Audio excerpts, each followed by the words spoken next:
Hey Hunter, thank you for your contribution towards the graphics card. Greatly appreciate it. Guys, we're gonna finish up getting things ready. We're waiting, I think, on one more player, or are we all here? Oh, we're all here. Okay.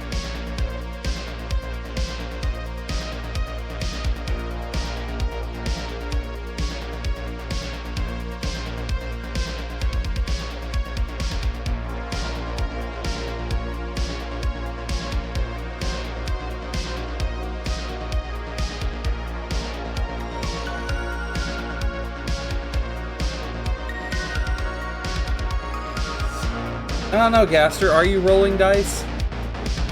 Oh, also, just as a note, everybody, we will not be using +2s, -2s. Today it is entirely different.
Please excuse this chat, we just need a moment. And by the way, Hunter, 22 months in a row. Holy moly.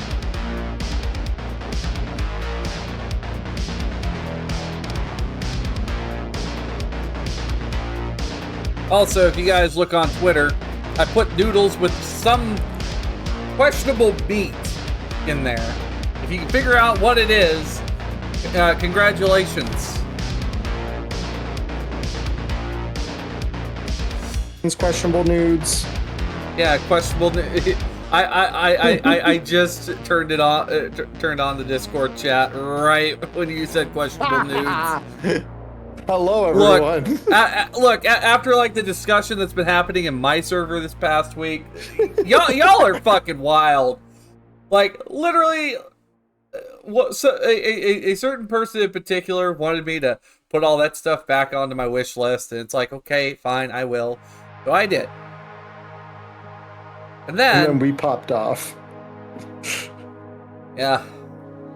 Like, I couldn't even just add ramen without y'all making a remark. And by the way, wow, we are on a level 2 hype train. If you guys want, keep it going. Shit. Do your thing. If not, totally fine. It's all good.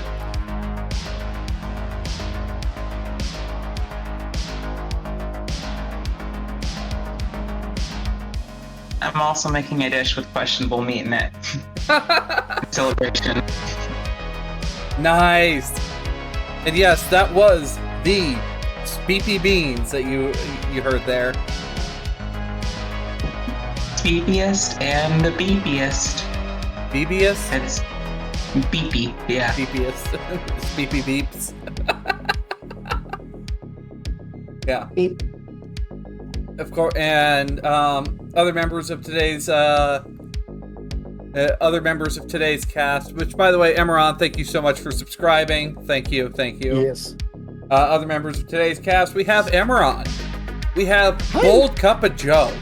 who is currently moving furniture or something for someone. We have Valkayrie. Hello.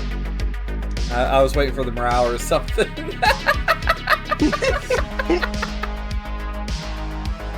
Unexpected.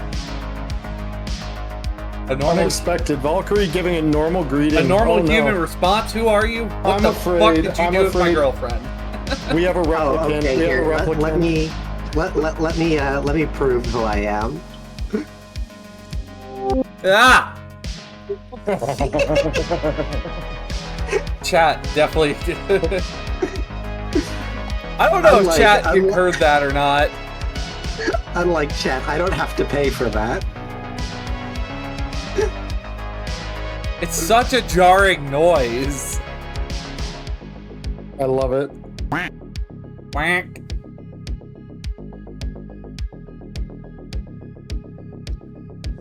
But yeah. Oh gosh, 50% on a level 2 hype train. Oh, that's not bad. Not bad at all, chat.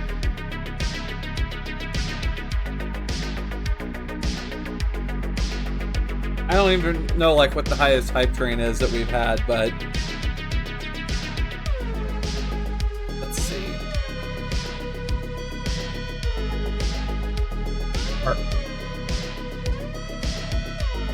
Alright, hello BoldCuppaJo. We go to studio mode and let me kinda figure game here.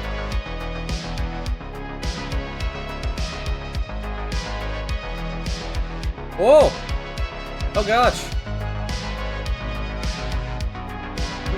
You receive a level 1 hype train emote. Very nice, folks. Very nice, very nice. Yes. Hey! Conductor badge? What? I have earned a conductor badge. Yeah, hype train. It means that you bid the most for the latest hype train, I think. You're the first one. It basically first person who adds to it initiates the hype train. All right, so I'm gonna put myself. Now I think we're gonna get a little weird. I think that's what we're gonna do. I'm gonna put myself in this corner. We're gonna put Emeron feet up there, and then not his feet. Feed. I was about to say, I'm like, I don't got a camera for that, just my face. You'll have to pay extra for that second cam. Also, apparently, I learned something while I was playing Cyberpunk 2077. There is, like, and it had to do with Miss Lena's mission. And this is not a big spoiler. This is not a Phantom Liberty spoiler. It is just simply that it is not OnlyFans. It is TRU fans. True fans. True fans. Oh my god. Oh, I love it. I hate it. Like, thanks. I hate it. RTG understands their market. Let's see. I'm gonna do this real quick. See, I'd much rather subscribe to only flans. Just various different gelatinous desserts on display. The only thing I could think of was like Ned Flanders there when you said only flans. I'm talking about flan, the dessert. I'm sorry. How dare you?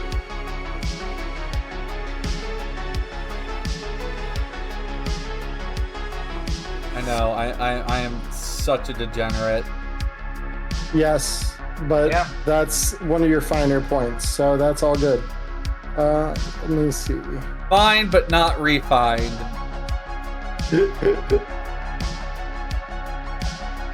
No, that is pure natural scuff on this diamond. Alright. But yeah, other than that, chat, I hope y'all are doing well. We're just doing some setup. But if you guys are wondering, for anyone who may have watched the movies, if you're wondering where we are set at, we are currently in the year 2037. Beautiful. My wife has just gotten home. Oh, good. She gets to enjoy the madness too. I don't know if she's gonna enjoy the madness. She's just gonna stay the fuck out of it. Usually that's her prerogative. I am her wife.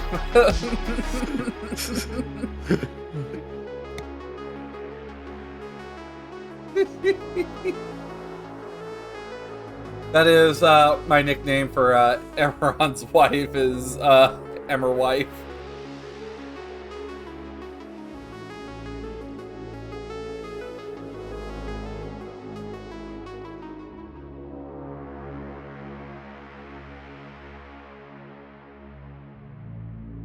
Alright, I need to grab my partner Speepy here. Don't clip that. Anyway, The speaker. grabbing Speepy.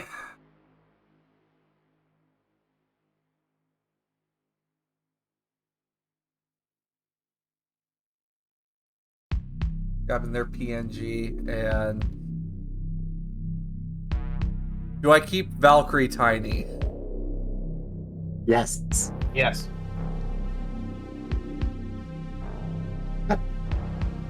Tiny All Raw TM.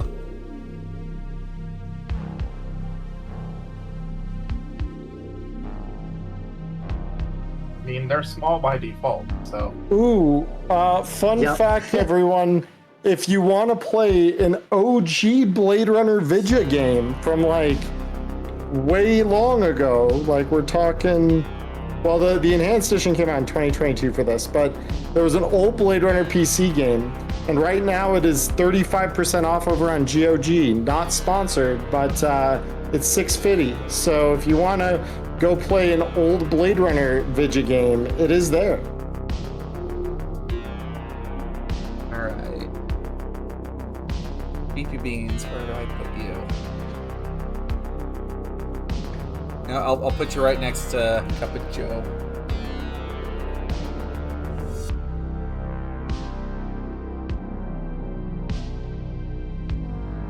Caffeinate the Speepy.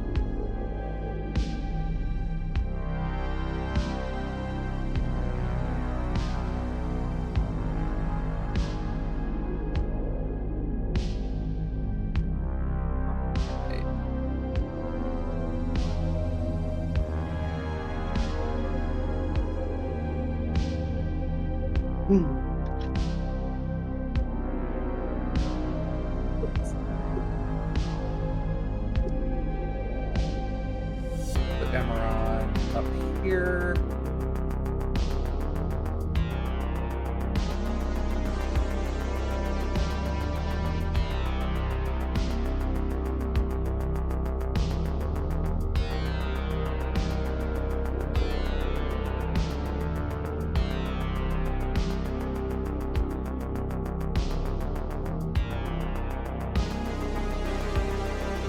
How's the questionable meat Blade Runner Rice Bowl, K? You gave me a spoon. Oops. That's just the future for ya. You want a fork, but you get a spoon instead. That is the dark future. Sorry, I'll bring you a fork. If you want a spork, it'll be an extra $3.50. Nah, it's fine. I'll make this work.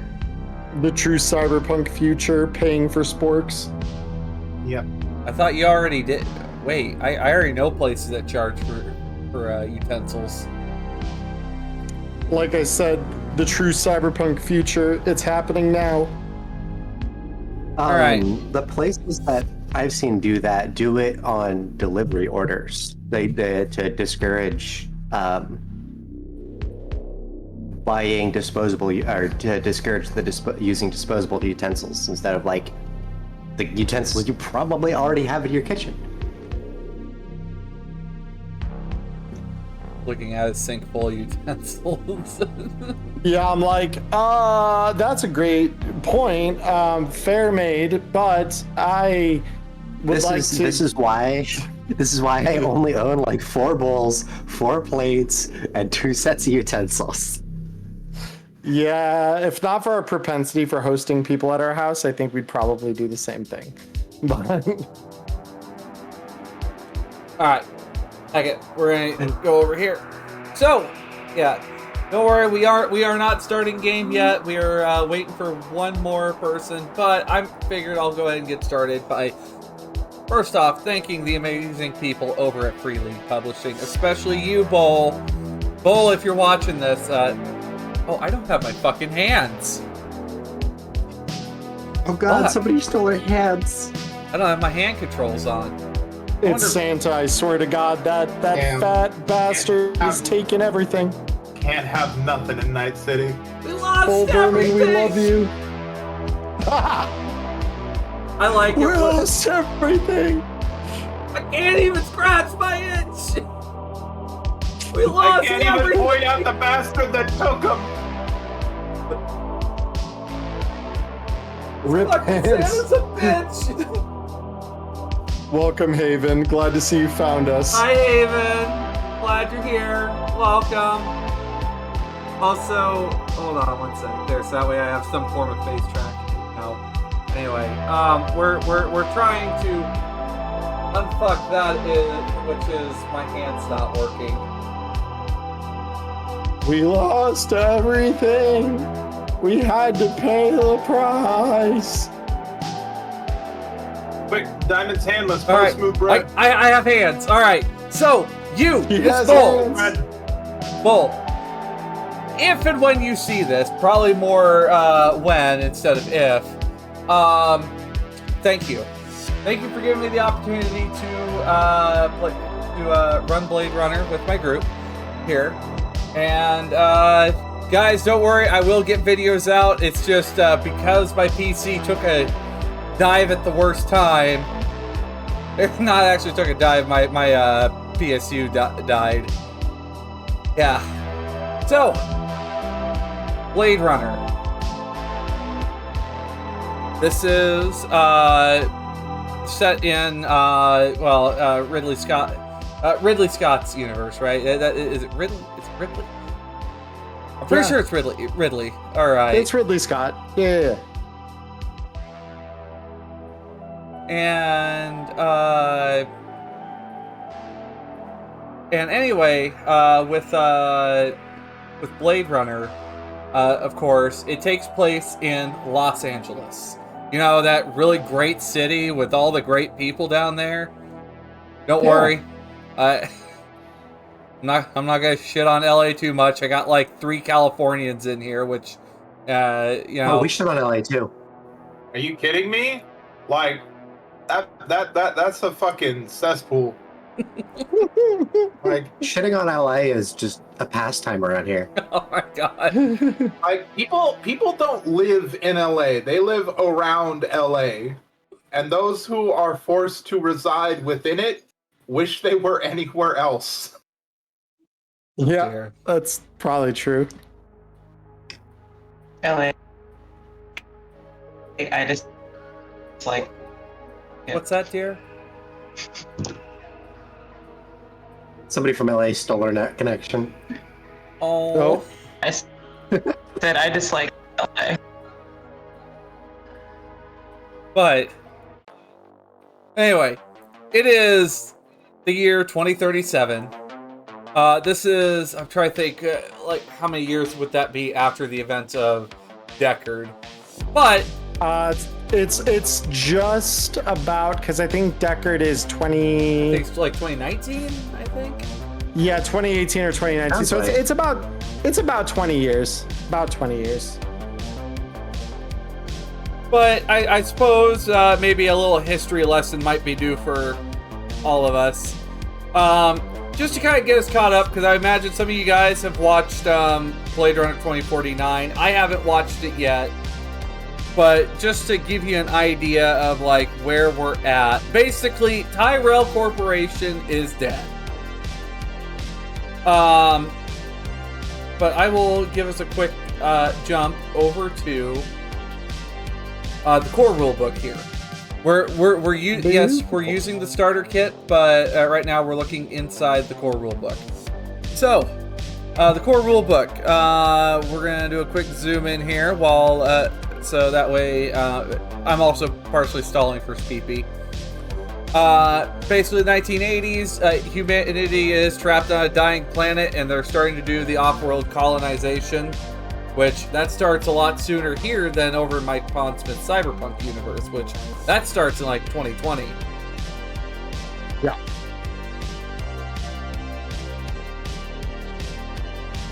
So, of course, off-world emigration program begins. To the moon and Mars. Only the wealthiest and most desirable get to go, are granted the off-world visas. And also specials, which I'm not sure what specials are. Is it just people that of great talent or something? Yeah, more or less. Essentially, if you're wealthy, talented, or intelligent enough, or preferably some combination thereof, you are granted the ability to leave Earth. The rest of us have to live with the dregs of a dying world, its pollution, its systemic ecological collapse. Like, LA is one of the few cities left on the planet where, like, it's quote-unquote civilized. Most of the areas beyond the cities are, like, you don't want to go there. They are hellscapes, truly hellscapes. All right. It's just like LA today. Oh, yeah, exactly, Haven. Yeah, you're getting it. Like I said, I've been saying this since before the stream started. We live in the cyberpunk future today, everybody. Just the most if you boring denied variant. that, it's time to accept it. Like, we are in cyberpunk today. It's the inverse, though. It's the inverse. LA is the safe space where everywhere else is hell. So, I mean... take your chances. Tyrell Corporation introduces the Nexus android, the replicants, advanced humanoid automatons capable of all forms of menial labor. They are dependable yet disposable. The replicant workforce becomes vital to rebuilding society and relocating humans to other places amongst the stars. I can't remember if it goes Ghost in the Shell and then Cyberpunk, or Cyberpunk and then Ghost. I think we're like going down the Ghost in the Shell timeline. I think is what we're on, Gaster. But let's see. After an increasing number of replicants continuously disobey in the late 2000s, we have the LAPD establishes the Rep Detect unit, which these folks become what are known as Bladerunners. I said the thing. Take a shot. Roll credits. We're done. Take a shot every time someone says Blade Runner. Early 2010s, indistinguishable to humans, the Nexus 5s become a cornerstone to interstellar commerce. The cream of society has moved off-world and leaving Earth to the second-class specials and the replicants.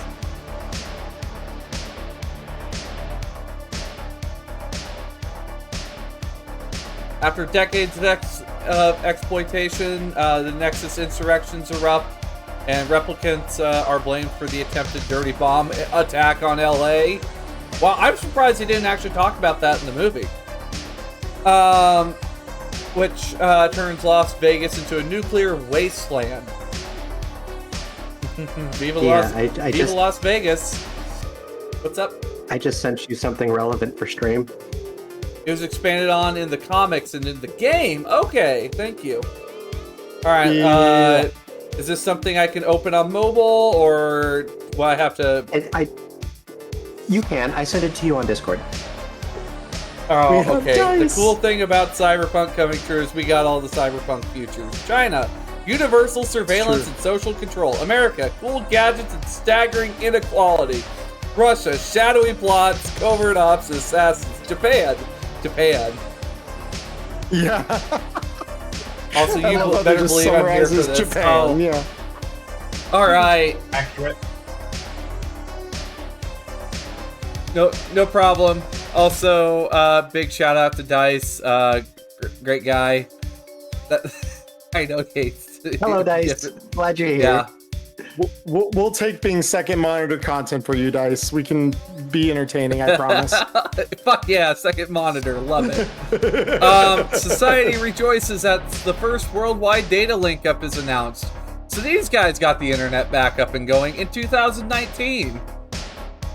Beautiful. The Nexus 6 has come out and sending mega. Oh yeah, Eldon Tyrell. So 2019 is when the first Blade Runner movie takes place. Which, if you watch the first Blade Runner movie, basically old rich man who decides to make his own. He refers to them as his own children. Basically gives them life, but only gives them 4 years to live, and then they die. Kind of fucked up, kind of. I don't know. I just.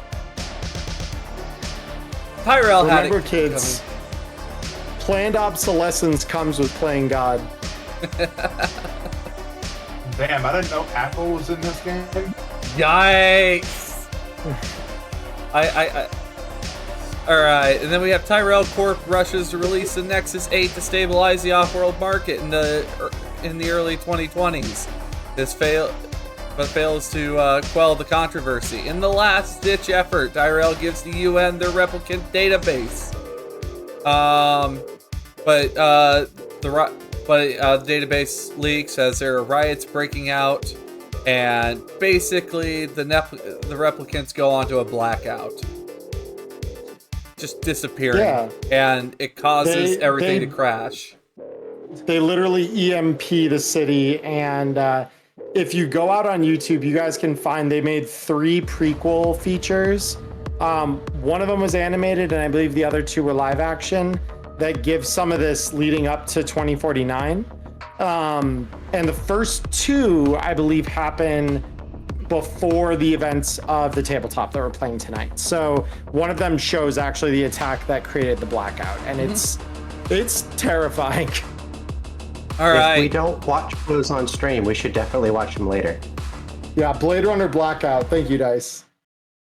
So, let's see. Following that, we have what else is on the lead up to the current day? Earth begins to recover.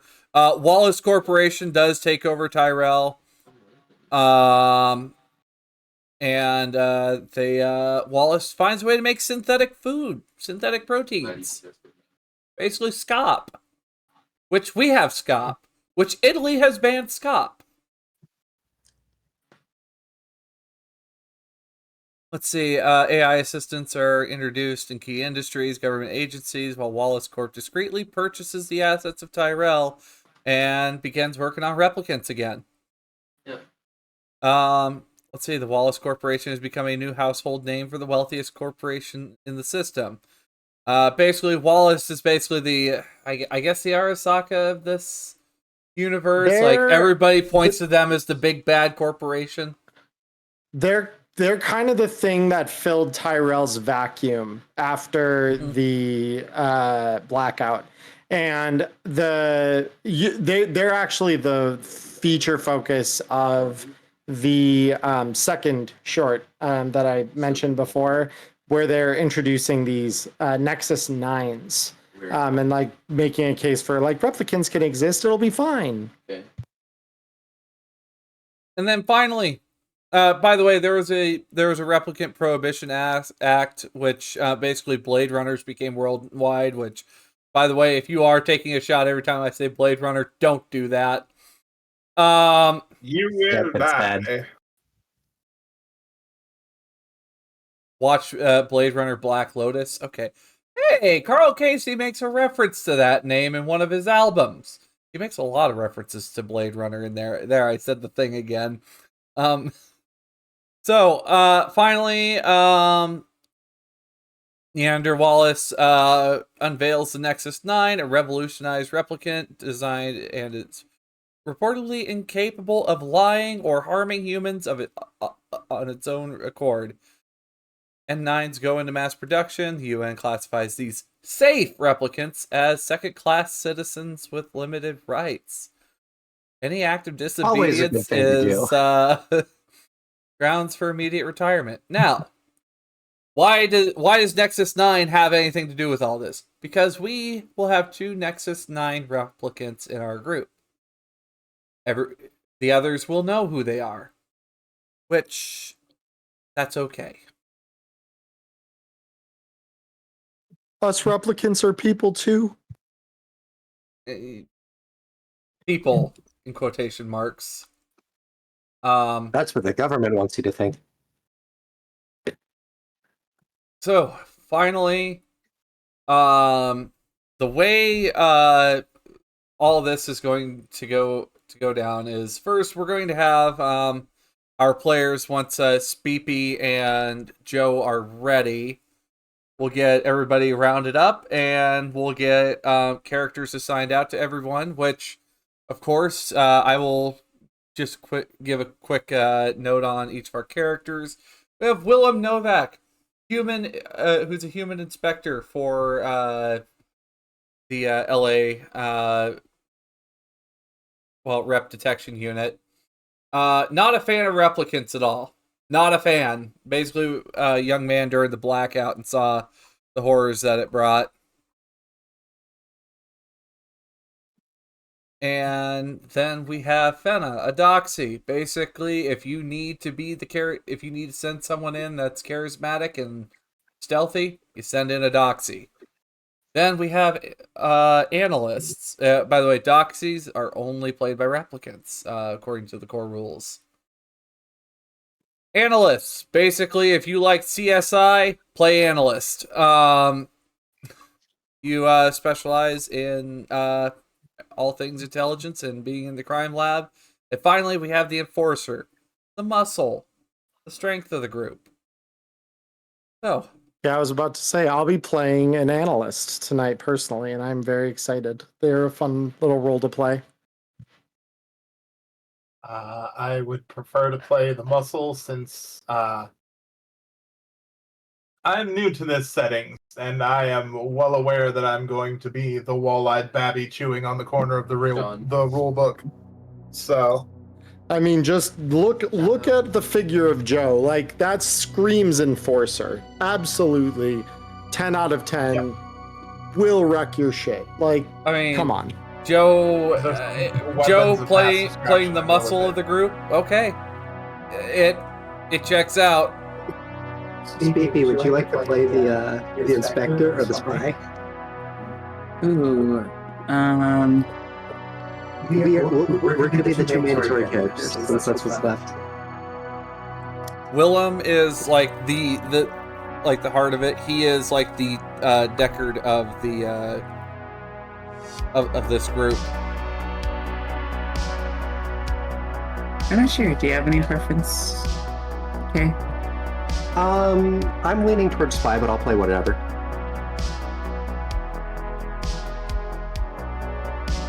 I'll play the other one then. Alright. Thanks. So, I will get you guys your character sheets. I'll give you guys a moment to look over it while I figure out who needs what now. Alright, so Willem Novak. We will give to Speepy. While you hand these out digitally, Diamond, I'm just going to go grab some water real quick, so I'll be right back. Hail hydrate. Fenna. I will caffeinate.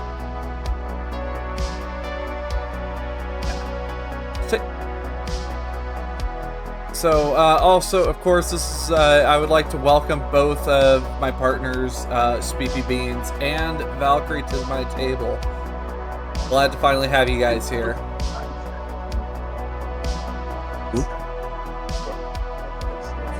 Alright. First of all, we'll go to Hi. Emerald. Yeah, thanks for having us. Sorry, we were talking about our dinner. What all is in... So, we have questionable meat, but what else is in those rice bowls? I'm curious. It is pork belly, spinach, onions, red pepper, soy sauce, some different oils, garlic, something else. Oh yeah, there's some Careful brown throwing sugar that in the wa- sauce. Careful throwing that word around. The government might come kick down your door. No, not again. Oil? Again? That shit is mine! Alright. So, I suppose players, just to kind of get you guys really settled into the setting, it is 2037. You know, expect that neon noir with the rain coming down. It very much where cyberpunk is very high action, high adrenaline. Make those eddies. Blade Runner, it's very much more intrigue, mystery. Well, then again, cyberpunk's got some good intrigue mysteries, like Agents of Desire. Hey, that's a callback. But you'll see some differences, because I think we've all played Cyberpunk Red at this table, correct? I don't know if No, Kay has. not once. Haven't actually played it yet. Oh, okay. We have. I've made a character. We have yet to play a game with her. Yeah. Yeah, we discuss it a lot at the very least at this table. If there are people here who haven't played it, the vibes are pretty well established, I think, with this group. So this. Uh-oh, my humanity score is 0. Does that mean I go Cyber Psycho? Yay! Wait a minute. No, We're here. not Cyber Psycho. Oh wait, wrong system. Humanity plays different in this game. All right, so You just become a normal You psycho lose in all this of it. game. no. If you lose all of it, do you It's just just, turn into Florida Man? You actually gain humanity points. Replicants, this is very important for you guys.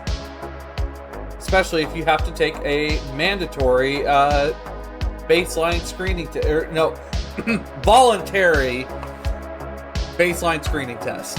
Voluntary in big quotation marks. Voluntarily ordered to. Yep. Yeah, exactly. Voluntold. So, on that note, also movement is not really a thing in here. It is going to be much more shooting from zone to zone.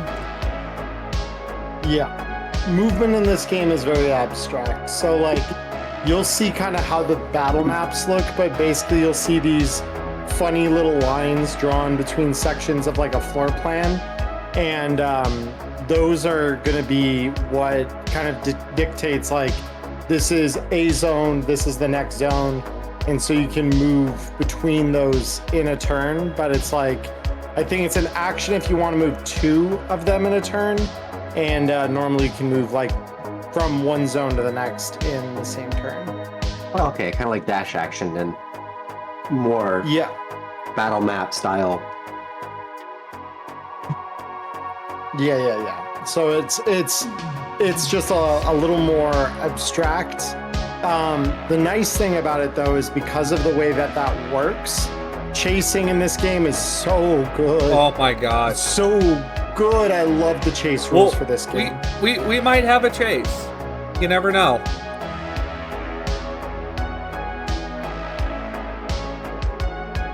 Alright, friends. So, we start off tonight with Willem. I have a nice little handout for you. And Fenna, I have a handout for you as well. Oh boy. Alright.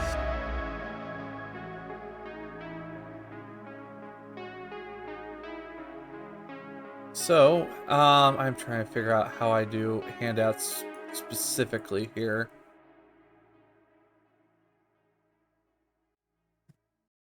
Alright, I will put this in Speepy. You should have access to this handout in particular. Should look like the newspaper. The Independent Sentinel.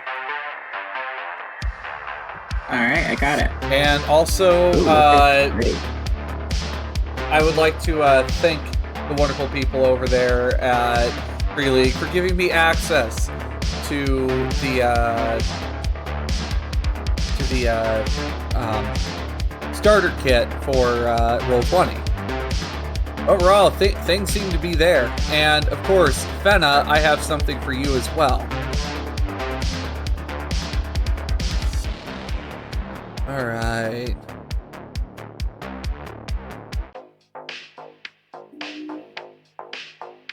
There we go. I changed my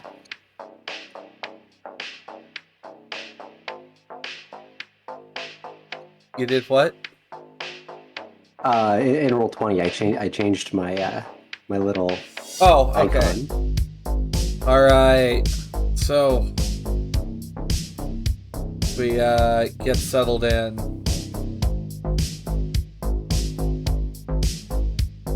Let me zoom in here because I don't have some fucking readers on, but I'll go ahead and get to reading here because I'm the game runner. I run the game. I'm the narrator, I guess.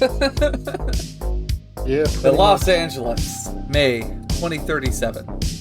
Toxic rain is pouring down over the city, where the gigantic buildings dwarf ancient skyscrapers. Huge lights from the huge billboards flash along the streets, right? Like Sony, Coca-Cola, I think Whack-Donald's. Whack-Donald's, Wallace, and the lights, they wipe across the crowds of pedestrians in Sector 5, Little Tokyo District. The White Dragon Noodle Bar is crowded with customers, sitting on stools and slurping their foods out of bowls, where veteran Blade Runner Willem Novak is sitting amongst them, 16 years on the force, enjoying a few days of hard-earned rest and reading today's Independent Sentinel newspaper. So, Willem, as you're in this crowded noodle bar, looking over the paper, which I'll pull it up so we can have a chat, look over your shoulder. Hope you don't mind. Chat, just this one time. I normally watch my back better than this. But anything else that you're looking at in particular on this in the paper while reading it over? Yeah, I'm probably going at my noodles, like shoveling it in, just trying to get that warm, noodly feeling on a cold night, probably. And as I'm looking through, my eyes I'm probably drawn to the launch of the Nexus 9. It seems like from my glance, it seems like things are same old. Kind of, the launch went really well, but I guess I should take a closer look. See, I'm not sure how to like zoom in on an image even closer. But Willem, probably not the best feeling of replicants, but it's something at least. Simon, try opening the image in a new tab. Just right-click it, open a new tab. Lovely. Yeah, I imagine Willem might be a little disgruntled with the fact that the Nexus 9s are like integrating with the workforce. Like, that probably would be a little annoying in a way that, like, not job threatening exactly, but it's annoying. Yeah, the fact that they even have like full-on news articles regarding things, pretty great. Also, I still have not completed the chess game on there. You have an ad for the Aurelian Los Angeles air toxicity for Friday, May 15th, and the new spinner bodyguard. Yeah, air toxicity probably is pretty important. It might be, because right now you're in Sector 5, where it's still in the yellow. It's not too bad. At this point, though, we take a moment to pan over to a smaller framed woman in a trench coat, short-cut hair, making her way across the city in a detective special spinner, which is not what this flying car is right here. That's a spinner. The detective special is a very discreet, like, small 4-person spinner. Roll down a little. It's blocked by the Fugitech. This is as far down as I can get. The flying cars that you saw in the Blade Runner movie, Valkayrie. That's the spinners. But Benna, would you mind just kind of like what are we dealing with your orders? Like what do you got on your card from the deputy chief? I have received orders from Deputy Chief Holden. I am to locate veteran Blade Runner William Novak, who's currently on leave. I need to bring them in for an emergency briefing. But they tend to go off the grid when they're on leave, so my notes say I should search the streets of Sector 5, that they might not want to come in, and that I'm not allowed to accept no as an answer. So, and, you know, as a certain chief once said, it's either you're a cop or you're little people. And about that time, stop in at the White Dragon Noodle Bar, and there you find Willem over their bowl of noodles at the moment. The floor is yours. That's it.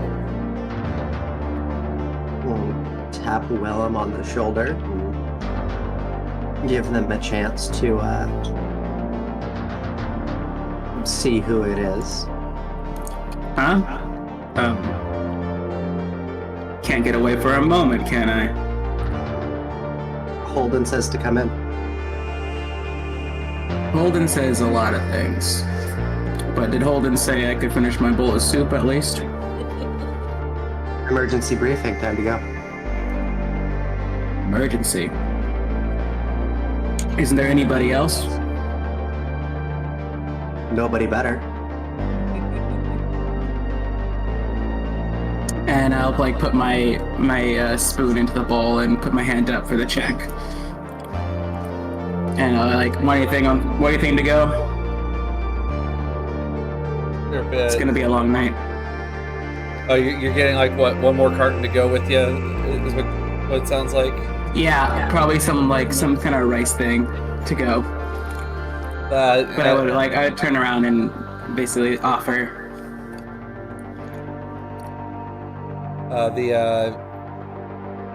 Drops your check off, which also in Blade Runner we don't keep track of money. We have Chin Yen points, which are for like really, really expensive purchases, but most other things you have a cop's pay, or like a really, really good cop's pay, so you shouldn't have to worry about little things like this. So with that, really, a really good primer briefly for chat. This is not a game about the loot. This is entirely a game about the story. So like, it's very different from like D&D and Cyberpunk, where some of the stuff and things is like what you're after. So just to note that as we go forward. all right.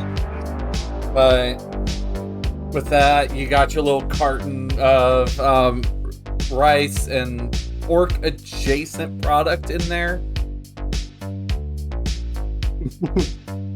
And I'm like shoveling into my mouth on the way out. And at that point, Fenna and Novak, you guys leaving the spinner, gliding through the rain-soaked city, watching the water pitter-patter down the front of your spinner. And you come towards this massive tower in the middle of LA.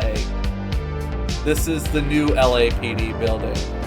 Since the last one had went down in a really, really bad fire, you guys set up just south of what's basically called Piss Alley.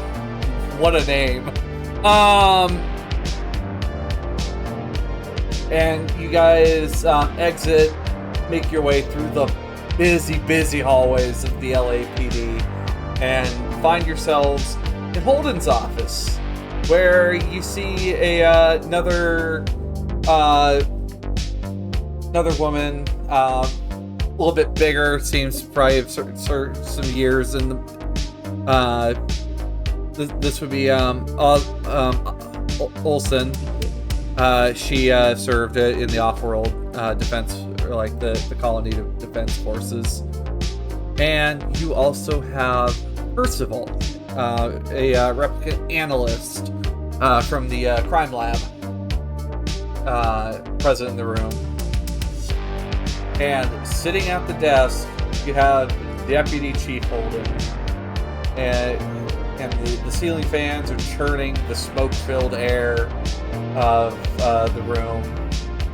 And he's a bit up there in age, kind of wheezing from his synthetic lungs. As he was nearly killed from a replicant 18 years earlier, Leon Kowalski. As he looks at everyone. Sit down. Have a seat. Yeah, I know the deal.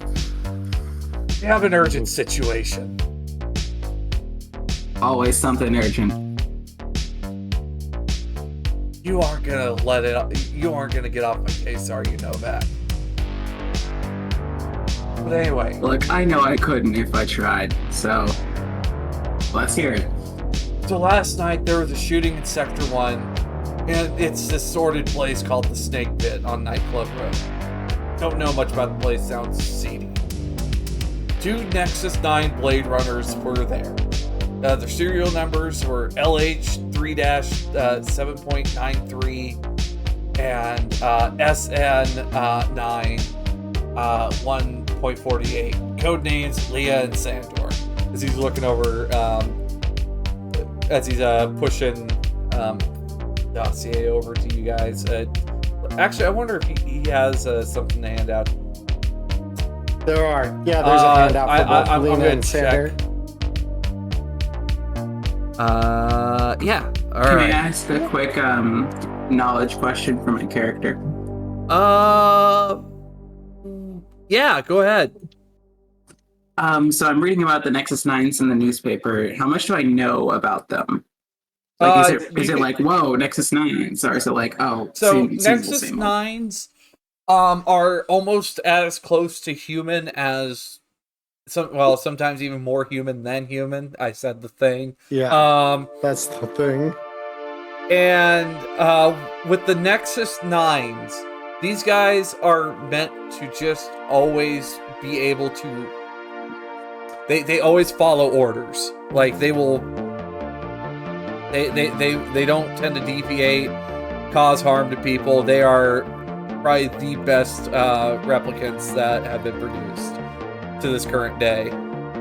By the way, there is an all players drop down when they're handing these out, just so you're aware. Oh.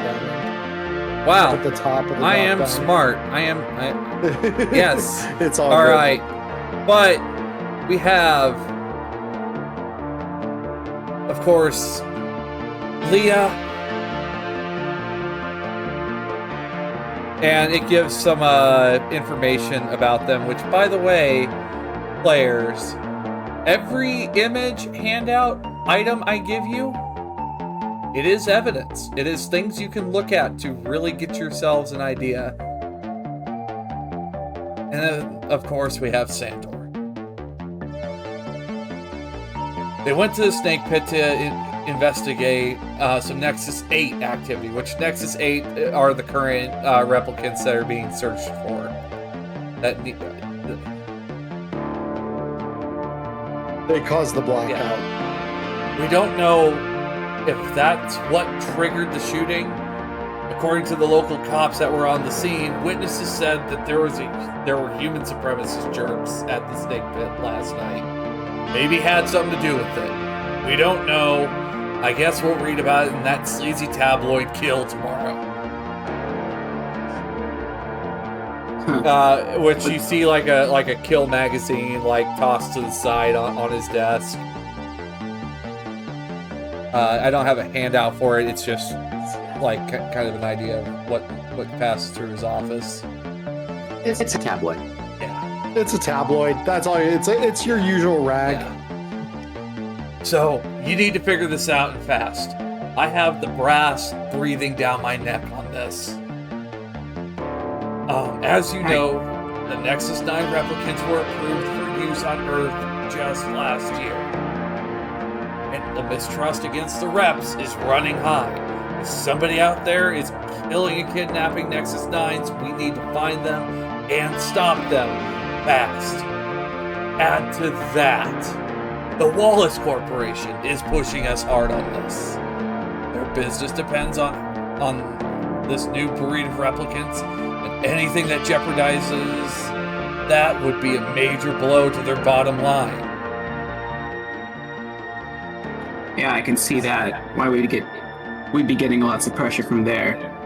Having problems with their shiny new toys wouldn't be good for profit margins. But Chief, what if I told you no? Novak, you can't walk out on this one. I need you. Look, Chief, I stopped doing missions this dangerous for a reason. Remember, you walk out that door, you go back out on that street, you're not one of us anymore. You're little people. You don't want to be little people again, do you? All right. I'm in. I turned you off. Thank you. So, right now, they're letting us run this investigation on their own. Their PR manager, Quell, is expecting you at Wallace Corp HQ. And to tell you more about Leah. Be nice to them, and I mean it. You guys are an ass, and I get an earful of it, you're gonna get an earful of it. You can play this any way you like, split up to cover some more ground if you need to. I don't care as long as I get results and fast. You have the full resources of the Rep Detect unit at your disposal, of course. And right now, Sandor's body is being processed down at the crime lab. Of course, Percival, you probably may have seen a couple things there. I saw them pulling the body bag in this morning. Okay, so it is in. All right. If it's all the same to you, I would like to get a look at the crime scene itself. It'll be the snake pit over on Nightclub Row. I don't know when things are going to be happening, but probably the sooner you get there, the better. Have the rank and file officers been dispatched to hold down the scene? They have. Okay. Well, that's all I need. Also, of course, you can check the LAPD mainframe for the personal files on Sandor and Leah, like what I got here. And maybe there might be Esper footage, which, by the way, Esper is basically the surveillance that they take of the city, and it shows up on all these massive monitors. And you can even enhance images, which Valkayrie, Speepy, it's that little machine that Deckard has in his apartment that allows him to zoom in on pictures. That's Esper. So, I've uploaded your Kia with all relevant information we have so far. Now, get out of here. Go find me something, please. Beautiful. Actually, any last questions? None for me, Chief. I'll get over to the snake pit. And with that, Percival will rise from his chair, walk out the door, and start heading toward the hangar where the spinners are held. I got one question, Chief. Yes. After this, is my debt considered paid? Look, that's not with me. I'm just a deputy chief. You know that. That goes with the bigger people upstairs. He stands up and gives you like a knowing nod. He kind of knows your hands are tied. And starts to walk on out. Just make sure one of you guys get to Wallace at some point today, which, above table. Splitting the party is encouraged in this game. Yeah, our KIAs connect us. We can upload evidence to the LAPD mainframe, and all of us can review that at any time. They also serve as like basic communicators for us. Don't worry, Chief. I'll be getting to Wallace. That's for sure. Okay. And I walk out. Yeah, looks over at Fenna. I don't know how you got that stubborn bastard in here, but good job.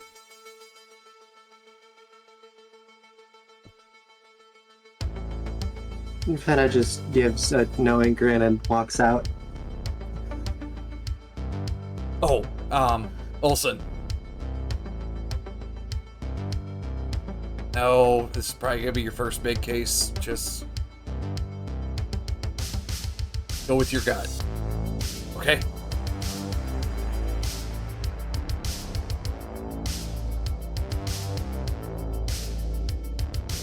And also, if you guys do need help, or anything, just don't come by my office. Just call me on the horn. All right. So, Percival, you are off to the snake pit for morning shift. Yes, I am. Okay. By the way, time runs in a sense of going by a bunch of different shifts. We have morning shift, we have day shift, we have evening shift, and night shift. You can work 3 shifts before you need to sit down and rest. If you work a 4th shift, you take a point of stress. So, Percival is off to the crime scene. Novak, Willem, you are off to go talk to Wallace.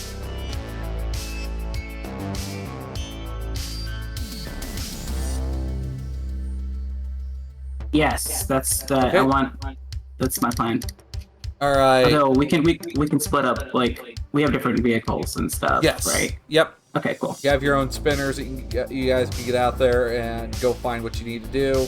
And you guys have basically instantaneous messaging via your KIAs, your Kias.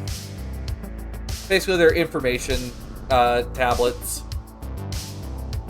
Is anybody taking a look at the body? Yeah, anybody going to the crime lab?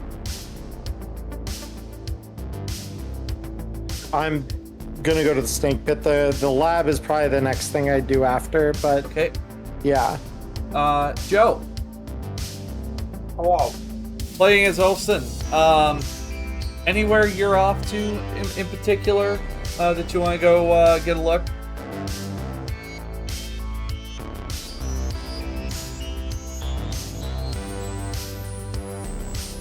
Gonna be honest, I don't know. You know what? I think it's time for a skill check to kind of just see if we can get your character's brain rolling. I hope theirs is. Mine ain't. So with Olsen, so the way dice work in this game is you create dice pools depending on your skill and your attributes. So for Olsen, I'm gonna just have yours up here. You can roll. Let's see. I'm trying to think. Like, What kind of check to kind of help you get an idea of where you should go? Ooh.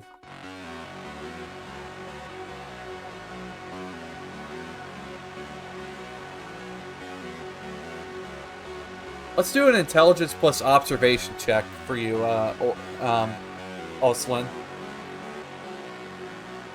Okay. How do I roll that? So you'll roll down to you'll click on observation, and boom. Oh my goodness! Well, you rolled enough sixes. Nice. That's a critical. Good shit. That's a critical success. One of those is a D6 and the other one's a D8. Yep. So the way your dice will work, players, is if you have like an A stat, you get a D12. If you have a B stat, you get a D10. If you have a C stat, you get a D6. If you have a D stat, you get a D stat is a D6. So yeah, it goes C is A is D8. 12. Yeah, A is 12, B is 10, C is 8, D is 6. And you roll one die for your stat, one die for the skill, and you're looking for a 6 or higher for a success. And if you're rolling a 10 or a 10 or a 12, and you roll a 10 or better, it counts as 2 successes instead of 1. All right. So I'm looking at the attributes and skills part of my sheet, and so I'm seeing like just in that first column, there's strength as like the core stat, and then like substats, I guess, based on what I'm doing. That combined. Yeah, Yeah. so basically so the only one that doesn't have any skills listed underneath it is driving. All the other ones there that you see there, strength, agility, intelligence, and empathy, the skills that are listed directly under them on your sheet are the skills associated with that skill. So strength is associated with force, hand-to-hand, and stamina, for example. So if you roll any one of those skills, you'll roll whatever die you get for the skill itself, plus your stat die. And any 6 or higher rolls that you get on that are considered successes. As long as you roll at least one, you've succeeded. If you roll 2 or more, you're considered to be critically succeeding. Okay. Yep. All right. So, Olsen, you rolled enough that taking a second look over Leah's profile in the database, you have an address for her, where she's living at, if that's a possible place you want to dig into. Would that be something you'd like to do, Joe? And it's worth a shot. Okay. All right. And finally, for Fenna, where are you off to?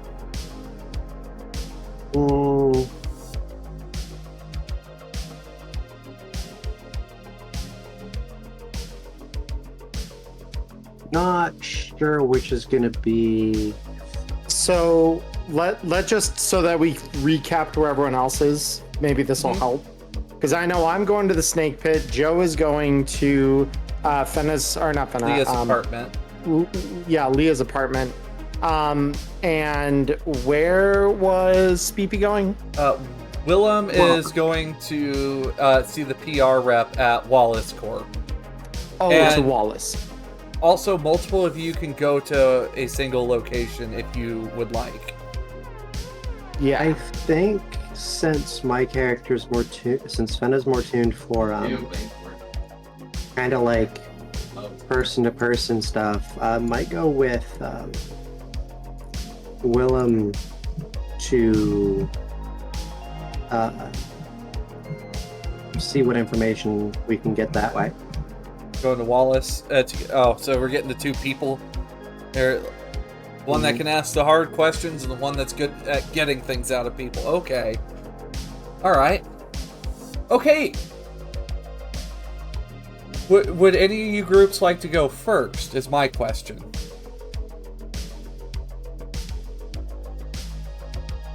I mean, it just depends on how you want to do it. I know, unlike the rest of the group, I have past experience with this game. So if you want me to go first, I can kind of show a little bit of how it works, or one of the newbies can wouldn't go. be Either a way. bad idea. Yeah, either way. Let's follow Percival, as he is currently riding his spinner out to... let me remove my handouts here. So you guys are currently here, kind of in the center of Sector 5. Yeah, and I believe the snake pit is... You're going way up north. You're taking a little flight past Tyrell and Wallace, which, by the way, first of all, what do you think, Aaron? Maybe not so much Wallace, but flying past Tyrell. What do you have to think of Tyrell when you're flying by?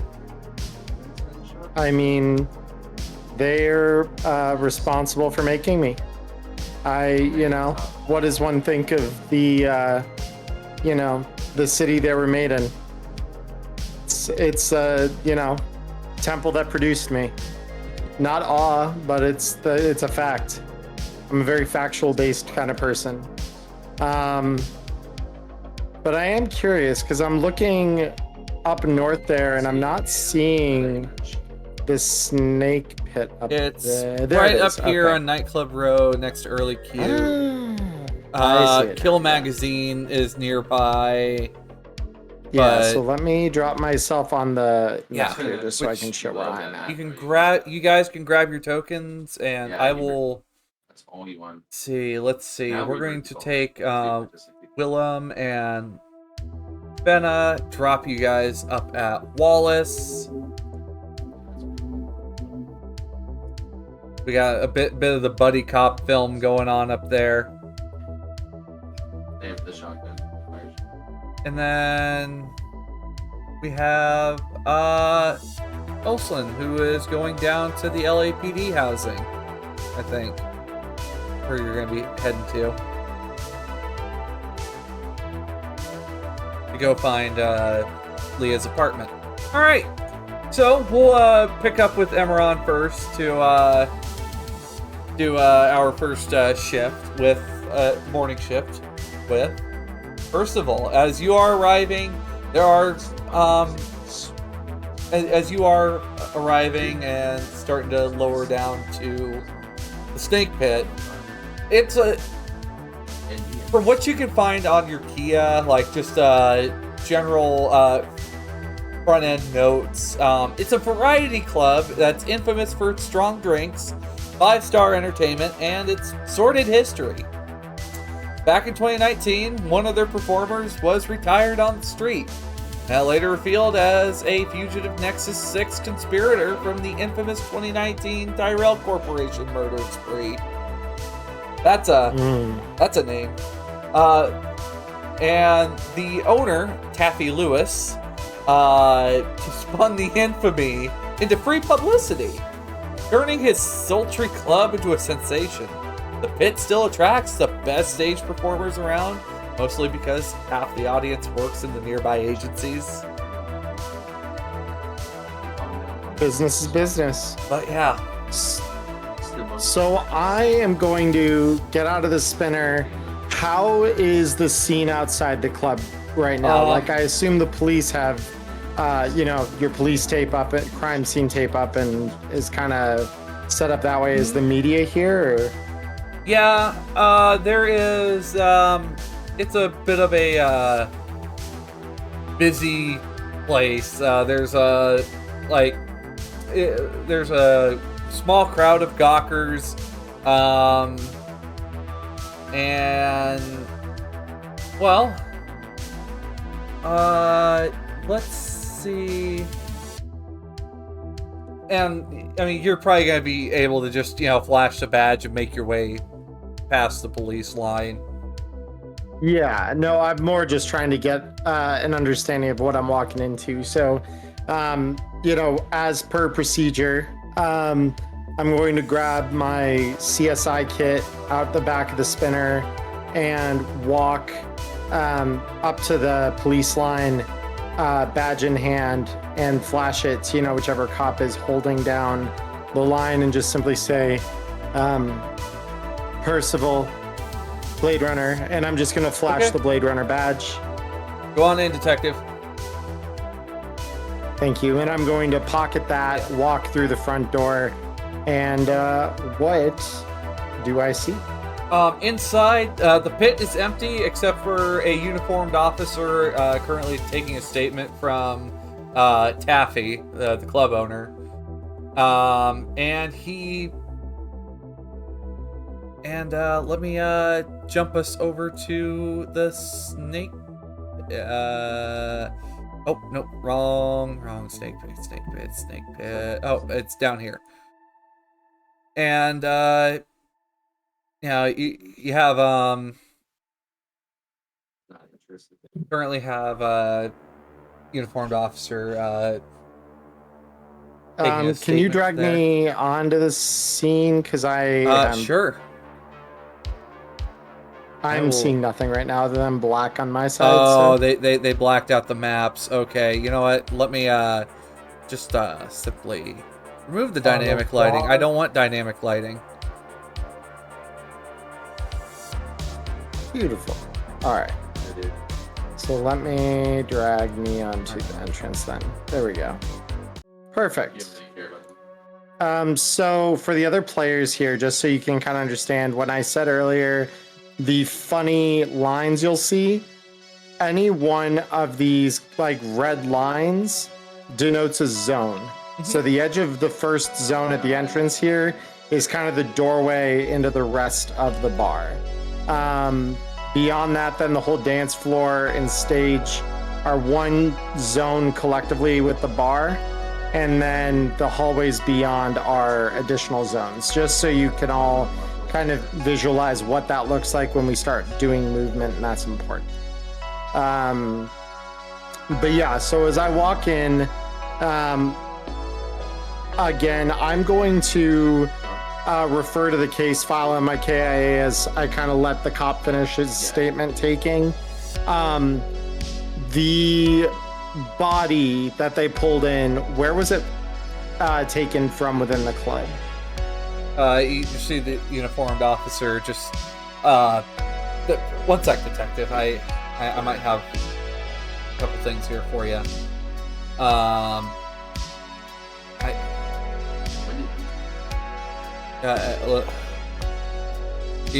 See him go over to the bar, grab a couple things, and I'm going to go grab.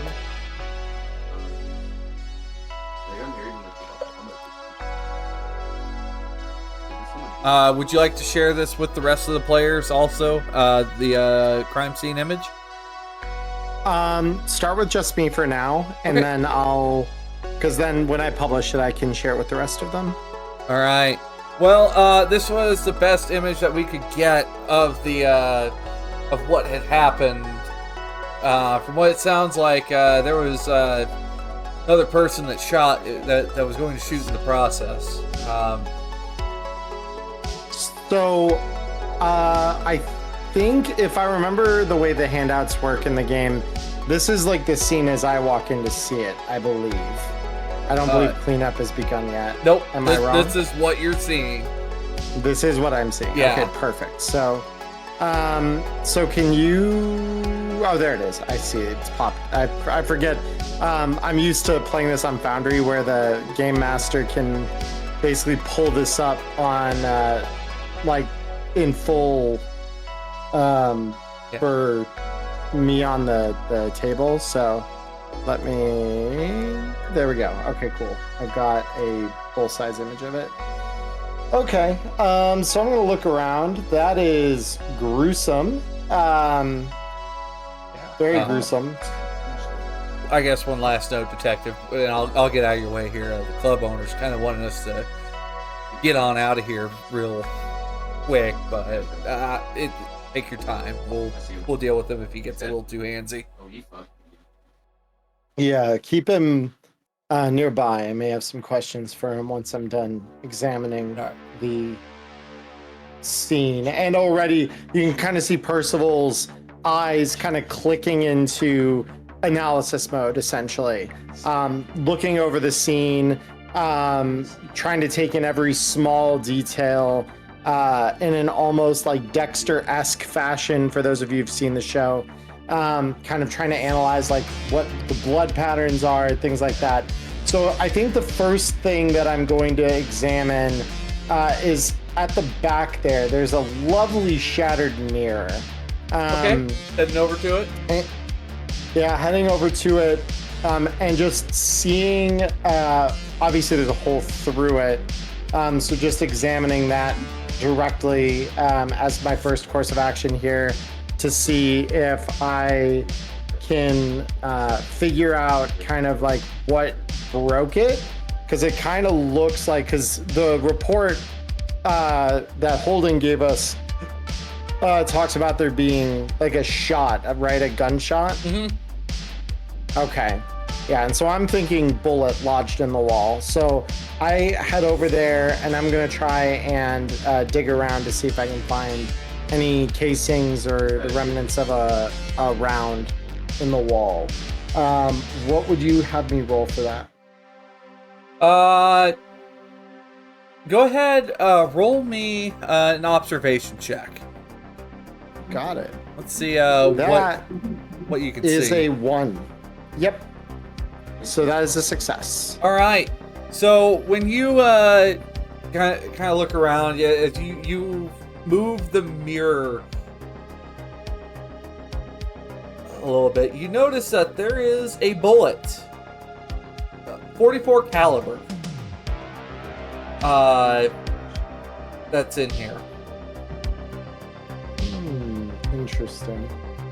So yeah, I'm going to, let me just see, because I know snake pit down 44 caliber. Which yeah, so that I can keep track of that on my shift tracker. Beautiful.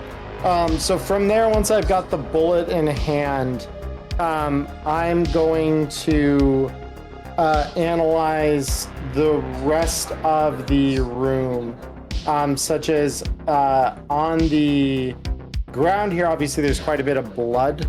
So I'm gonna try and kind of analyze if there were other bits of forensic data, footprints, substances, anything that might give it an idea as to like what exactly happened here, who might have perpetrated it. Looking around here, looking at the blood, it's semi-dried. It looks like it's starting to congeal a little bit. Still enough that you could grab a sample if you want. I think I'll take one, yes. What would you have me roll, tech or? I think that would be a tech roll. Let me crack open your character sheet here so that way I can get an idea of what I'm looking for. Sure. I mean, all my intelligence skills are really high. Roll me a tech. Yeah. Tech. Success. Smashing. Yep. So I've got sample of blood. Very good. So from here, and I suppose as one other obvious sign of what's happened, there are just broken bottles damaged about.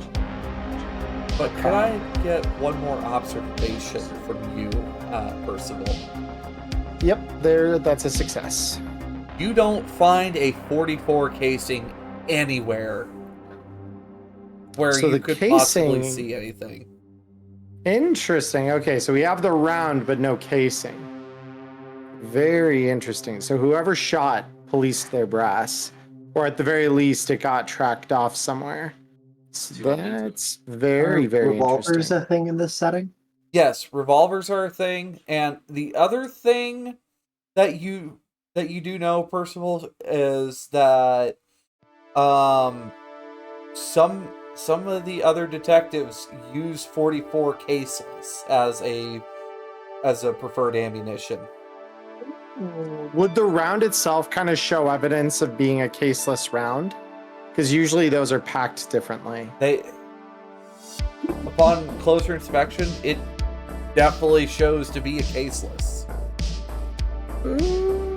That's not great. Not ideal.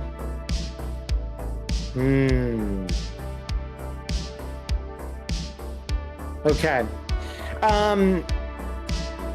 So I'm going to, take the knowledge that I have thus far. And I'm going to go to the owner, because I feel like I've gotten a fair amount of information. Into the dressing rooms then? Well, when I investigated the floor itself, so obviously you said smash bottle. Is there anything else on the ground, like footprints or anything that I could analyze, or?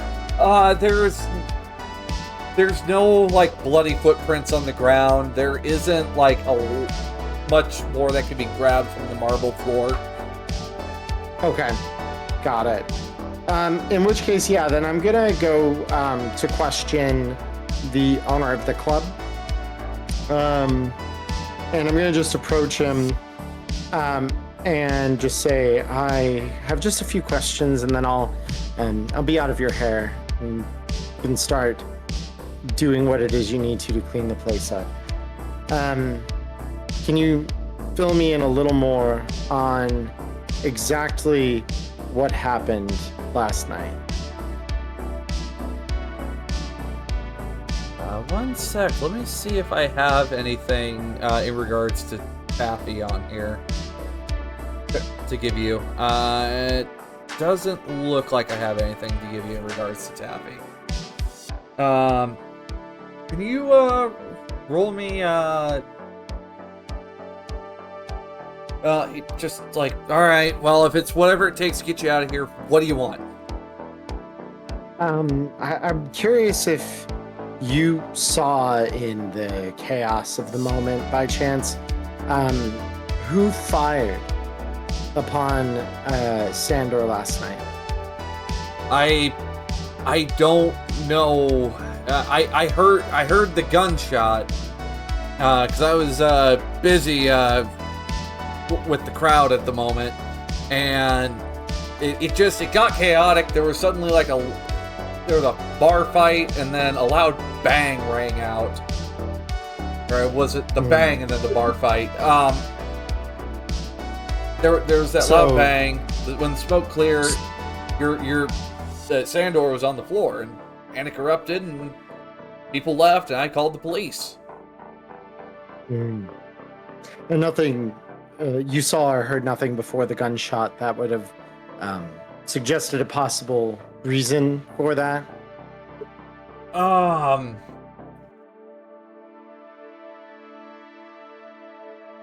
Well, I think the closest thing is, there was some jeering coming from some of the human supremacists that were here.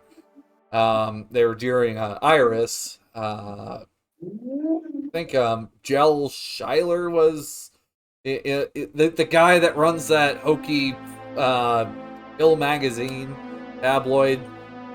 I think he was somewhere amongst all of them, and it got rowdy, and then that happened.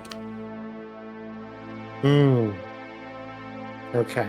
And I'm going to actively note that down in my KIA, Kill was present last night, because that just made this worse. Now, especially with Holden talking about them earlier, I'm like, oh god, if they were here, that's not good.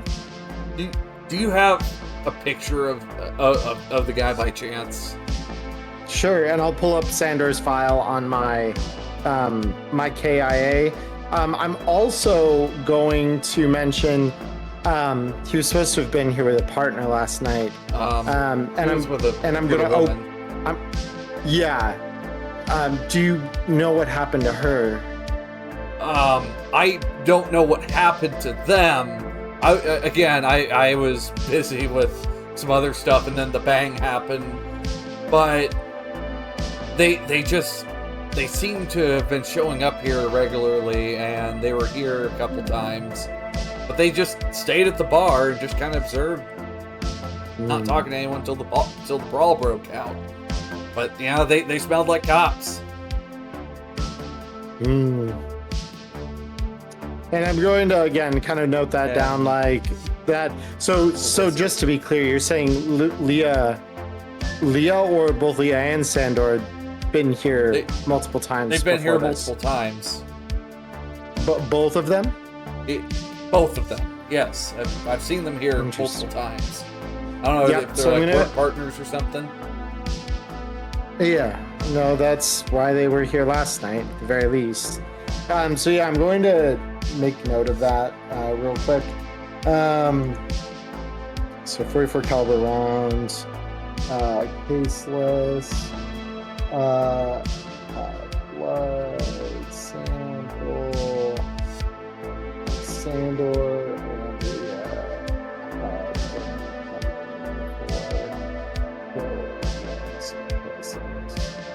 okay, perfect. Can I get an insight check for you, Percival? You can. Give me just a second here. Insights. There's a success. There's something more about the brawl. It doesn't seem like everything it seems like he's told what he thinks he needs to tell, but it feels like there's something still just a little bit more about the brawl. Yeah, and I'm going to say, now Taffy, you and I both know that if you withheld anything from me, and later on it is discovered that you have withheld information from my unit, and therefore the investigation, it could be very bad for you and the club. So I encourage you, if there is anything further you want to share with me about the events of last night, now would be your opportunity. If you fail to disclose anything, and well, my analysts get back to me from our crime lab hearing that you lied and withheld information by omission, well, I wouldn't want to be you. I guess when the brawl broke out, some pale, tall guy confronted them. I think he's known as Styles. Iris might know something. And who is Iris? She was the dancer that was up. She's the skin job that we have, that replicant. That, you know, she yeah. I love how he just corrected that out of character. It's just, oh yeah, you're talking with one. Yeah, and Percival's eyes would dart up ever so quickly and then back down to his notes as he uses the term skin job in my presence. But I'm going to say, is she still here for questioning, or do you have her address? She's back in the dressing room, and I'm sorry about dropping that word. It was just that got thrown around so much. It just that word got thrown around a lot. Actually, I don't know if it's anything important to you. And I'm going to I'm not going to acknowledge his apology. I'm just going to say, if she's able to see me right now, I would very much like to speak with her. Room 3. Just go around back. I gotta get this cleaned up. And I'm going to walk back here. And so it'd be this room. Cool.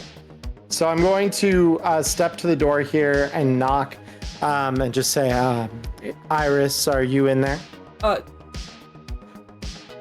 You just see her dressed in a robe, smoking intensely as the door opens up when you knock. Hey. Do I have mugshots I can hand out? Okay, alright. Did you want to share the crime scene with everyone else as well at this point, or?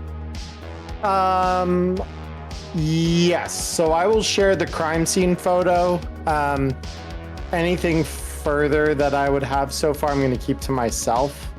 But yeah, the crime scene photo itself that I would probably have taken as I walked in, I will absolutely send out to the rest of the team. All right, gang, there you go.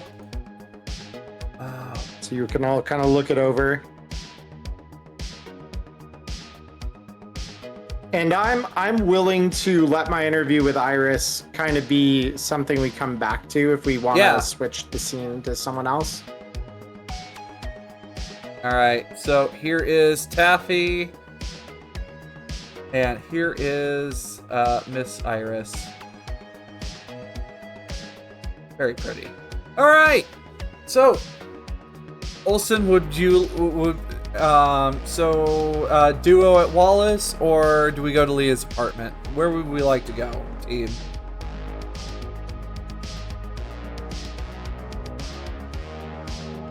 Flip a coin. Chat, flip a coin, please. Yes, the good old D2.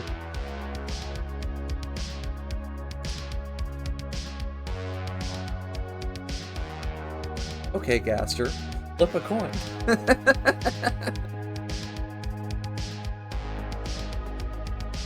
All right, coin. Okay, Joe. Joe? Oh, Joe's actually in the bathroom. Oh, all right. Well, I guess we're going to Wallace So then. that makes it easy. All right.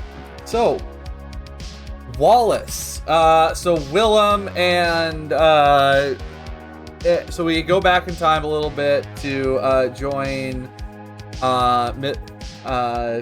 Fenna and Willem on their way over to Wallace. Yes.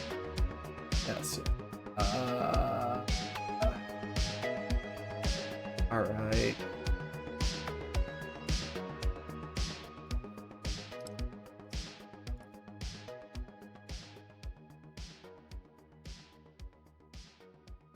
Oh, I'm lost in my own book, chat. I'm getting lost in the book. sauce. I'm lost in the sauce. Anyway, here we go. All right. I'm getting back on the right track. All right. So, Willem and Fenna, you guys are on your way to Wallace. All right.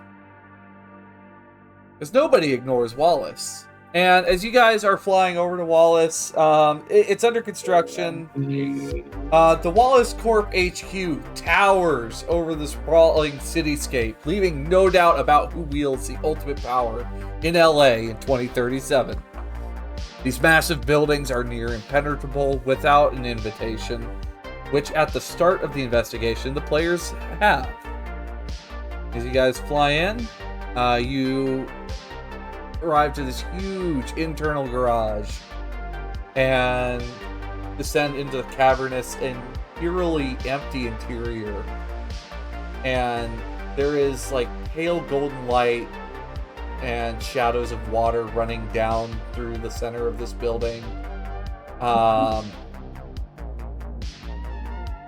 And you guys arrive to the front desk, where you find this absolutely hairless file clerk. Hello, welcome to Wallace. What can I do for you?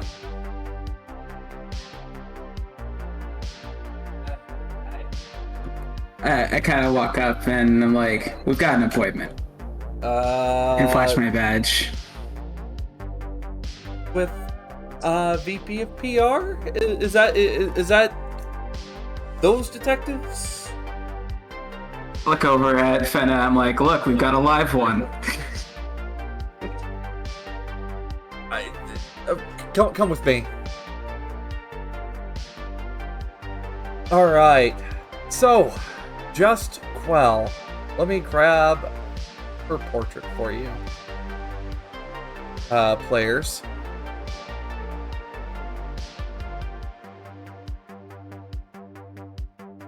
And her bio. So this will be information that you guys get coming up for you.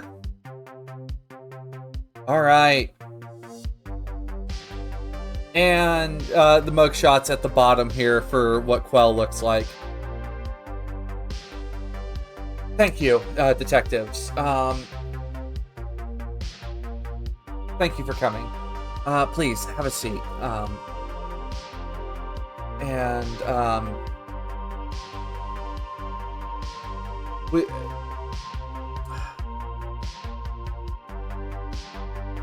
So, this case is very, very important, as the Nexus 9 launch just happened a year ago. Public are still getting used to replicants being amongst them. So the survival of society as we know it depends on smooth integration of the Nexus 9s. So if this case gets out of hand, things are going to go downhill very, very quickly. And I understand what you're saying, Doc, but I'm not sure the case hasn't already gotten out of hand. If it's reached us now, and you haven't kept it out of public light. Okay. There's just a bit of an icy stare that comes from her. Alright. Can you at least tell me what you guys know about the investigation or how you are going to be going forward?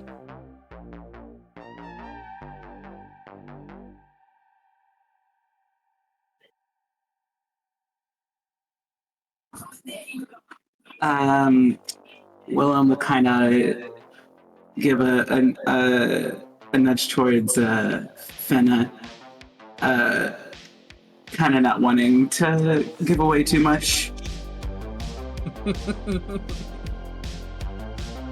Sorry, I was reading the handout on Quell. Can you repeat the question again? So, what do you guys know so far, and how are you guys going to run this investigation? I'm And just gonna, also, wave of the hand, with a wave of the hand, say we're just, investigation's just started, so our conversation here will do a lot to dictate the direction and the way we handle this case. Alright. Well, Deputy Chief Holden has pledged full disclosure with Wallace Corp during this investigation. And consequences of non-cooperation would be very unfortunate. So, That's good to detectives, hear. how can we help you? You have our cooperation during this investigation.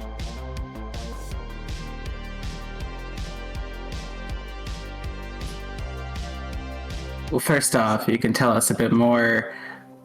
You can tell us a bit more about Leah and Sandor. So, Sandor, Sandor was just simply made to be a detective. Nothing really notable. However, Leah, on the other hand, you guys have Kias ready by chance? Because I might have something that might be of interest to you. Gives her a nod. Right. So I will submit to you some recent things. Leah has failed. Leah has failed a few baseline tests recently and was brought to Wallace for recalibration. Now, fortunately for you, Fenna, you've never had to be here for calibration by chance.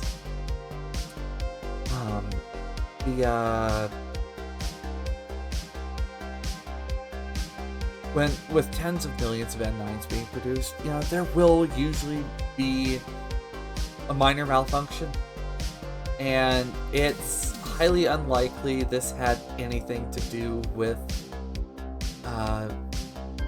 the disappearance.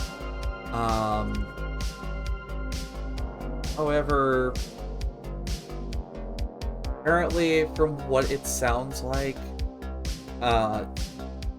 there's been a rise in human supremacists going up against replicants. Maybe that might be something there for you. Of course, he'd say something like that. What is that supposed to mean, detective? Look, all I'll say is that there's more. I think there's a bit. You've got a personal stake in it. It's our bottom line. If the Nexus 9s don't go well, then every Nexus 9 has to go. You've got your interstellar. There's your interstellar business plans to keep intact. I know. I saw it. Detective, this is not about the business matter. Someone has died, and we have a missing replicant. I understand. Just leave the investigating to us, ma'am.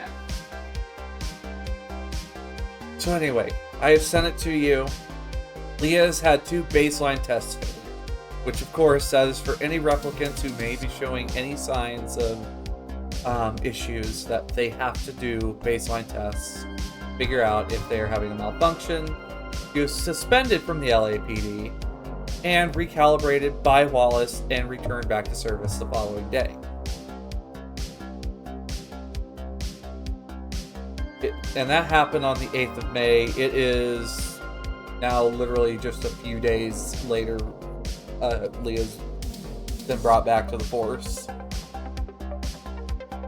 Can I get an insight check from both of you?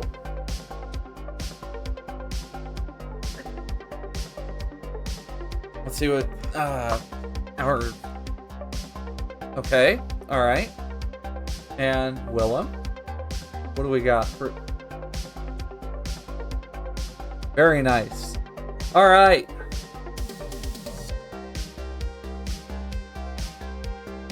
So, it looks like there might still be something more to how the replicants are being produced. That there might be something else that Wells just it seems to be bugging her, but nothing of like great concern. Possibly. That's up to you if you want to push on it. Kind of speaks up and says, you mentioned earlier that the occasional glitches with the Nexus 9s probably have no bearing on Leia's disappearance. Can you elaborate on that? And this is the 9th generation of Nexus androids, and any minor glitches that happen are usually fixed very quickly.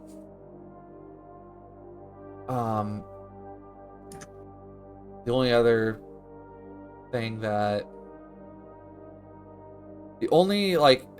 thing that happens outside Wallace would be the memory labs. And if I remember correctly, Leah was an early Nexus 9 with memories designed by the Lilith Memory Lab. That's one of our subcontractors. If you feel that might be important to you, I guess go to Lilith Memory Lab, but I think it might be a waste of time. You're telling me that you didn't develop the memory yourself. It was Eldon Terrell. Eldon Terrell is dead. I thought... I guess this would be out of character then, but like in the news thing, it said that Eldon Terrell developed the Nexus 8 and then also was brought on to do Nexus 9. That's Lilith Terrell. Oh, sorry. Names mixed up. I think she is daughter of the late Eldon Terrell. She is, yeah. So, I guess is there any other questions you have for me, detectives? Yes, same question then, but fixing my mistake. So you're saying you didn't create the memory systems here then? It was strictly made by Lilith Terrell. The memories that were made for Leah were made at the Lilith Memory Lab. I don't see why that's important to all this, but... I mean, it's especially important considering the launch of the Nexus 8. I mean, I remember how that went down, and maybe you're too young to remember how clearly and brutally everything did, but... You have some nerve on you, detective. Look, I've been doing this job a while. 16 years in the force. I've seen the ups and downs of the reps, and all I can say is that it's always the same old cycle. Ignoring these glitches and flaws, it's exactly what led to the rebellion. Well, and to have the woman to look over the fact that this woman made the Nexus 8s without any lifespan, and it went so horribly, seems grievous to me. the Nexus 9s will hopefully change your mind, much like the one sitting next to you. If anything, I think she's a fantastic example of what we've been able to produce. Aren't you? Looking at Fenna. I'm just going to ignore the prompt from Qual Okay. to engage. Just it's not relevant. At least to me, it's just not relevant to the investigation, and she's trying to get a reaction. So I'm not interested in playing that game. I'm gonna ask a question though. What's up? To Quell. So in your opinion, then, this glitch and the disappearance have nothing to do with each other and should not be a factor in this case? If you feel it is, I'd suggest you go talk to Lilith Memory Lab. However, I do feel it's the human supremacists that are the problem here. That's what the higher-ups of Wallace Corp believe. We would oblige you to investigate the matter.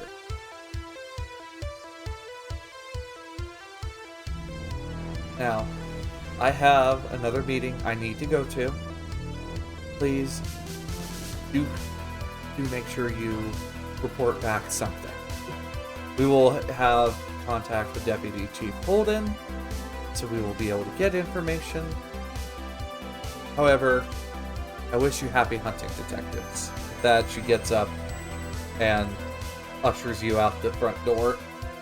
Yeah, stand up with her, and then, walk out the front, and turn to Fenna and be like after we're away from her, and be like, sometimes I feel like I get you reps more than I get other humans. Doesn't seem like she wants to figure out the situation.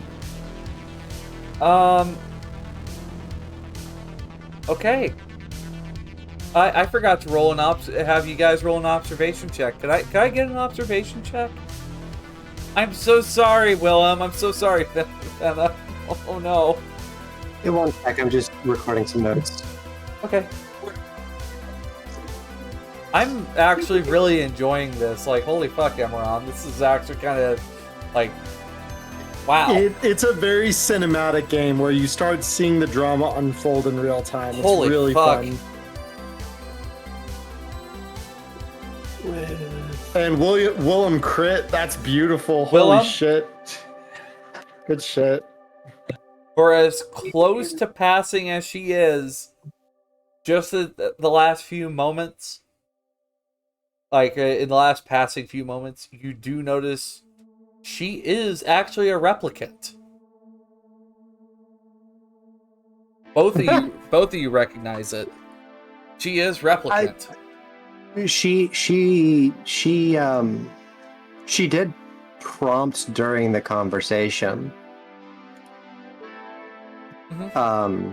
as if she was trying to get Fenna to kind of take a stance in solidarity against Willem. But Fenna, Quell is most likely an angel. Basically one of the best of her types of replicants. Next is he. So she's 9. She's one of the top. She's one of the top examples of a Nexus 9. I think she's a doxy, if I remember correctly. But good work, you two. Good work. Is that public knowledge that she's a replicant? It's in her. It's in her handout. Yeah. Oh, I missed Yeah. that. Be mindful, Diamond, of some of those handouts you're giving. They may or may not say things that you may or may not want us to know. So, okay, because they wanted me to give the mug shots of people. yeah, Alright. but I think the mug shots are their own file, Are separate they? from the Especially profile. because these handouts, I can see all of the attributes, health, resolve, skills. Yeah. Okay, of- well, of let these me characters. let me back some of that up here. Yeah. I'm just wondering how I can because they don't just have They don't just have the mug shots. yeah, they separate. don't just have mug shots. Ew. Oh, wait a minute. Here we go.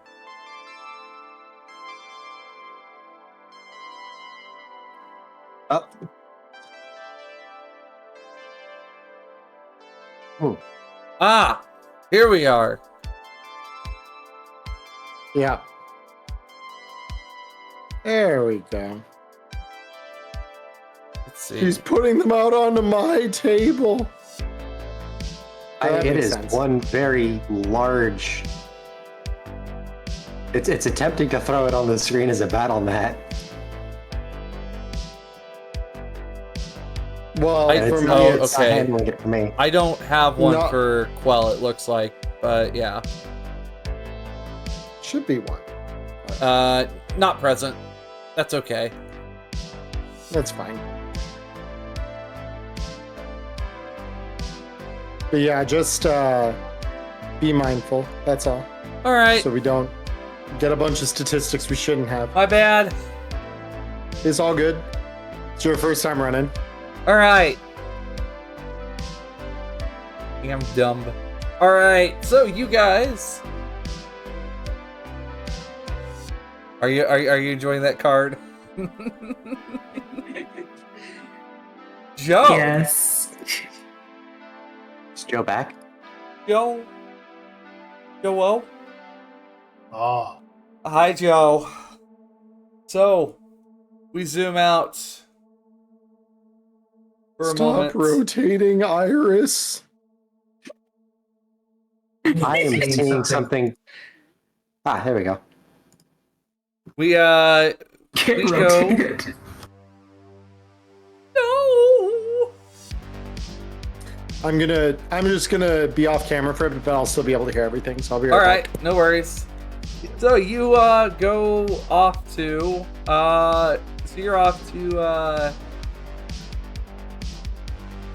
you're off to the LAPD housing is where you're off to, Joe. Off to apartments, if I remember correctly.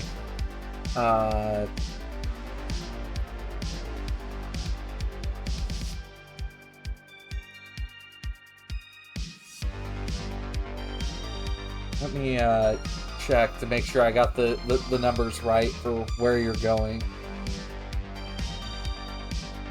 But as you are on your way, all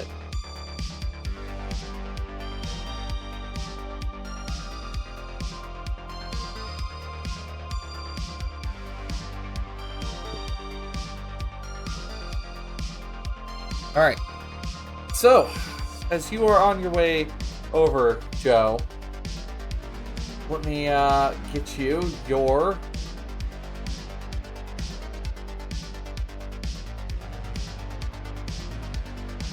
Let me get you the apartment. All right. So as you are arriving here, in your spinner, Olson, the elevator is out of order. So luckily you are very, very fit. You have to climb 13 flights of stairs as you're on your way up. I die. Oh. R.I.P. Joe.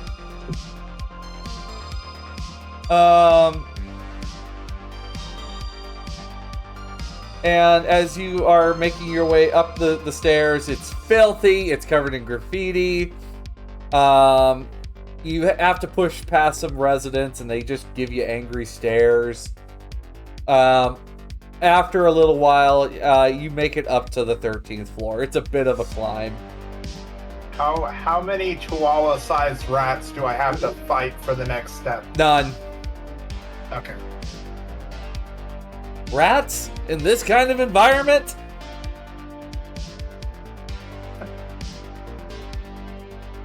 Obviously, you've never been to LA. No. The only rats I know of are domesticated ones. They're absolutely adorable. Aww. Yeah, LA rats are a different type of animal. They're the type of rats that will charge at you and try and get you to leave. Ah. Warning, a rat on platform 7 is very aggressive. All passengers divert to platform 12. Exactly. But as you make your way up to the 13th floor and come up to Leah's door, there is a large burly man who stinks of cheap whiskey that comes up to them. Just like, are you friends with that skin job?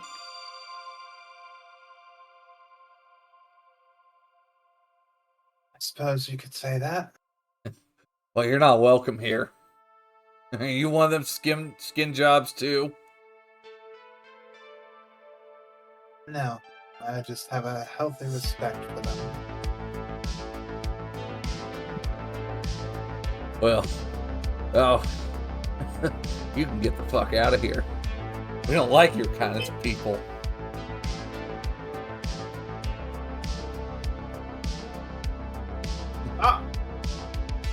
How many in does this man look? He seems to be able to walk on his 2 feet, but he reeks of it. Do you want to threaten him, or what are you thinking of doing to this man?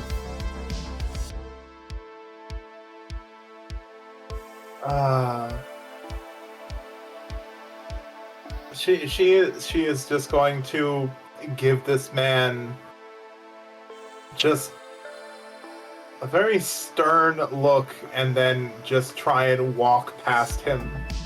Oh, like no. literally doing the classic like shoulder bump on the way past. You get out of here. We don't want your kind here. He's gonna try to shove you. Oh boy. You, the muscle of the group. How does this work? So, go ahead and roll me, let's see. Go ahead and roll me hand to hand. What?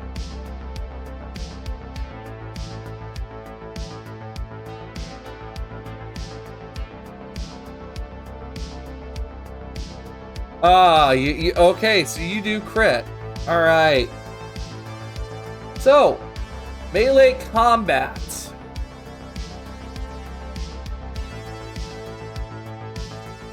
Oh, frick. Let me, pull up melee combat here. This was exactly what we didn't want. This one shouldn't be too bad. It's just one drunk. just one drunk. One drunk best friends. Yes, but see, here's the thing. He's drunk, and there's stairs nearby. Oh. Classic. Even if things go badly, all I have to do is run down the stairs and wait for him to not make it down the next couple of steps. Just remember, see you're a Joe badge. is thinking with war crimes now. This is good. Remember, Joe, you are a badge, and the badges here actually kind of get stuck to them if you aren't careful. Well, I mean, Joe's plan is a good one. Man's drunk. Gotta make a skill check to get down the stairs. Well, you can just make Joe's not doing anything wrong. I was trying to disengage. He decided to follow me, and, well, he wasn't looking where his feet were going. I mean, if you want a good example of what stairs can do to a drunk, I've got a scar on my arm that's been there for 6 months. Good God. Yeah.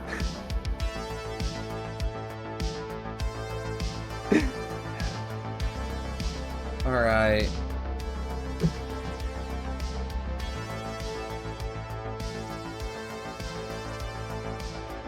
Let's see. Close combat. Let's see. In close combat, you might want to achieve a different result than simply hurting your opponent. So you just throwing him onto the ground is what you're up to? Oh, she's just trying to push past him, basically. And if he's going to try and assault an officer, then she's likely just going to... I mean, question, is that a crime in this situation? You rolled a 3 and a 5, so no successes on this first bout. So, Joe, what you can do here, if you want to try to succeed, there is something you could do called pushing the roll. Now, what this means is it gives you a second chance to roll both dice. Basically, as long as none of the dice are ones, you can re-roll all of them. But if you get a 1 on any of the dice on this second roll, for every 1 you get, you will take a damage. So it's up to you if you want to try the push your luck on that, but that is an option here if you want to try and push for that.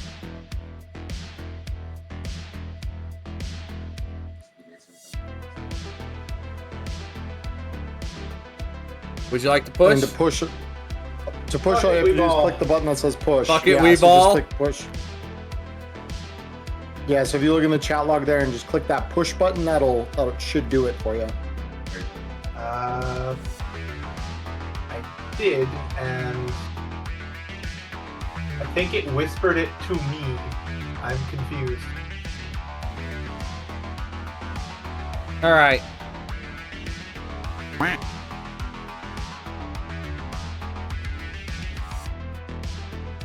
Let's see, D6, D12. Okay, so you get push matrix is what you get. You want to roll the D6 and the D12 together? Sure. Yeah, because you can choose to push only one of them if you want, but... Yep. Yeah, so go ahead and press the D12 and the D6. As the age-old saying goes, fuck it, we ball. Oh! Oh, yeah, buddy, that's a critical. Fuck yeah, we love that in combat. Since there's no character sheet for this NPC. Oh! Okay, so how do you want to do this? Just because, like, this staggering drunk is just you're giving this guy the business real quick. What do you want? What are you doing? Basically, in response to him trying to grab at her, she is going to pull the classic cop reversal and just grab him by the wrist and pin that arm up behind his back and just. I want you to think very carefully about what you're doing. Let go of me, bitch! Let go! A bitch with a badge, so think very carefully. You're a fucking badge. Oh. Okay. All right. Let me go. Come on. I can't do another week. Come on. Let me go. Oh. Say you're sorry. Sorry. Gonna let him go and just kind of pat him on the shoulder. There we go. That wasn't so hard. That he wanders off grumbling. And finally you're able to get up to the door and it is locked. Would you like to do a tech roll to pick the lock, or would you just like to pry it open using force?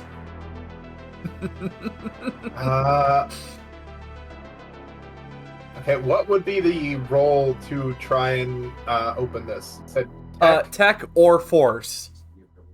Okay.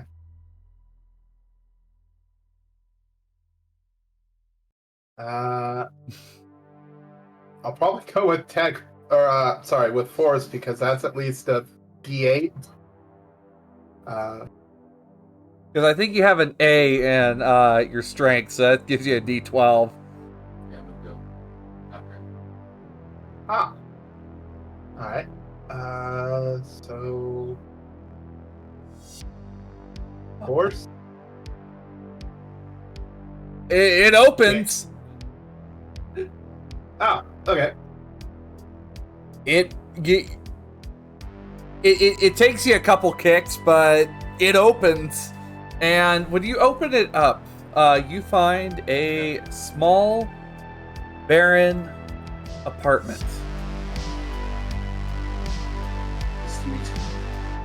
That is completely blacked out. Shit. It's a feature, not a bug. Yeah. No, Yeah. it is a feature. It is a feature. It's just a feature I forgot to.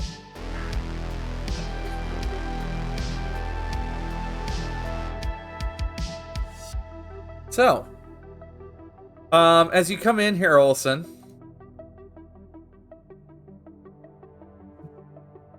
this is what the place looks like. I've shared the image with you, and here you go, chat. I'll let you have a look.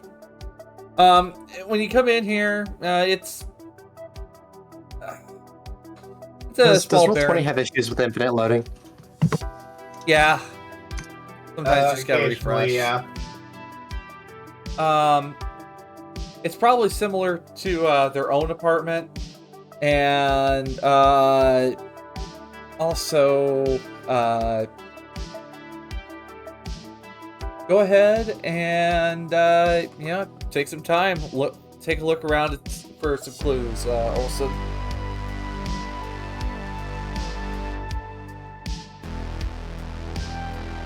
Is there anything in particular you want to look at?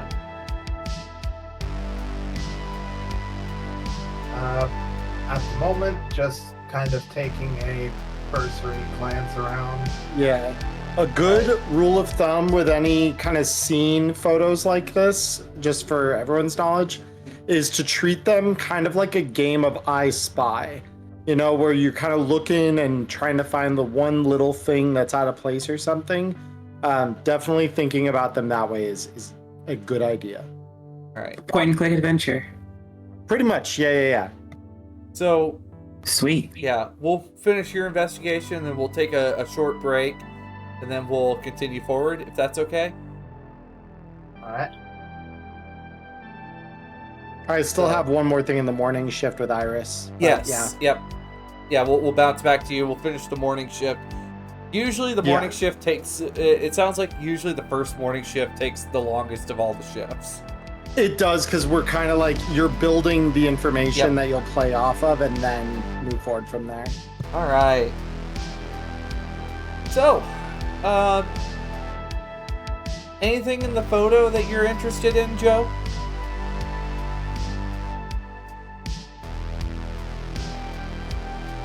Well, so it's exactly like this. Like the Yep. This is food's what... left out, bottle is uncapped. It kind of looks like she just sprinted out of there in a hurry. This is what it looks like when you come further back in here, because I assume like that room in the far, that opening in the far back is probably your front door. Yeah, the photo that you're looking at there is taken from like the back, like the very deepest wall of the apartment there, looking like back toward the kitchen and the Over hallway. here. Yeah, yep, exactly. Yeah, you got it. Mm-hmm. Yep.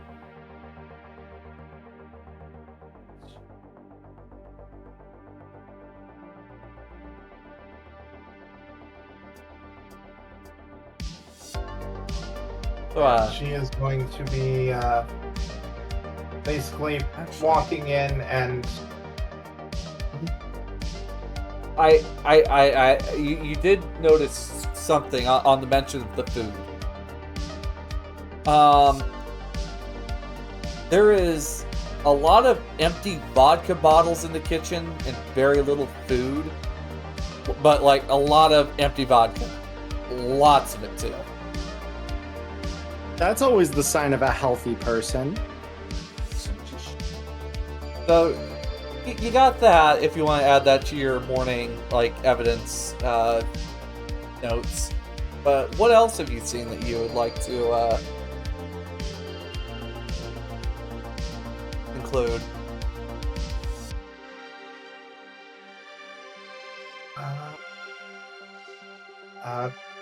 have a look at the books that are strewn about the place. Okay.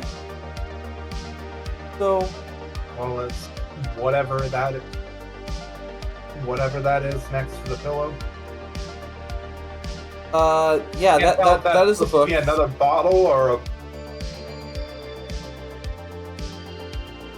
That's talking about the likely pillow another there. bottle. That I see what you're looking at, but looking at the book, you do find something. It's a collection of poems by William Blake, opened to a famous poem, "The Tiger." Let me give you the handout. I was about to say you should have a handout for that one. Uh-huh. Let me send this to you, Joe. This will be for you to look at. And I'll go ahead and read it for chat, but The Tiger by William Blake. Tiger, tiger, burning bright in the forests of the night. What immortal hand of eye could frame thy fearful symmetry? And what distant deeps or skies burnt the fire of thine eyes? On what wings dare he aspire? On what the hand dare he seize the fire?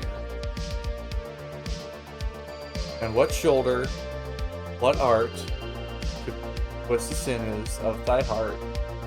And when thy heart began to beat, what dread hand, what dread feet? What the hammer, what the chain? In what furnace was thy brain? What the anvil, what the dread grasp, dare its deadly terrors clasp? When the stars threw down their spears, and the watered heavens with their tears, did he smile his work to see? Did he who made the lamb make thee? Tiger, tiger, burning bright in the forests of the night, what immortal hand or eye dare frame thy feral symmetry?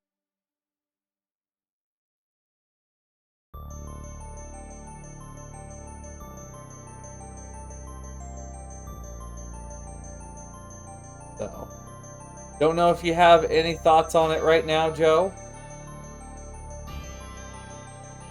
But I'm not quite sure what to make of that. that's okay. You have a whole team with you for things like this. Would you like to upload it on your Kia to the rest of the group? Yes. Okay. I will give it to everyone then. Alright.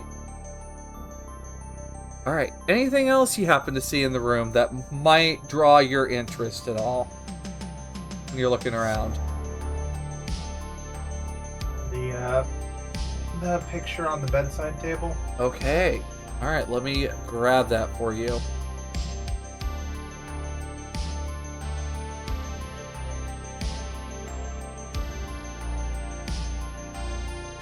Here you go, Joe. So on the nightstand,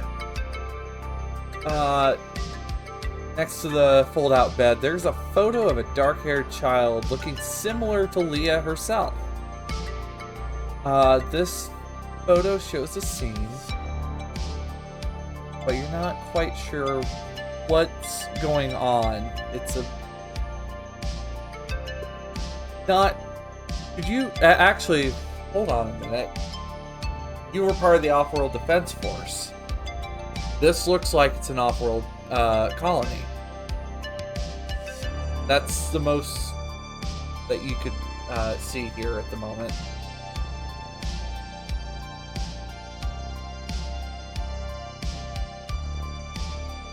And also, here's to show also the back side of the frame if you see or notice anything there.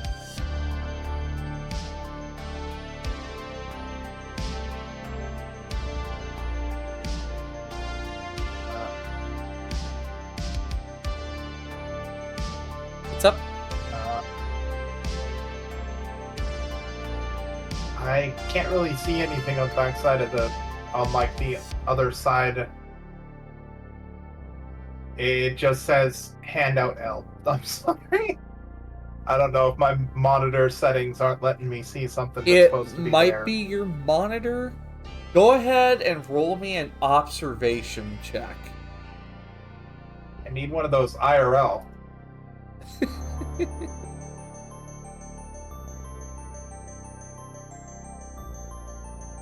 But I imagine you're having a squint at what's on there. But, yeah, go ahead and roll me observation.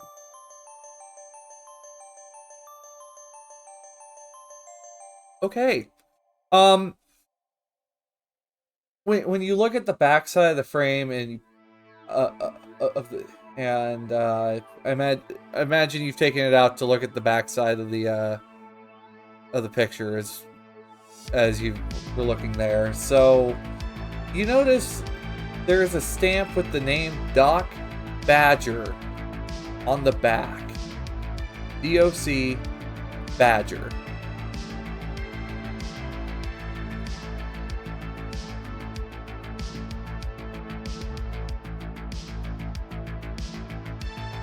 Go ahead and roll me connections.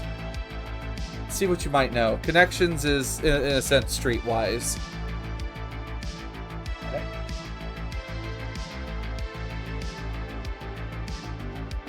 So, Doc Badger is a pawn shop owner in Sector 5.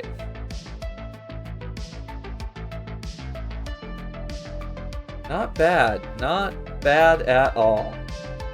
Anything else in the room that you might want to have a look at? Cycle back to the appropriate tab. I don't know how the hell you managed this. I try my best. Yeah, we all do our best with this sort of thing. Too much tab juggling. I mean, Blade Runner in the pre-written adventures is incredible for the sheer number of handouts they give you. But it's probably one of the most intimidating aspects of not only like running the game, but also then like writing stuff for the game, because you're like, oh, I need to follow this. And it's just like, ugh, it's too much good stuff. Anything else in particular? I'm not quite sure what that is, but the looks like a jar emblazoned with a butterfly. Ah, Base or something. what do you get over there, Olsen? On the small table next to the sofa, there's a butterfly jar. There are several surreal yet beautiful butterflies in it.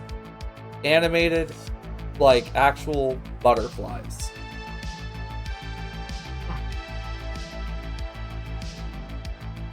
Can you give me a connections roll?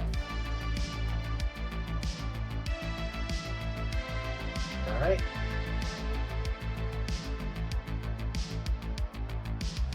All right. Hey. So, looking over these, most likely they are artificial butterflies. And they are so... And you do know from a few times that you probably have walked through there. There are artificial butterflies sold on Anemoid Row.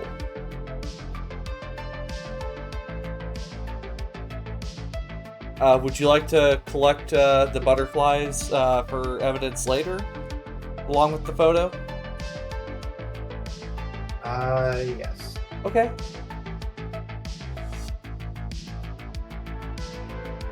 Alright.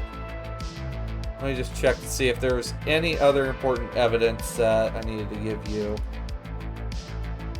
There is one thing that I'm curious about. Okay. I'm not sure. In the little like cubby hole off to the left there in the picture. Mm-hmm. I don't know if that's supposed to be a bottle or if that's supposed to be like an urn, but Once again, it is, in fact, another bottle. okay. There are a lot of empty alcohol bottles in here. Gotcha.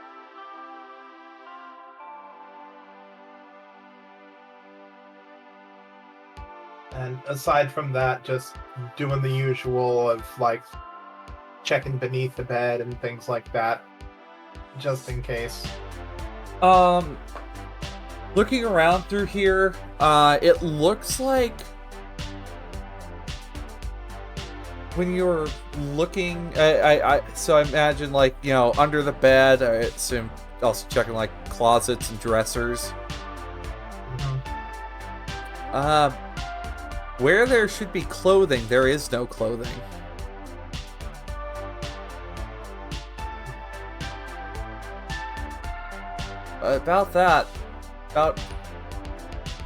That's about it.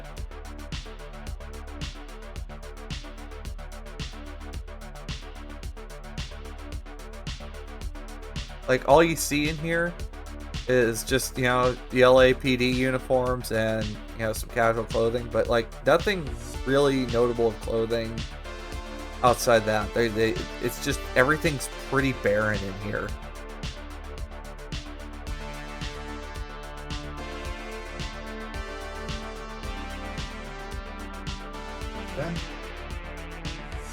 All right. Anything else before you head out? Or you think you got everything? I think I got everything. All right. Nice work, Joe. Nice work. I'd like to quick save just in case. Quick save failed. We are not in that universe. This is not a simulation. Yeah. All right. So, camera pans back to Percival as you enter the room and you see Iris wrapped in a robe, smoking a cigarette, like just puffing on it like it's going out of style. You just see her just kind of look up at Chio, just, yeah, come in. I don't mean to intrude, but it sounded like you were front and center for some of the drama that occurred here last night. Yes. Yes, I was. I spoke with Taffy outside, and, well, he painted a picture that sounded quite chaotic, but he pointed me in your direction because he said you may have seen something more. Perhaps what went down between Sandor and his assailant. If that's what the man's name was that was on the ground last night, there was a crowd that was jeering and just the typical human supremacist lot. You know, I come on stage and all they'll do is just fucking yak. and there was this like tall, pale man who intervened, and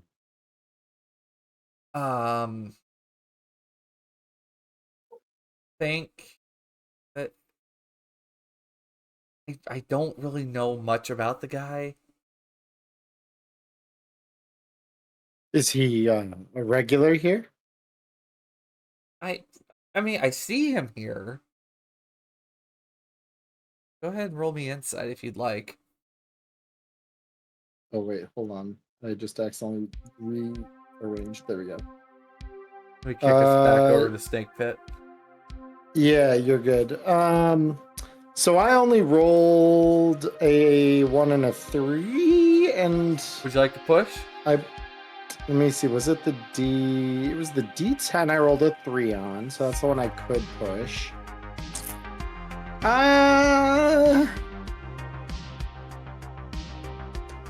Hold on. I need to check because if I suffer insight, or I suffer the where's my health? There it is.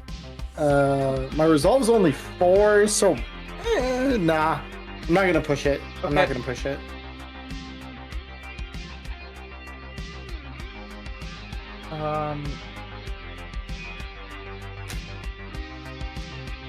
But as regards to like the man, I've seen him and some other lady here at the club like the night before, sitting by the bar, and they were watching the crowd. And when when the brawl erupted, I thought I saw them both move into the fight, and then I heard the shot, and it was very, very loud compared to other shots that I've heard. And I didn't see who pulled the trigger. Do firearms regularly come out? It's LA. I've heard a 357 go off before, but this was really loud.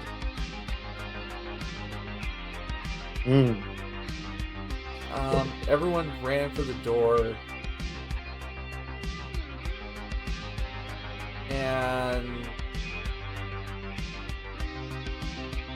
that's about what I can remember. Okay. Well, if you think of anything else, I'm going to give her my card. Feel free to reach out to me. After all, it sounds like you had quite the night, and certainly something may surface later. And so if you remember something and like to talk, that's where you can reach me. Thank you, Detective. Absolutely. But I'll leave you be now. And with that, I will turn around and walk. And I'm just going to, get my kit put back together here and walk back to my spinner outside. Can I get an observation check from you? You may. 3. So, you may have like noticed this like earlier when you got there, but there was a taller fellow when you had arrived, that was there amongst the gawking people, but people come and go, and well, he's still there, just kind of staring at everything that's going on, even though like some of the other people are like passing by. He's just staring intently amongst the other gawkers.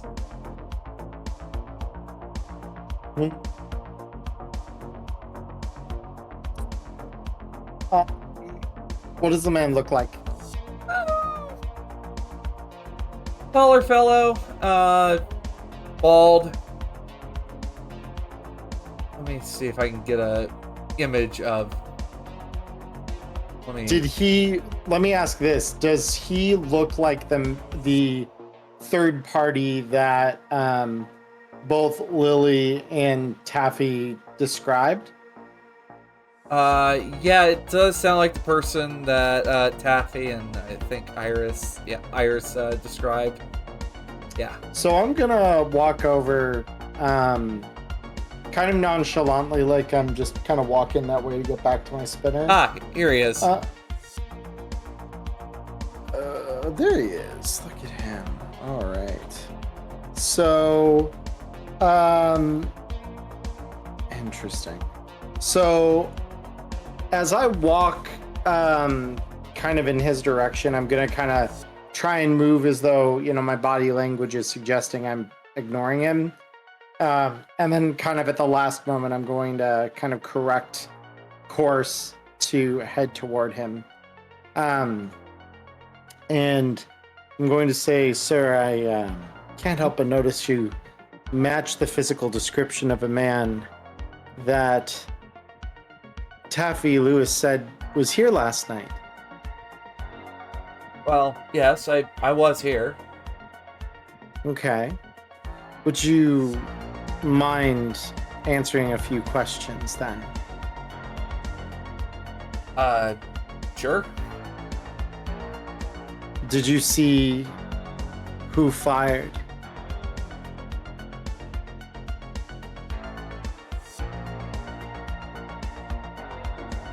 I don't know who fired. From what I remember, last night I was a guest at the club, and when the brawl erupted, it was some of those folks Gel Schuyler and like other people of those replicants, supremacists. They were jeering at Iris, the replicant dancer that was up on stage. You mean the human supremacists? Yeah, human supremacists. My bad. Above table. My bad. No, you're good. Yeah, I just want to make sure I understood. Okay. All I know is, that I did see Gel, and someone went to confront Gel, and then the brawl broke out. I heard the shot, and then saw Sandor lay dead on the floor, but I didn't see who shot. I was further back. I was having a drink when this all happened. I'd like to roll insight to see if it sounds like he's telling the truth. That's a success. All right, nice. Or if there's like more that he hasn't let on about.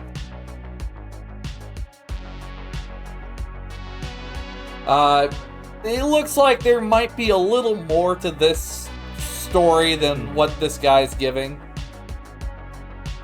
And did you see where Sandor's partner, and I'm gonna pull up Leah's photo on my KIA, this girl, where did she go? I didn't see her.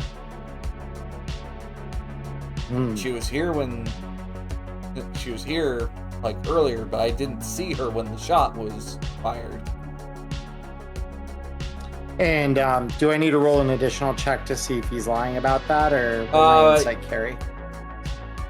You can do an insight, or you can roll manipulation. It will be with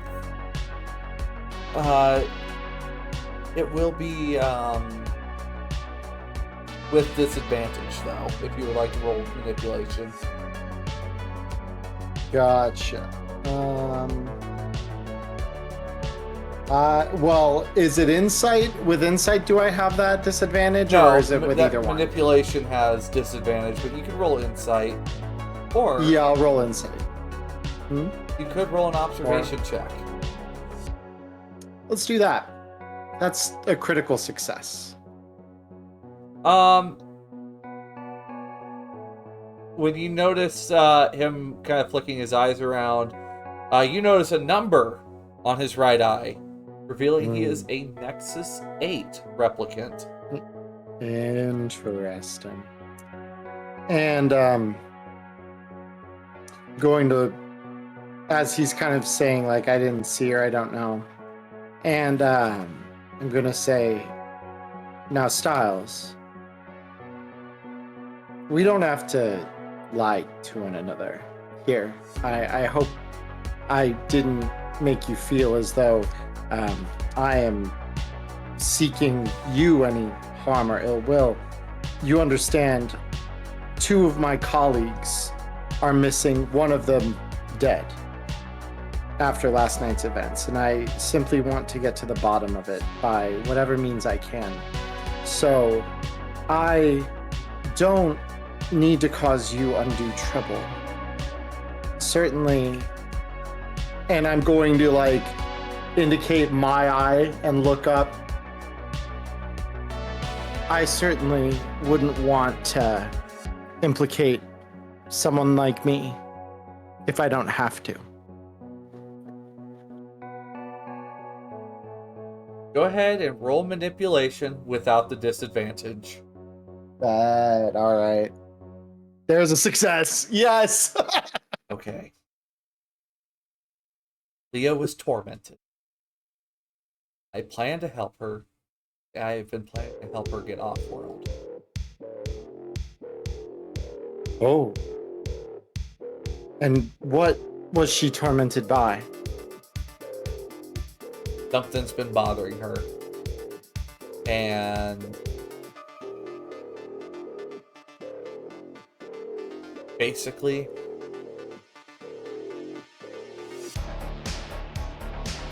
her partner had noticed me during the brawl, tried to arrest me.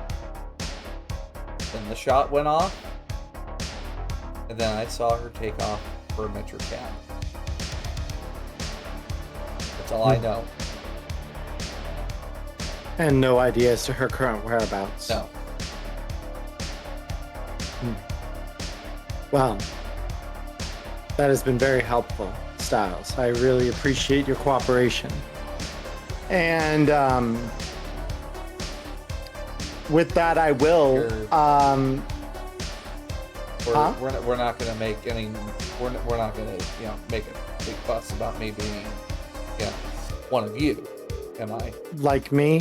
Certainly not. Okay. And I'm going to say you have a good day, Styles. And I'm going to turn and walk over to my spinner. And I am trying to decide what I want to upload to the LAPD mainframe, because some of that's kind of sensitive. So I am going to mention that it was told to me that Kill was present at the bar last night. Yep. I'm also going to mention that, so Styles mentioned nothing, he didn't see the shooter, he just was trying to help Leah get off world, and then he said he didn't scrambled out of the bar. Shooter. So Okay. Yeah, okay. So, and I didn't push him on it, and I feel like I got more information than if he had told me what what I'm suspecting is a very complicated situation here. So, I will leave it at Kill was at the bar last night. There was a scuffle. Leah, it was told to me that Leah left the bar following the shooting and got into a metro cab by one of the patrons of the bar. Mm-hmm. And I'm going to leave Styles' name and the fact he's a replicant out of it. All right. So, end of first shift. Players, is there anything you guys feel you need to share with each other on your KIAs before we go to break? Everything that I just mentioned is available to all of you. I would share that information readily with you all and update you on it. Okay. Including the earlier evidence about the, blood, the bullet, the fact that it looks like it was caseless ammunition fired from a gun that is remarkably similar to the ones we carry, which is not painting a great picture here. Willem, and that go ahead. our missing agent is fugitive as of the Metro cab. So that is fascinating. Willem and Fenna, are you guys wanting to share Leah's performance report?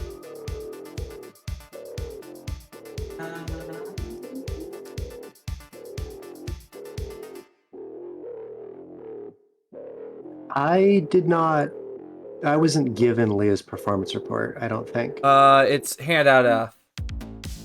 F. Should be present Oh, for okay. you. I see now.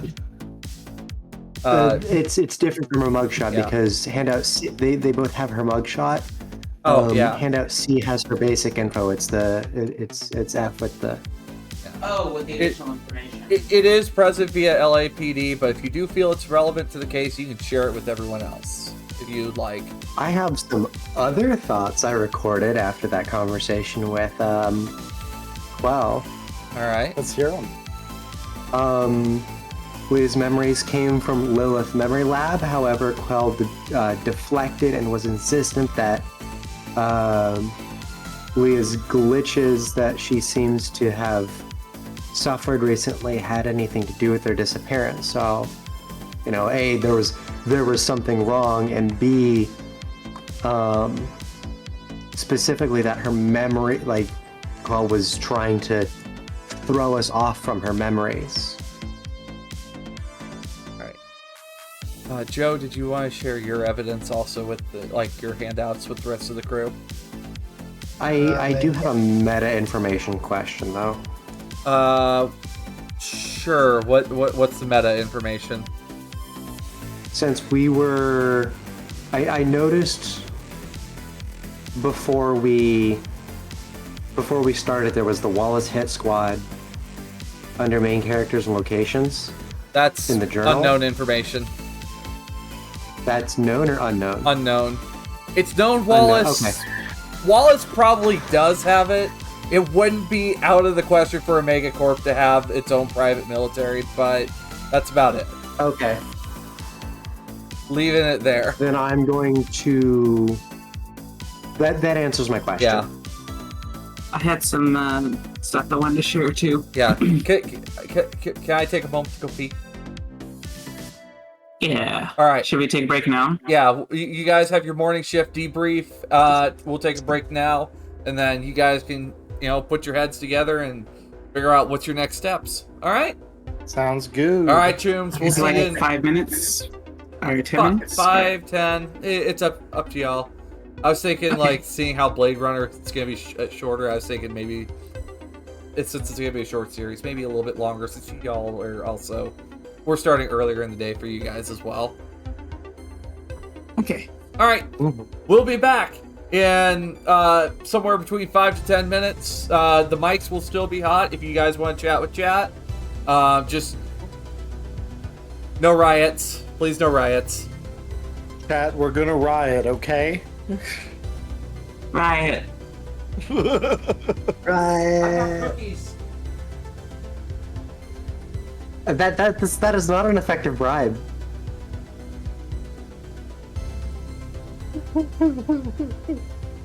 I love that. I have cookies, that's gonna stop me from making your chat riot. I probably can't even have the cookies. So oh, okay, sure. Offer me something that's functionally worthless to me. Got it. So what do you guys think about the game so far? I'm kind of curious.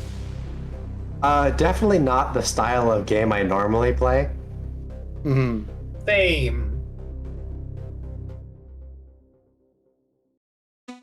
Yeah, normally the games that like Cyberpunk are very back to back,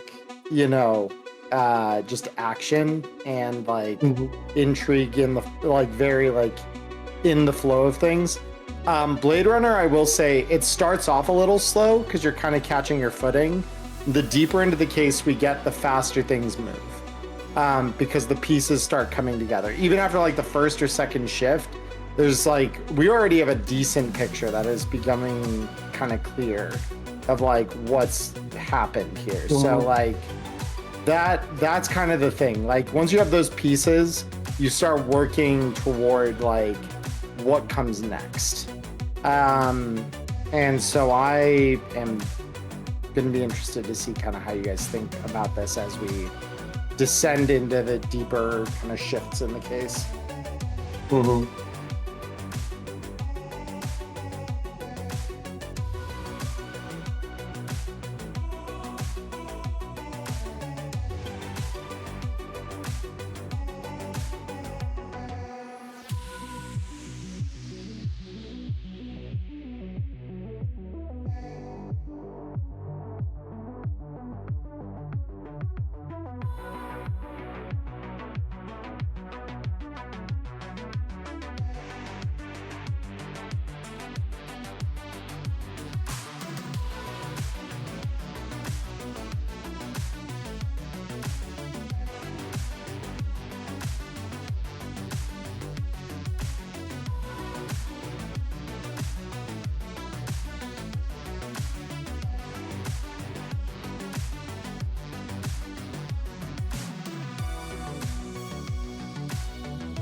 Alright.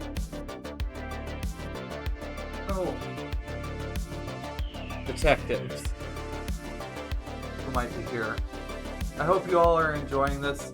I know that this game burns a little slower, but I'm actually I'm really having fun. waste of time. This. Alright, got my headphones back on.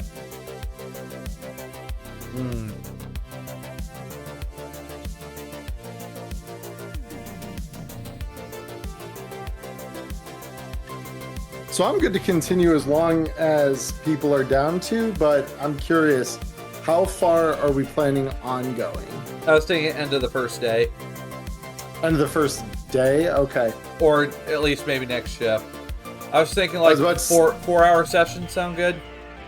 Yeah, no, that sounds good. It's just one of those things where I'm like, I definitely know in the games of this that I played, we were lucky to get through the first like 2 shifts on our first session. Like, I meant shift. It Yeah, sounds it's a like lot. it is possible to complete the case in a day. Potentially. It's potentially.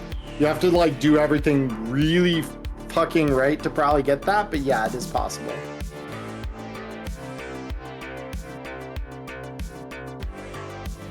I mean, the fact that Styles already dropped a big part of this, where it's like, oh boy, Leah's trying to get off world, is like, ooh, that's interesting.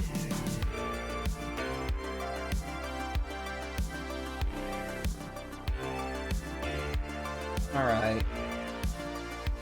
However,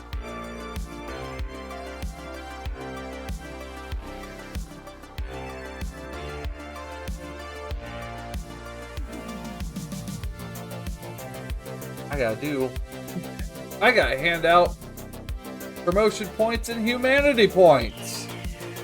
Oh, goody. So, Boy, am I human or am I skin job?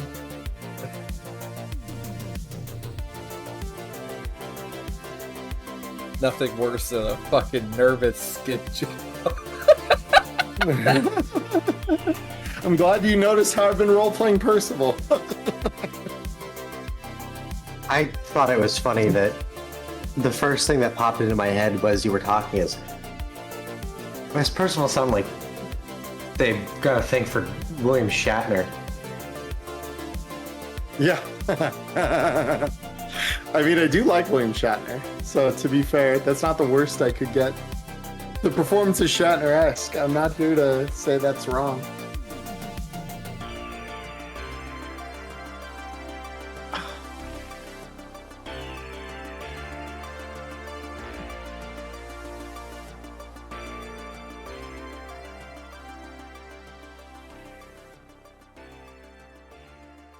Oh, Somebody's Discord go down. wasn't me.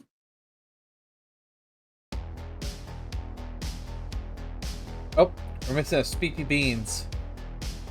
Ah, You step out for a little smoky smoke, or? probably.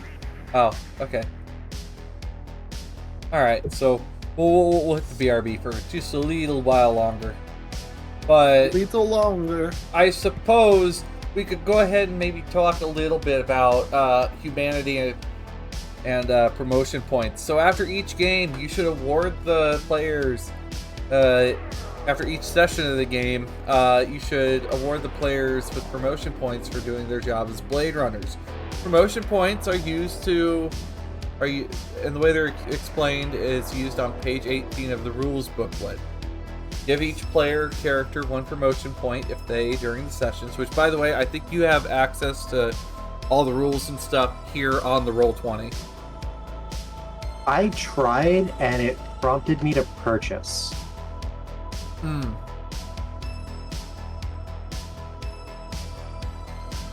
Well, Yeah, I let's think- talk about promotion pro- and human. Yeah, I think we get them at the end of the session, though, for promotion. It's like IP. Well, humanity points seem to be a little bit more Yeah, those are more fluid. instantaneous. Yeah. After each session, though. But you can lose them. Yeah, you can lose them at any time, but gaining only happens at end of session. You lose promotion points.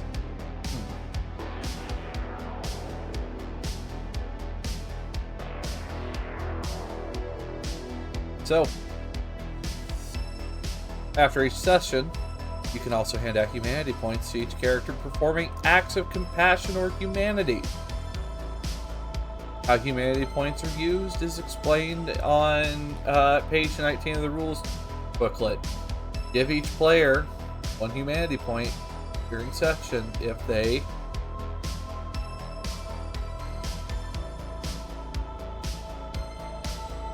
so it's gonna be interesting. But I've seen some of these different things.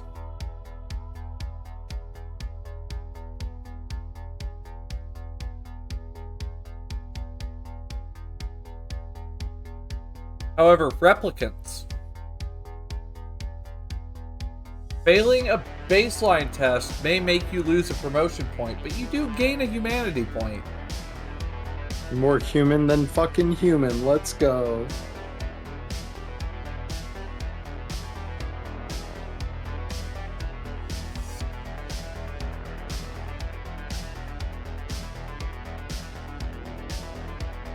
And I believe another way you can get humanity points is by, as a replicant, is by doing acts that act against, like, your Basically role going as a against your Blade orders. Runner. Yeah. Yeah. So depending on And how I we know on my interpret, character sheet, I have a hook for that. Which thing really? specifically? Diamond, since you are able to look at my character sheet, look at the key memory and key relationship.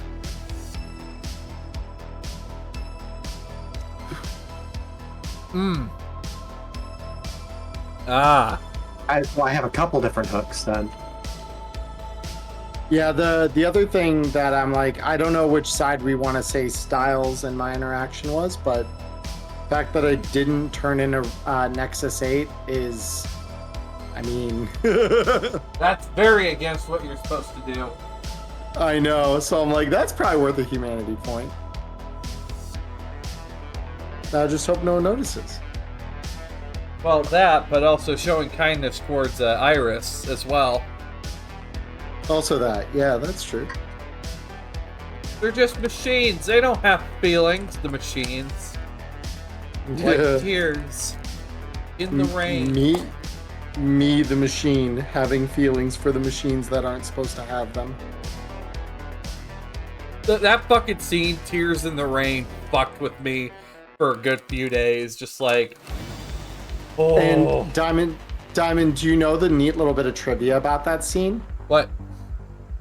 That was all ad lib on the part Really? of the actor, yeah, who played Roy. That was not in the script. That was, he was just supposed to kind of like collapse over dead, but he gave that like monologue as an ad lib, and they kept it in the final cut because it was like, it was too good. So yeah. Makes me Yeah, cry. it's really impressive how good that line is, because for being ad lib, when you hear about that, it's like unbelievable. It's so good. Also, you can, you somewhere, I don't know where, you can find Roy somewhere in Night City. Oh yeah, In no, that, I found him. in that iconic pose. I found him. Yep. I know right where to find him.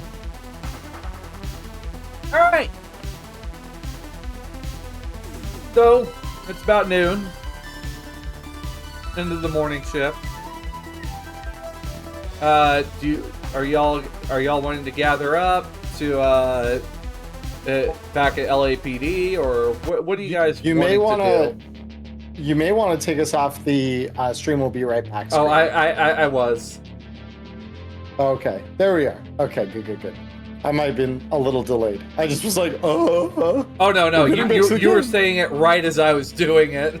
Okay, good. All right, so I mean, we probably want to gather up so we can figure out next steps.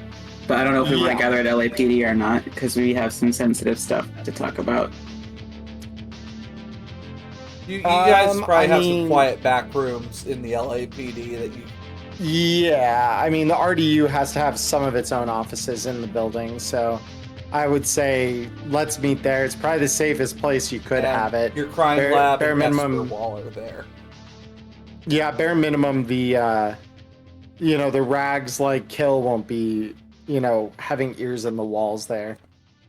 At least they're far less likely to. However, Sounds Willem good. does have a good point though about keeping some things hush. So Yeah. you guys are heading back to LAPD headquarters, flying back over this alley.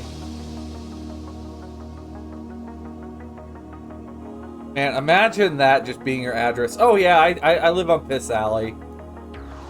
Yeah. I live on 123 Piss Alley. It's a wonderful place. Can you tell me how to get to Piss Alley? All right. Jeez.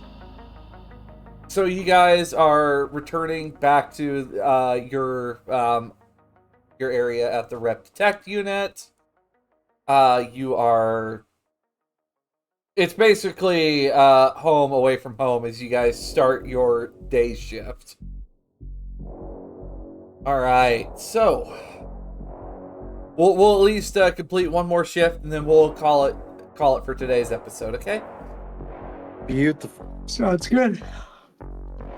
All right, you guys are fantastic. Like Joe, I know usually like big think games are not like your go-to. However, you did really, really, really well with your crime scene, Joe. Yeah, you actually did really, really good investigating that scene. I wanted to point that one out just because I knew you were a little nervous about it, but you did great. So To that I say, Murph. as you arrive back, you guys do have the RIT Crime Lab, basically probably the place that Percival had used to be at. You have Chief Medical Examiner Coco there, which let me grab.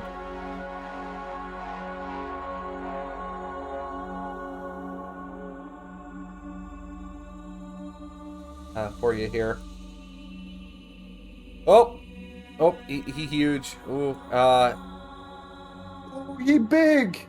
Be big. Lord. Lord. yeah, you have Coco. Actually, The size of this leg. I'm going to Keep on. deploy all the cards of characters you have found.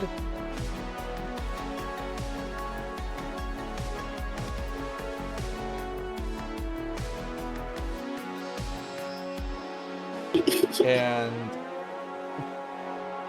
I'm just picturing for those of you who've seen the short where Goku, his face appears in the sky and then steadily gets closer until he crashes into the earth. That's what I'm imagining for each of these portraits right now. all right. I'm just imagining that fucking meme of just Majora's Mask, the fucking moon, just Yeah. Hi. Same difference. Where you're just screaming everywhere, just as this giant face is descending from the sky. I'm gonna go ahead and kind of organize where you found people so far. I'll go drop. Sorry. I was trying to help, but I might have made it worse. No, you grabbed the wrong bald guy. That's all. That's all. So, you guys now have the map at your map here. But I imagine you guys are taking a moment to discuss things before you're hitting wherever else you're wanting to go. Yeah, so I'm going to put down kind of my notes on the table first and kind of mention to the team that, one, we found a round in the wall behind where Sandor was standing, consistent with the rounds that our guns fire. This would be for Olson and Willem. It is the PKD 5223 blaster, the same kind of gun both of you use. Yeah. So these are, the round is consistent with a round that a Bladerunner would fire. The fact is that between the crime scene itself, suggesting a scuffle gone bad, and the rapid exit of Leah into a cab per one of the passerby that I interviewed at the scene, it sounds to my ears like Leah just shot up as potentially a suspect in the killing of Sandor. Especially given it sounds like she was trying to flee and break ties with the RDU in that act. So that is my working theory currently, based on everything that I learned at the Snake Pit. One of the next things I'm probably going to do is, unless someone else would like to do it, is to go and investigate the Esper wall, as the person I interviewed mentioned that she got into a cab just outside, and I'm wondering if the Esper maybe caught it. That's a good idea. Hey, maybe even, an Esper caught even more of what went down. Yeah. If there's one, I don't know that there's one in the club itself, but I mean, they're on the streets everywhere in the city. So at the very least, we'll see what happened with Leah. Oh, you did the job down pat. Great job, Percival. I'm an analyst. What can I say? I'm happy you didn't get gunked up in the numbers. No.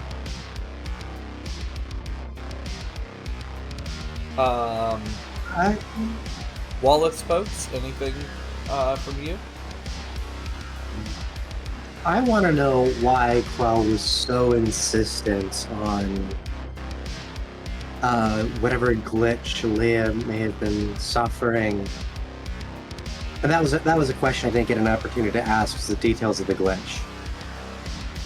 Not that she would have shared.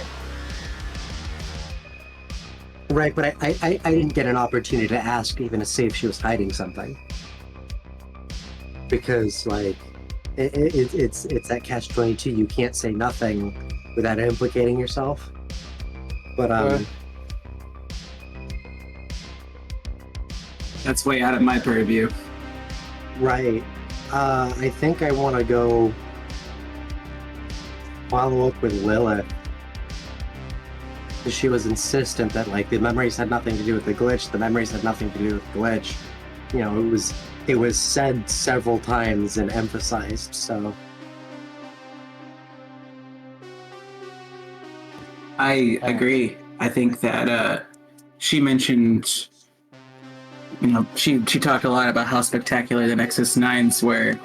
However, the one key part she mentioned that was developed at a house was that the Lilith Memory Company? Lilith Memory Lab. Lilith Memory Lab. Yep. And I agree with Fenna here. I think that we should maybe give Lilith Tyrell a knock on her door directly.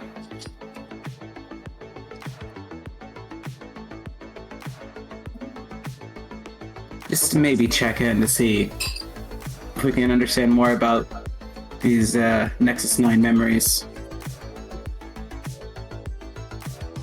You know, maybe there was a glitch, and maybe it was something. Maybe the glitch involved this memory tech they wanted us so clearly not to take a look at. However, on the other hand, they also mention human supremacist activity. I'm not sure if any of y'all ran into that in your investigations. They mentioned it at the Snake Pit. There was a gathering of them the night that Sandor and Leah went missing. Sounds like both are worth looking into. Yeah, I thought Quell was trying to throw us off, but now I'm not so sure. Could be a third-party element. They also said Kill was present at the club. So, yeah, they said there was someone from Kill that was present there the night everything went down, so Holden probably should be notified so we can prep PR.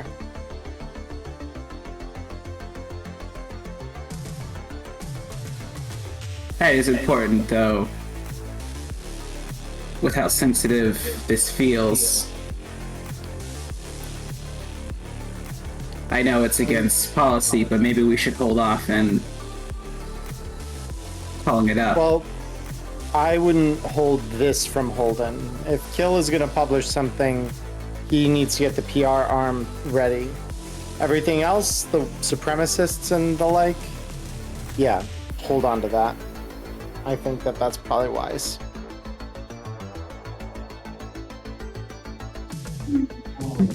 Who's the youngest member here, out of character? Who's like the newest person on the force? Yeah, Ears in the Force. Both Fenna and Percival are, because the Nexus 9s only were approved a year ago to start working with the RDU. So both of us are about the same. And Olsen is younger than Willem, and I think she has less years on the force. Yeah, I think she's just a 3 couple years. Yeah. Gotcha. Which, Olsen's got a couple of little things that she's brought in. Yeah, Olsen, did you scrape up anything good on your end?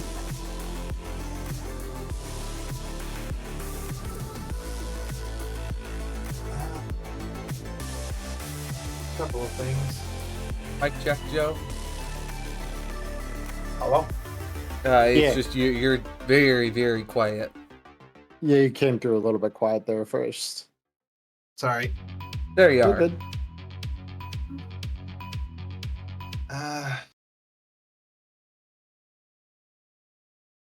Well, for one, the apartment seemed rather Spartan, for lack of a better term. Not much in the way of personal effects. A lot of booze.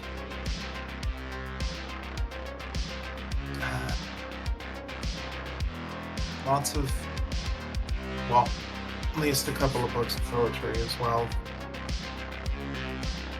And a photograph. And she'll bring up the photograph as well as the name on it that is escaping my brain for some reason. There's a Doc Badger, the pawn shop owner. Is connections a thing I can roll to see if I know Doc Badger? Is that a thing? Yes.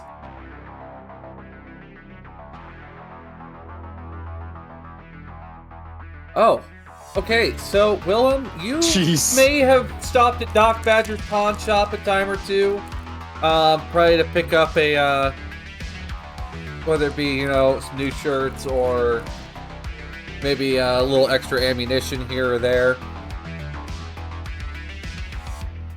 Doc Badger's. I know that place. I get gear for off duty there. Not the best place, a little seedy. But Doc Badger himself, I can't say I know too personally. I'm out of character. I'm assuming Doc Badger belongs to Doc Badger, but yeah.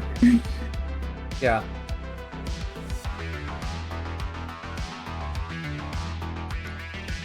I could probably lean on some connections though, see if we can get it in, ask some questions.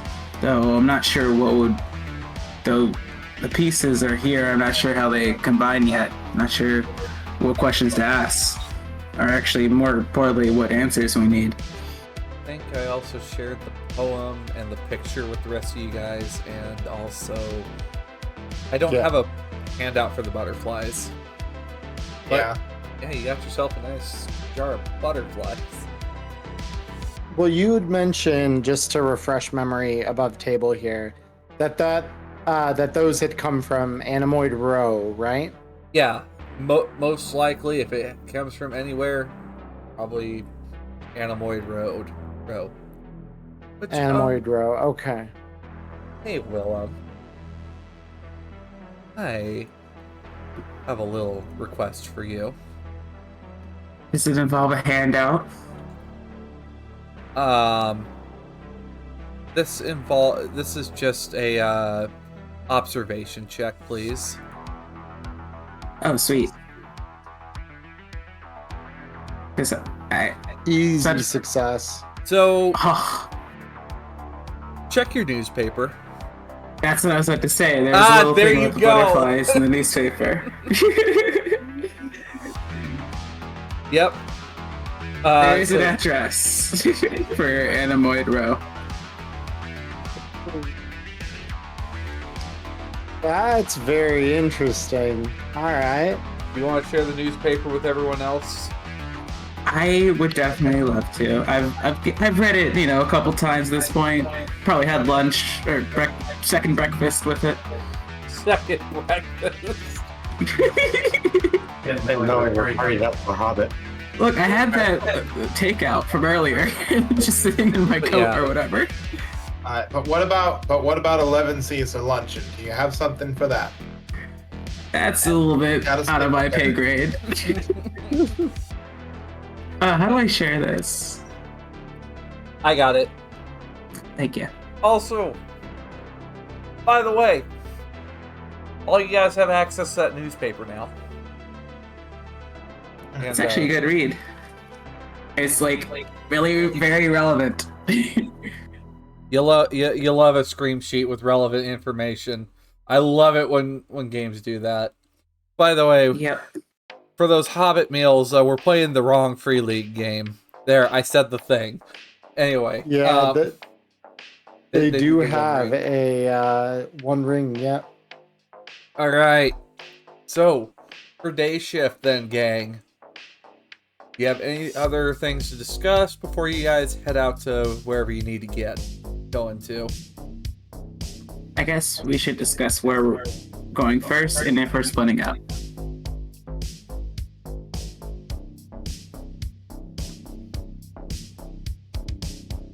Also, I don't know if anybody else had anything they wanted to share after we got everybody's information combined.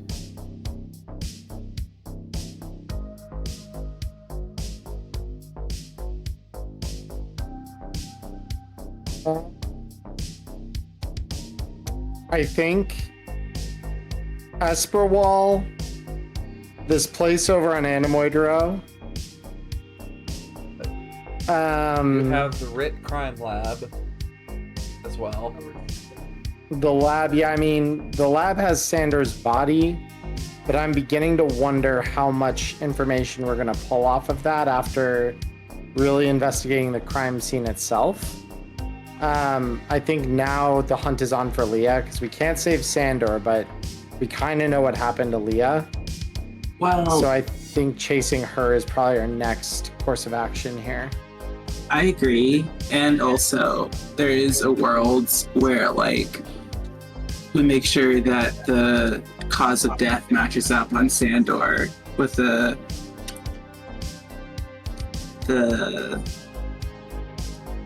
rounds you found, right? Those were our Am I misremembering? Those are used. No, you're Those are not. the boats used to kill Sandor, right? Yeah, or at the very least, there was just one round, so So maybe it's worth like double checking that like that's actually what happened to the body. sure. I mean, we do know we have Sandor down in the down in cold storage, so at the very least, he's not going anywhere. Leah, on the other hand, if she's trying to get off world, my thinking is that we've got to prioritize that. The autopsy can wait for later. That's kind of my thought. That can wait And because that's less important. also, you can always just call Coco if need be. True. But if you have other stuff you want delivered to the crime lab, you can just even have staff take it for you if need be. Mm.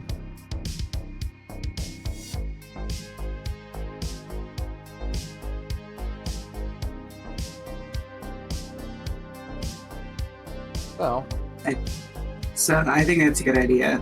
I think that somebody should also go. Oh wait, I should do this in character. I think somebody should also go to the give Lilith a chat with Lilith. Yeah, Maybe I agree. maybe Fenna. Yeah, sounds good. you also do have Kill. I mean, Kill was there, but I don't think that I'm gonna get anything useful going to them. As far as I'm concerned, they're kind of our biggest enemy right now, and I don't really want to give them another headline. If you do want to send Muscle, so I don't want to give them another headline. Yeah, I learned from experience. Stay away from the tabloids. Yeah, stay far, far away, and that's All right, what I so- plan to do. just gonna contact Holden on that one. Yeah, I will notify Holden to let him know, like, hey, heads up, there was a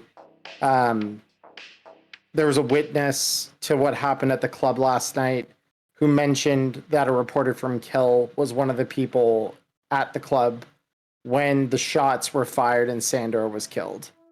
So you may want to prepare PR for them publishing something about it.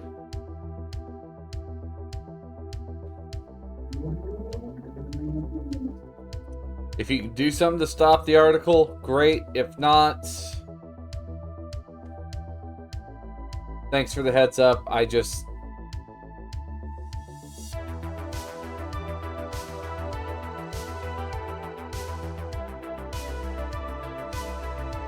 gonna ask if you can stop it, great. If not, we'll have to deal with it when it comes out. I know Wallace is not gonna like it.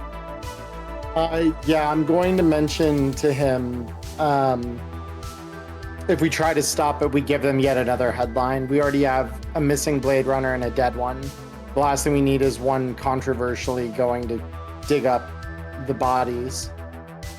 I suppose, thanks for the early warning. I'll get Wallace on the line and we'll deal with it as it comes. Head it off if you can, but yeah, we are gonna dig. We think we have a lead on Leah. But You do? We need to investigate further.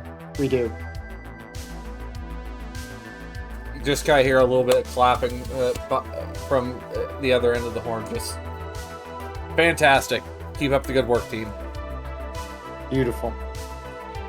And yeah, so I said, let's on with the plan. And I'm going to head towards my spinner to head off in the direction. Well, not to my spinner, actually. I'm just the one headed down to the Esper Wall. You're heading to Esper? Yep, Okay. I'm going to go to the Esper Wall, which is on site. All right. So I think since you started us off and ended us off last time, Joe, where are you heading?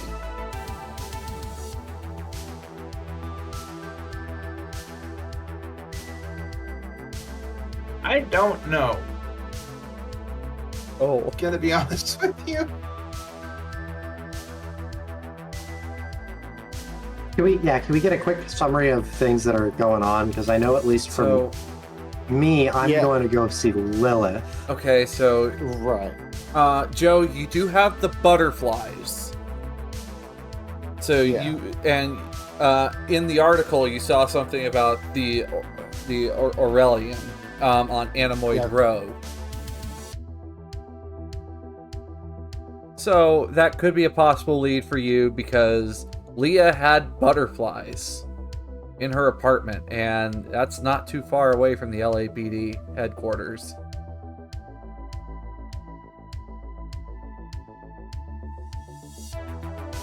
Fucking GBS News.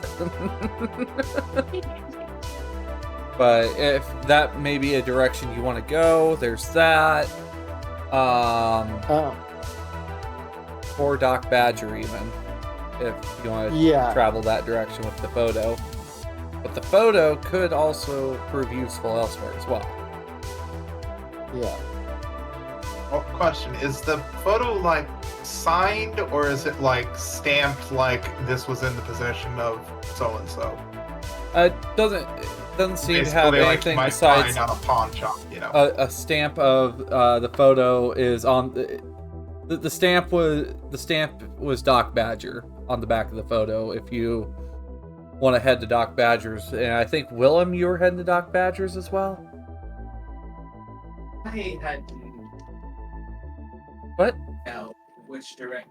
Sorry, I hadn't figured out which direction I was going to take Willem yet, but I think it makes sense. I can lean on my connections with Doc Badgers to head there. But Willem might also want to go to Lilith. Ooh. Yeah. I mean, I think we're still at the phase in the investigation where spreading out probably makes the most sense and kind of leaning into our specialties. Because the more ground we cover, the more information we dredge up. We didn't have a ton of places to go to start, but now we do, so. Yeah. And Olsen's specialty, she is an enforcer. She is muscle. And we have,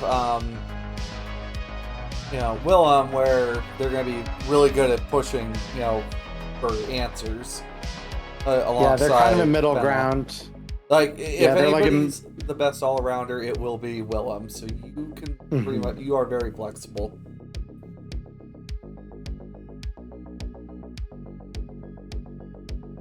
I think that's why Willem's the mandatory character. Fenna is also mandatory. If there's two players, Fenna would be the secondary.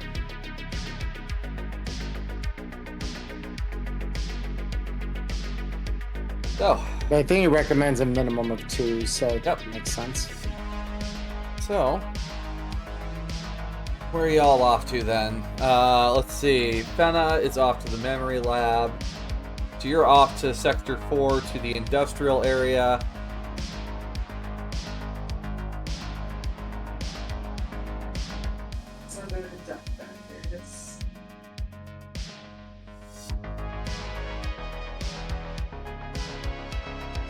Alright. I guess I'll go to Doc Badgers. You're gonna go to Doc Badgers? Alright, so you two, so the 2 human detectives are off to Doc Badgers. Okay.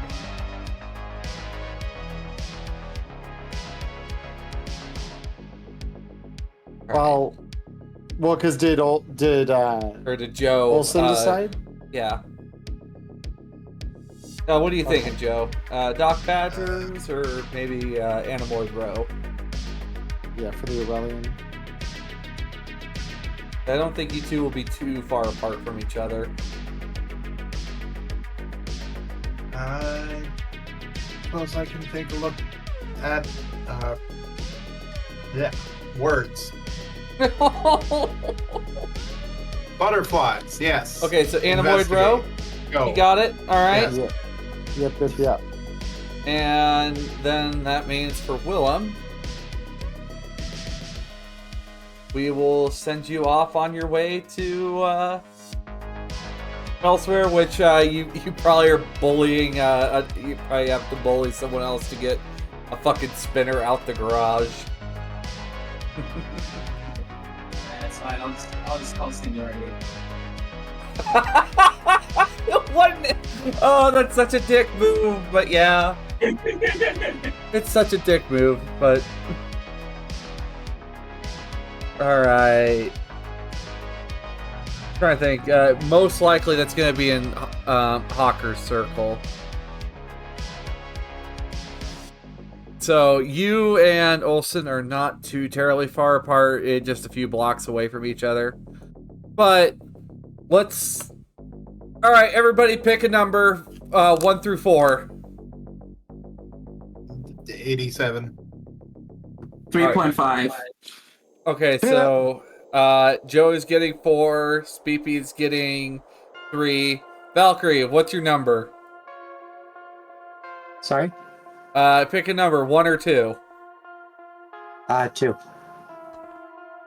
Okay. number 1. Hey.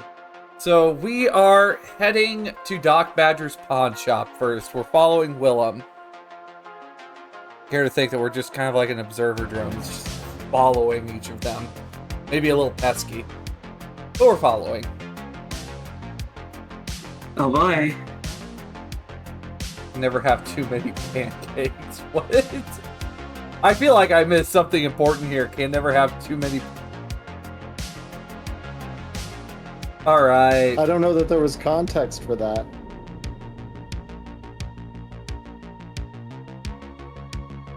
But,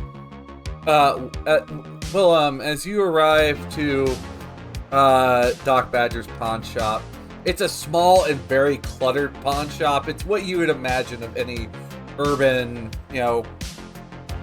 consignment shops that are just, packed from head to toe. You do know, because of your connections, Doc Badger does not like to offer information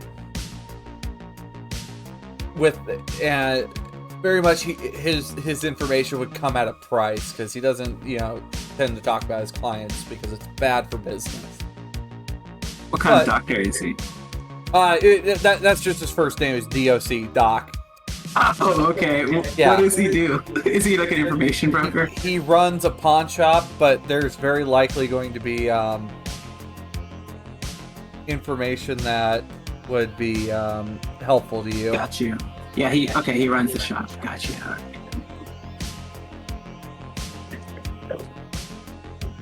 Okay, well, I mean, first thing I do when I walk in, my training kick in, my years of experience kick in, I'm doing a check to check exits and see if anybody's armed. Go ahead and roll me an observation check to see what you got around here.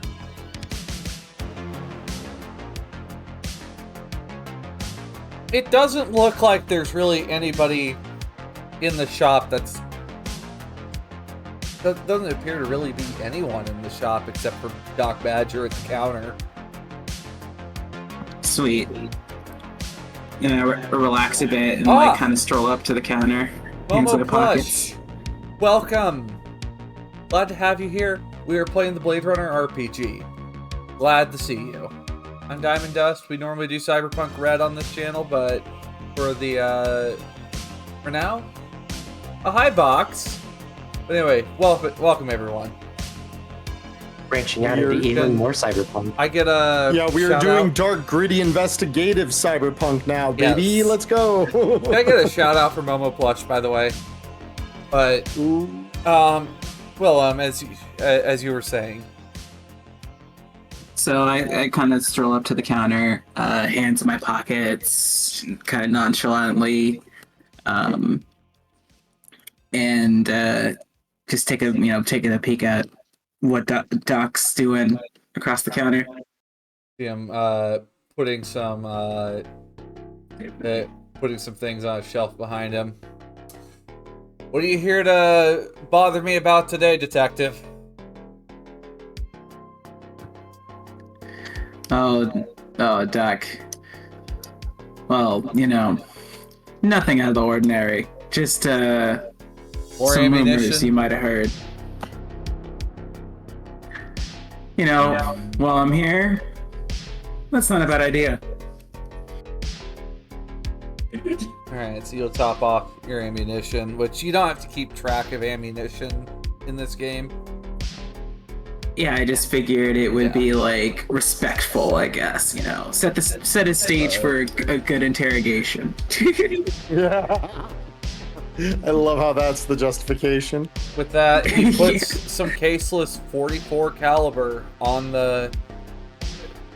That, you know, looks much like the bullet. It's very much like the bullet that Percival found. It's caseless 44, ready to be Always put got away. the good stuff, Doc. In there. It's nothing. It's just keep a little bit aside just in case if I have anyone come in here. But yeah, it's not the kind of thing anybody just anybody old person just comes and gets. Pretty. Anyway, what can I?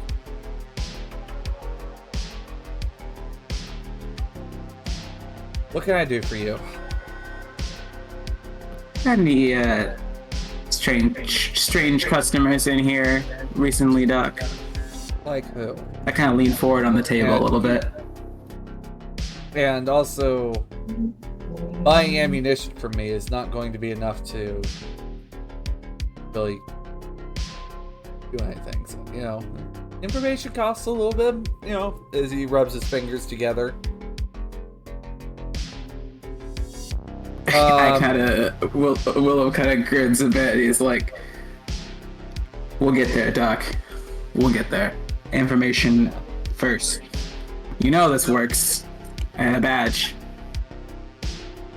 Above table, Chin Yen points are basically large sums of money. If you are, if you ever feel like bribing or making some really big requests for items, or you could do a manipulation roll if you'd like. If you feel like just getting him to just get it out. Actually, go ahead, roll me manipulation, Willem. Sure. I'll be like, look, Doc. You know how this works. If we're gonna have this above board, information first. If it comes out clean, you get what you need. And I'll roll my manipulation. All right. Who? What? I have all sorts of strange faces that come in here. Any strange ones buying rounds like these? No. Do you have? Do you know who you're looking for?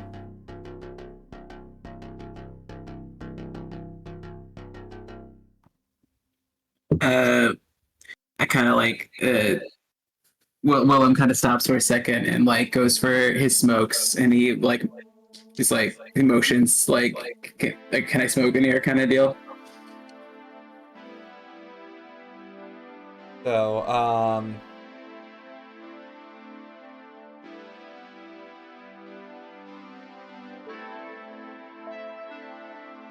mean, I guess, but I just need to know who you're looking for. That's if you're gonna want your information.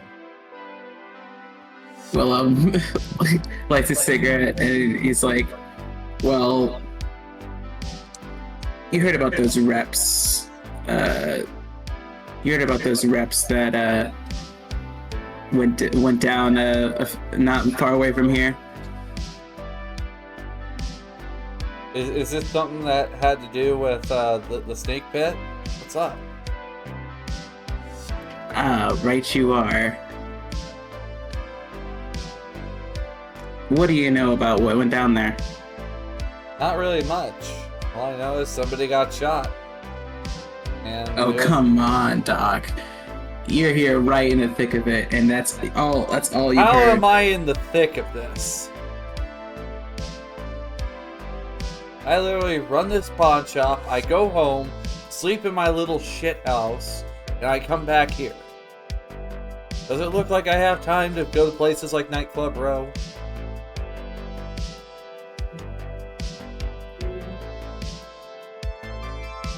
Can I do an insight check? Sure.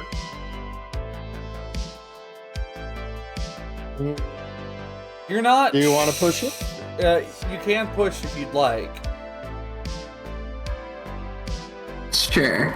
All right, go ahead and push. You can decide how many dice you want to roll. I guess I'll roll this one. Oh! Oh! Hell yeah. I'm trying to think what happens when you roll a 1, though, on a failed dice after a push.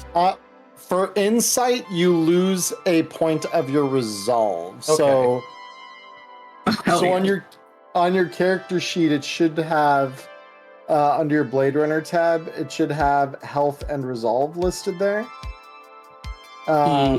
Yes.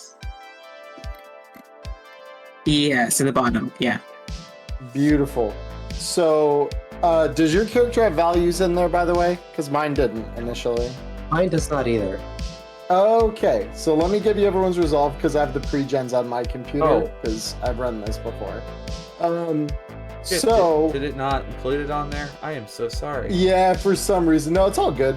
So Willems is 5 and 5, so your maximum health is 5, your resolve is 5. And then just make sure to fill in all the pips underneath there because that shows your current health. For Fenna, it is 7 and 4.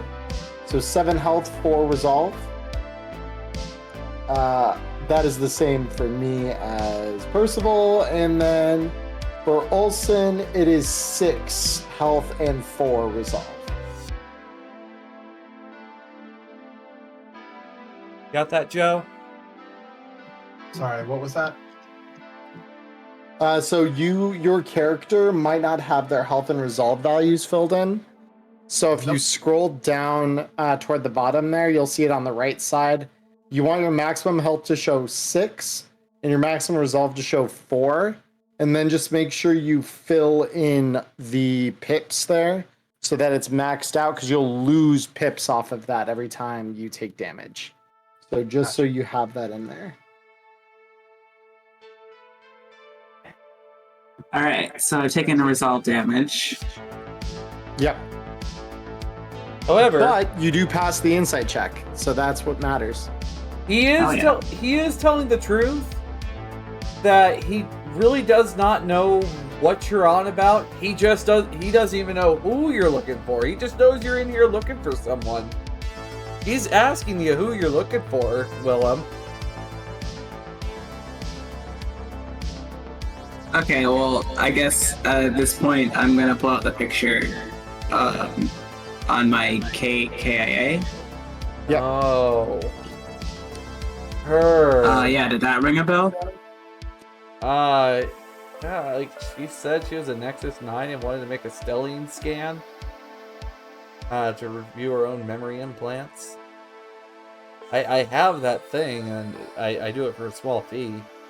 She asked for a hard copy of like a printout, like a slice of the memory, like a young girl in the image, and she seemed really, really distraught about it. Has she ever come in here previously? No. Do you have any copies of other copies of that scan that you did? I don't. She was the one that had it. But surely then, if you ended up here, you must have seen it at some point. Surely. All right, Doc. You were very helpful. Sorry to give you a bad time. I'm glad I could help where I could, Detective. Yeah, no worries, Doc. Look, I'll just next time we're sweeping through here, I'll make sure that we go talk to somebody else. All right. Next person up. We are going to Emerald. Yes. First of all, as you're riding the elevator down, you get off at on the level of the Great Esper Wall. Just screens everywhere. Yep. So I'm gonna sit down at one of the open terminals in the room, and I am going to. If I recall correctly, because again I played through this once. Any checks I make in the Esper Wall, the roll with advantage. That's perfect. Okay, awesome. So what I'm going to do is I'm going to sit down at one of the Esper terminals, and I'm going to pull up the camera from the from outside the club last night. Okay. All right. Also, of course, you can use the mainframe to confirm confirm any information that you've come across as well. Yep. All right. So yeah, I'm gonna start by getting a beat on the club so that we have that. All right. So, as you go right down to the minute of the night when it happened,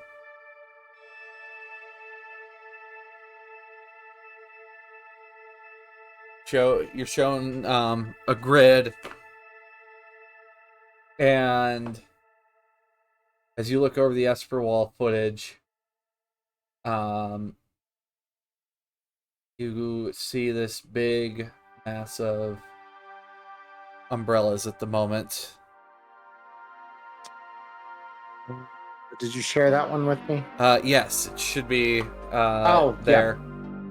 Hand out N. No, that's the snake pit. The snake pit is a little bit further in the back corner over there, next to the noodle shop. Oh, Esper, there it is. I see it now. Yeah, we're good. We're good. Awesome. Alrighty, and there's our cab. So yeah, I'm gonna just enhance on 210 there, the image with the cab. All right, that is a really good look. Continuous clicking noises. Yeah, the as it zooms in, as I like to put it, cyberpunk enhance. And sure enough, there's the enhance.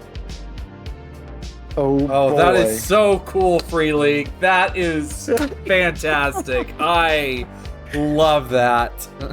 This is consistently one of my favorite parts of this investigation, because this is the one that really shows off how cool the fucking handouts in this game are. So yeah, I am going to, note down the details about the cab itself. Our good friend Leah, who appears to be stepping into the cab. Mm-hmm. And at this point, I haven't need to make any tech checks at all yet, right? Not yet.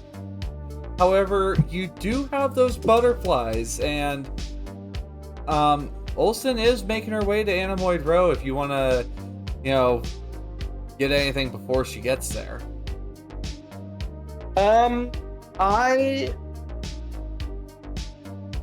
gonna try to.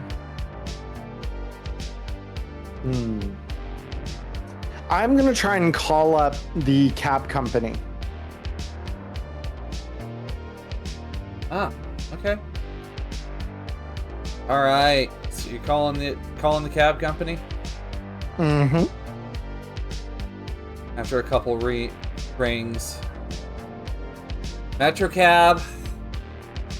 Yep. My name is Percival. I'm a Bladerunner. Hello, detective.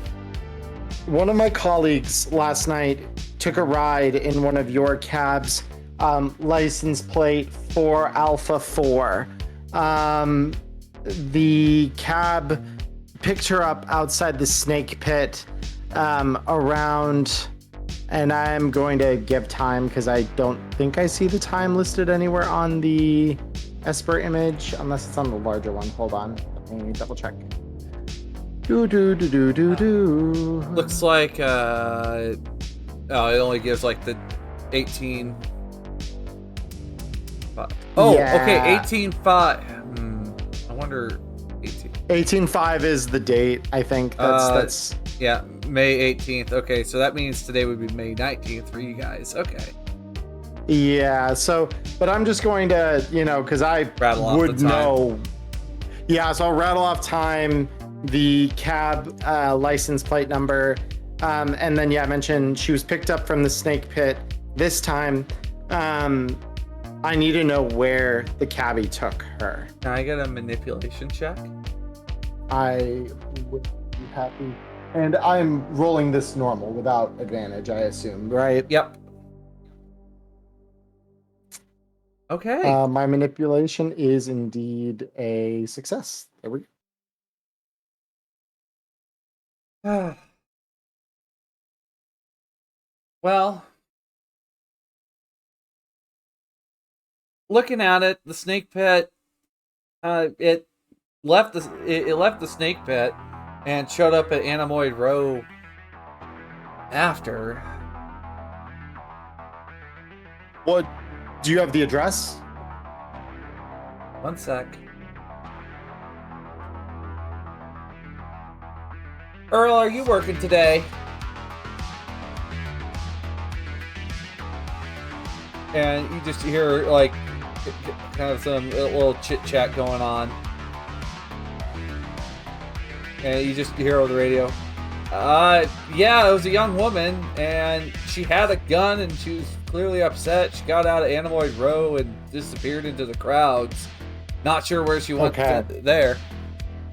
So just dropped off at the end of the row. That's all the driver has for you. I hope that's enough to help Okay. you, Detective. No, that's more than enough. Thank you for your time. And I'm gonna hang up and then immediately punch in Olsen's comm and say Leah headed to Anemoid Row. So where you're going, be on the lookout for her.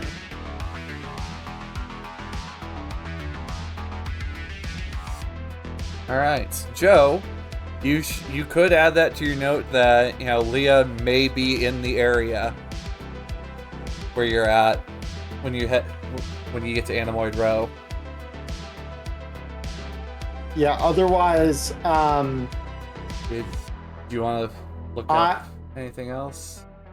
I wanted to try and see if there's an Esper for Anemoid Row. Yes, there is. There is. Do you need me to roll tech for this one, since this is let me- not going off known information? I'm trying to check to see if I have handouts for Anemoid Row, though. Okay.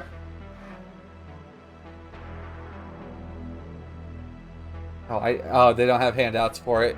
But yeah, there is Esper footage of. And give me a tech roll. Let's see what you can find. First of all. Oh, hold up. Let me. Can you delete that roll? I forgot I didn't check the advantage button. Hold up. Go ahead and re-roll. Or just re-roll. Yeah, That's I what don't gonna have means to delete. Oh! There we go. Holy Perfect. shit! Yep. So that's a critical success on my check So- for that. As you're kind of screening over the Esper footage on Anemoid Row on the many different screens, there are several images of her amongst the bustling crowds there. Stopping by the Aurelian for a short conversation. And then there's also images of her entering and exiting Bullet Bob's surplus. These really appear to happen like hours, within maybe an hour after the snake pit shooting. Wow. Okay. So And- I'm going to I'm going to Bullet. further reinforce. Oh, go ahead. I'm sorry. And at Bullet Bob's, there's Esper footage of seeing the leave on Narrow Street close by. But there's nothing more after there. Damn. Okay. So yeah, I'm gonna say, all right, Olsen, I've got somewhere for you to check. She stopped to talk with the Aurelian, but beyond that, she seemed to walk down a side street in the direction of, what is the Esper show being down the road? It's just past Bullet Bob's. But... can't quite see much past that. But okay, she did seem to stop in at Bullet Bob's for a bit. Oh, got it. Okay. Yeah. So yeah, I'm going to say she stopped off at the Aurelians and Bullet Bob's and then continued past Bullet Bob's down a narrow street. So hopefully that helps refine your search, figure out who you want to talk to.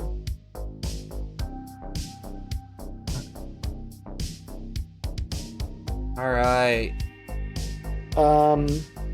Beyond that, though, yeah, I think that's all the Esper I really need to review. That felt pretty good. And team. Hell yeah. Important information has been sent out from Coco, Chief Medical Examiner. Sandor was shot at point blank with a large caliber weapon, and the bullet matches Sandor's DNA.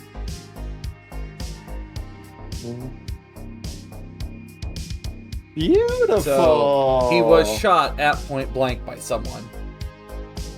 And also the butterflies, they are artificial and appears to be sold on Anemoid Row. The serial number shows that it should there's a matchup on LAPD mainframe, which Olsen, it sticks that it is the Aurelian. These were sold by the Aurelian. So that was a good find, by the way, Joe. Getting the butterflies. Yeah, that was really important. Because now, yeah, we've got so much extra information off of that. All right. So we got 2 more people to cover. We'll end the shift, and then we'll call session. Okay? Yeah, no, we're chilling. Sounds good. All right. So, Joe or Valkayrie, who do we want to look at first? Lilith's Memory Lab or Anemoid Row? Actually, how about Lilith's? And then we'll go to Anemoid Row. All right? All right. That'll give you some time, Joe, if you need to really think on, like, how you want to approach Anemoid Row with all the information you're armed with now. Okay? Okay. Are you okay, buddy?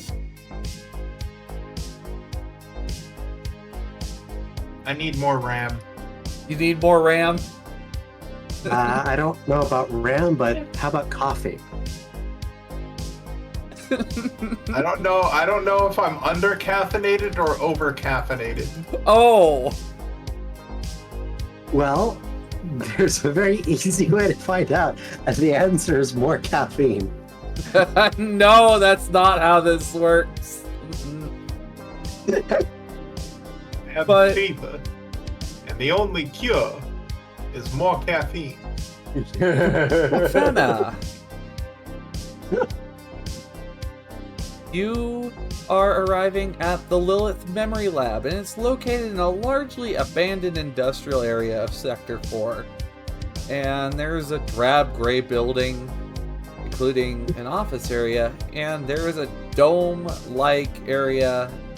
There's like a dome on the building itself.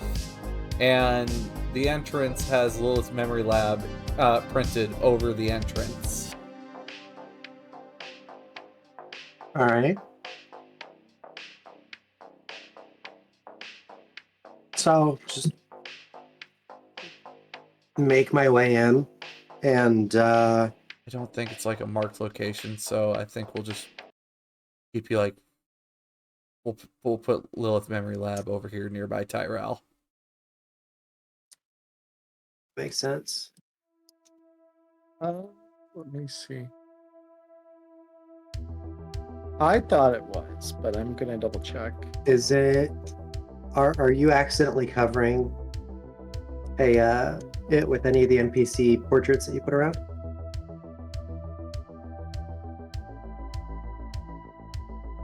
Let's see. Because it would be in Sector 4, is where it would be. Okay. Maybe it's just not big enough to be noted. Mhm. Is this Yeah, just it's kind of probably- like is this a general map instead of a Yeah. map specific to? Yeah, this one, like, if you get the core rulebook for Blade Runner, this is literally in the front page, like when you first open the hardcover. It's that I forget what they call it, but it's that The splash art. Splash art, yeah, on the very first thing you open up to. So it's really nice. Okay, so as you arrive, then the main door is protected by an optical scanner at the moment. But there is also an intercom at the door. Push the intercom. You just hear kind of a gentle voice just, hello?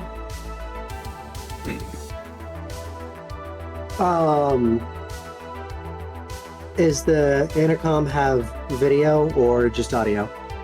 It's video. So, Okay. flashing the badge or something? Flash the badge. You see You this just say, face here. All right. So, Let's introduce myself. Hello, my name is Fenna. I'm here to. I'm here on an investigation to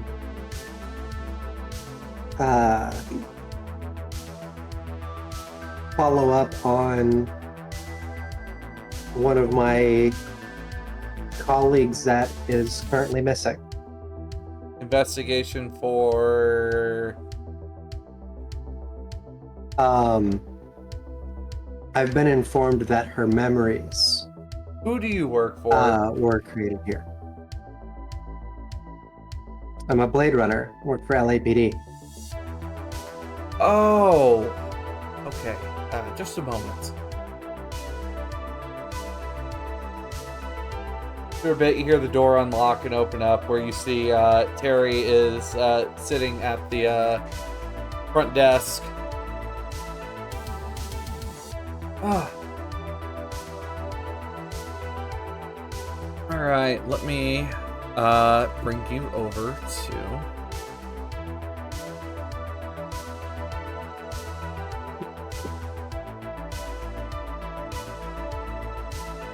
Let me move you over to the memory lab.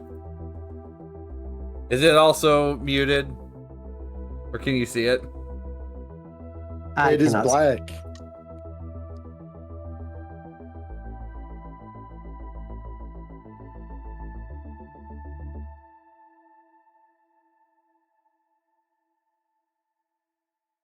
All right.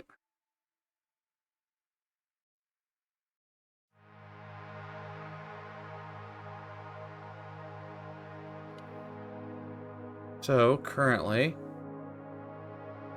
you have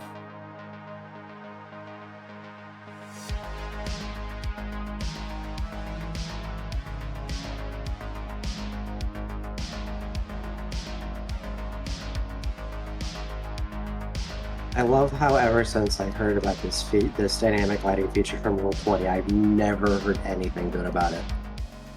I Yeah, used to like it the is. old Fog of War that they had. Fog of War was great.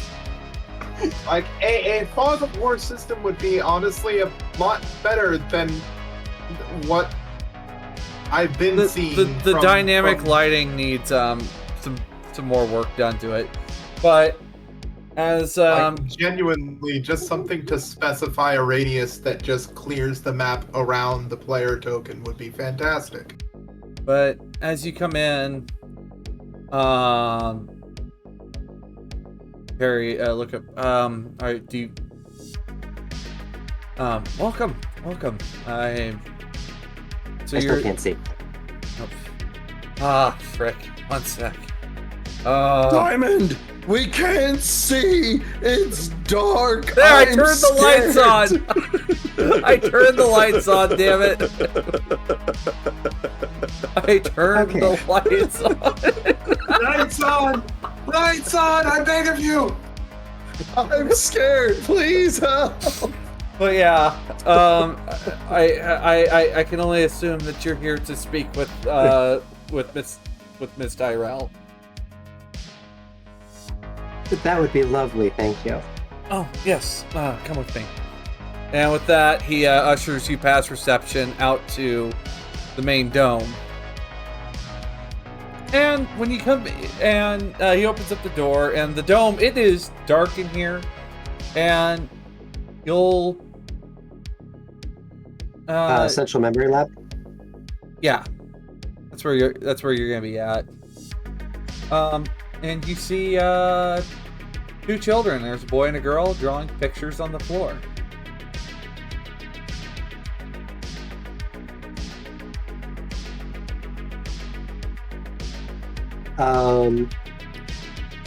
Turn to Terry and ask, will Miss Tyrell be along shortly? Well, I think so. Usually she's not away this long, but after a bit you see the children start to flicker like holograms and disappear, and you hear footsteps followed by a woman taking a strange electronic contraption off of her head. Ah, you must be you must be the detective that Terry informed me about. Yes. Pleasure to make your acquaintance. All right. Is there any way I can help you, detective? I'm very busy today. I am here to trying to find information about one of my colleagues. She's gone missing. I was hoping you could tell me a little bit about her. Perhaps perhaps some background information on her memories.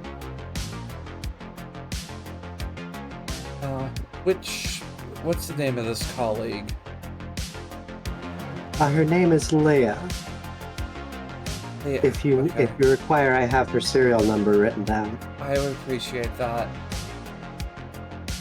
LH3-7.93.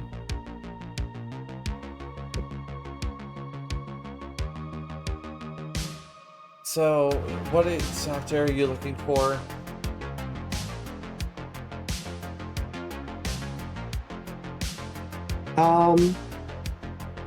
Just some general background information on her memories.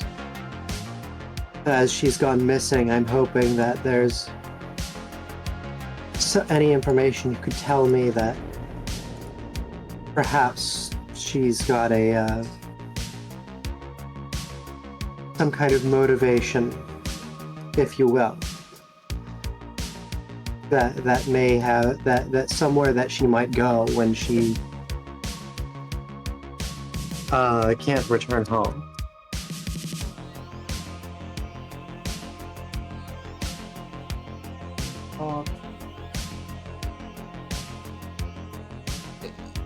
I did design Leah's memory implants, but it was an unremarkable early work. Happy family life in an off-world colony, basic stuff. Could you tell me more about that colony? Roll me a manipulation check. Boop-a-doo. Oh boy. I get to roll 2d12. Okay. Oh my god. Critical success, baby. Let's go. Well, I was... So you're pushing her to... So you're like pushing her to... Very, very subtle, friendly, just like, you know, I care for my coworker and colleague, and you're my best chance of helping her, you know. Well... We all want what's best for Leah kind of deal.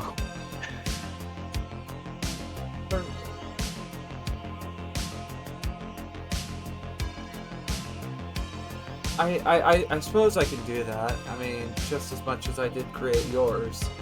Which, also, I hope you're happy with the product. As, see her, descend back into the darkness. Just wait there! And you see the room darken down again. By the way, audience, I forgot to mention this earlier, but this following depiction can be very unsettling to most viewers. Viewer discretion is advised. Does involve a child's death. Which I'm very glad that, you know, Free League Publishing is very, very tough about that. Yeah, they're very conscious about it, which is very good. So, actually, I'll have her pop out afterwards. Okay. You see the room get very, very dark. Kinda. And a hologram in the memory lab flickers back to life. Suddenly you see yourself in a spacious hall. There's golden sunlight beams through a huge picture window and a red sandy vista outside. Someone moves past you. Small girl. "Mummy!" she says. "You can't catch me!" She runs off giggling, disappearing into the deep shadows. A moment of stillness. Total bliss. Then, a loud bang! Shaking of the ground, followed by sharp rattling noises. An explosion. Gunfire. People screaming. But the gunfire continues. You run. Run right towards the danger. To your daughter. Rushing through the halls, bathed in the red light. And then you see them. Masked men clad in black, guns raised. And you see her, lying on the floor, very still. Now it's your turn to scream. And just like that, the scene is gone and you're back in the memory lab, Fenna.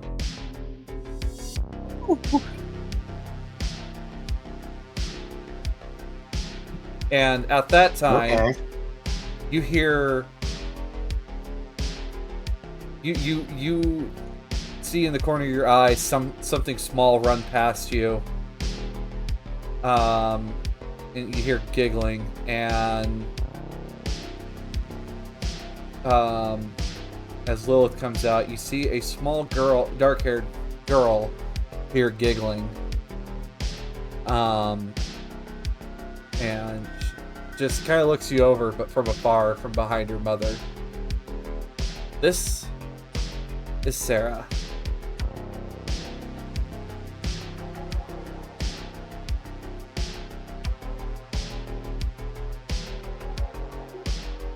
Okay. But yeah, that is... So, anything before Lilith speaks from you? Anything from you, Fana? Interact with Sarah, or just straight to the point with Lilith? Smile at Sarah and say hello. Roll me a manipulation roll. Wow, making me feel awful. It's the no. Manipulation's not always gonna be like being the. I know. Fena, Manipulate you the just child. kind of see like Sarah's like eyes light up for a moment and just kind of giggle and hide back behind her mother. You will not be asking her questions. You see Lilith just look over to you. But go ahead. But how was that, detective? That's part of it. Unremarkable, to be honest. May I ask what Leia's role in those memories was? Well, you were just watching it. Did the girl not call her mummy?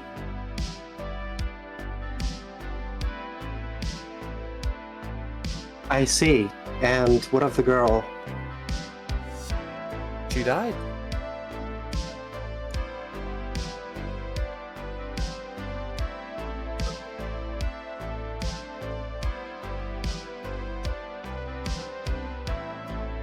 Could you tell me more about the gunfire that happened in that memory? I mean, it's what you know, a bunch of the old replicants would do. Attack the off-world colonies. That's it.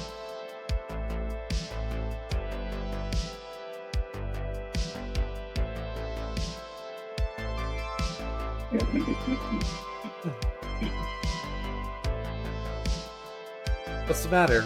A little too much? No, I'm sorry. Part of it's taking notes, the other part of it is it takes me longer to put together what I want to say. Alright, no worries.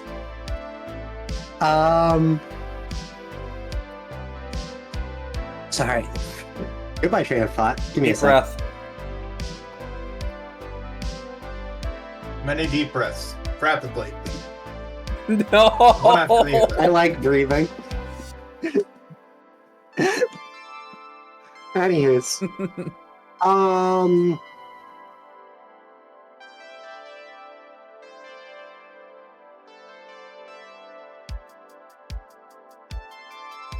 ask Lilith if she could tell me the date of that replicant attack on the colony or the name of the colony. It's not real. It's a memory, Fena.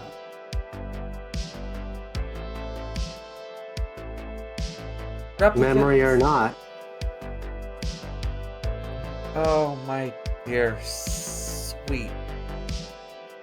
Replicants are machines. No different from the blaster you carry. And definitely more advanced, of course. But a machine nonetheless. The purpose of the memories that I designed are to control these machines in the most effective way possible. By fear. By imprinting them with deep trauma. Surely you might know a little bit about what I'm talking about. The memory of this trauma, it's conditioned to be triggered at a time when the replicant even considers the possibility of disobeying. This is a unique method for how I make the Nexus 9 replicants fully obedient. It's simple, really. Morality has no rule here. You want that blaster in your holster to disobey you, now would you?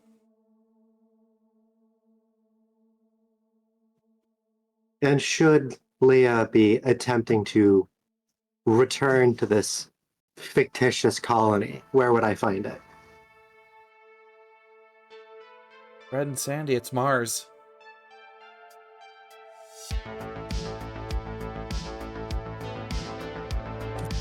nothing even there for her, so I doubt she'd even leave. Sure, she's had some issues, but we won't get far. Could you tell me more about these issues? Roll a manipulation check.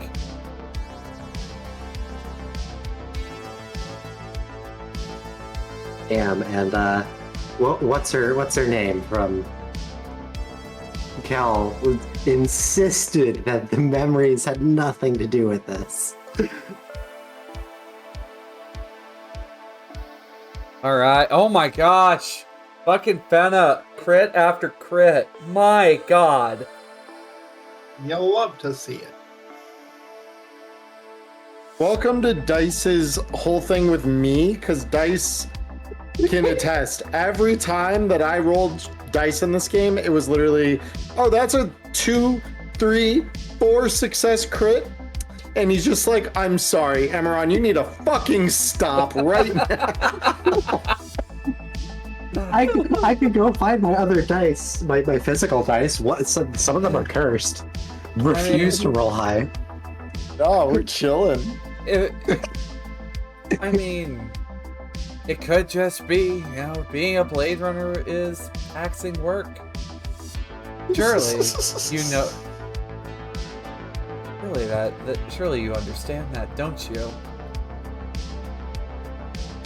You're right. I do understand it. I understand enough to know exactly how stressful it is. And yet I haven't seen any of these glitches myself.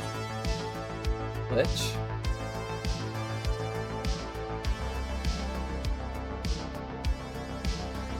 Yes. Leia's been suffering glitches. That's why I'm here.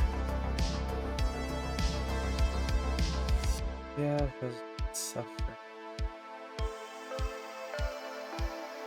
Also, can you roll me an observation check? I think.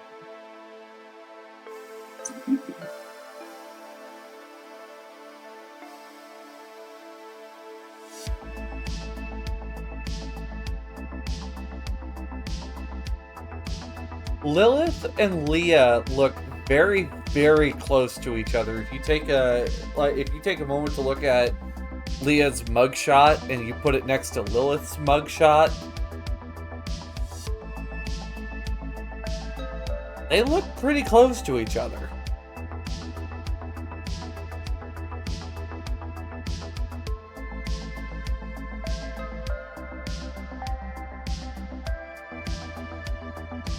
Is Leah... Are Leah's memories yours, Lilith? No. Leah is merely merely one of the early replicants using my likeness. A template, so to speak. She belongs to the N9 production line, and based off of me, yes. And it's basically a homage to my uncle. Sure, back in 2019 when Eldon Tyrell was killed.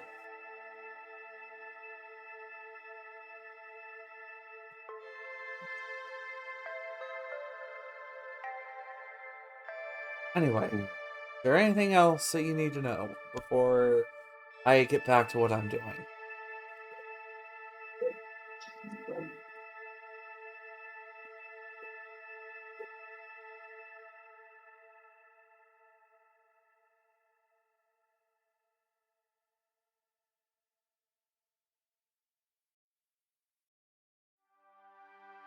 I think above table, I'm not sure how much more I could get out of this, but I don't know how much of that is I've gotten information, what information I can out of this, and how much of it is inexperience with this. If you think you have all the information, honestly, you got yourself a nice big thing of what, because, you've experienced, because your key memory, you you may have experienced something almost close to it. If since Lilith also designed your memory.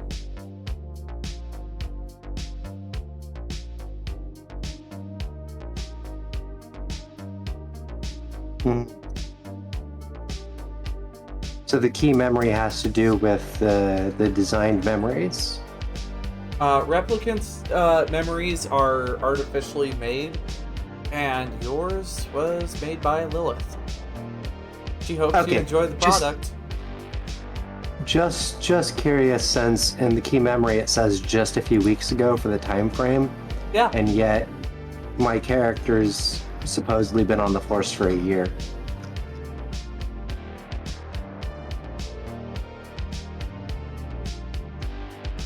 This most likely would be something a little bit more relevant to Fenna, but there would be other memories that probably stopped you from doing what you did.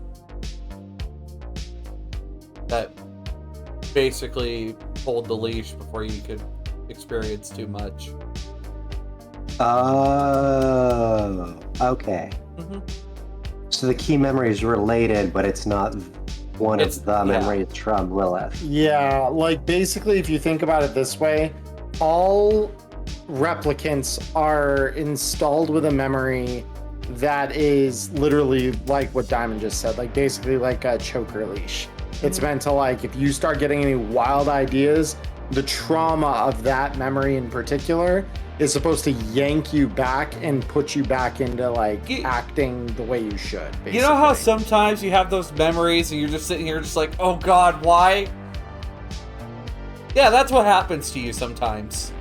Yeah, that but on 11, and only when you decide to get, a little angsty and not so subservient. Alright. Is there any... It's just a pre-programmed voice that's like, yo, remember that time in third grade where you vomited and everybody laughed? Oh. Exactly. But, Anyways. yeah. Anything else from you, Fenna, that you need to do? Anything between Sarah or Lilith at all? I think I'm good. Like, again, I don't know if me feeling like I've gotten what I can as inexperienced with the system, or I genuinely have just followed up this lead as far as I can at this point. If you feel confident with what you have, that's great. Yeah, actually, Emma, what were you gonna say?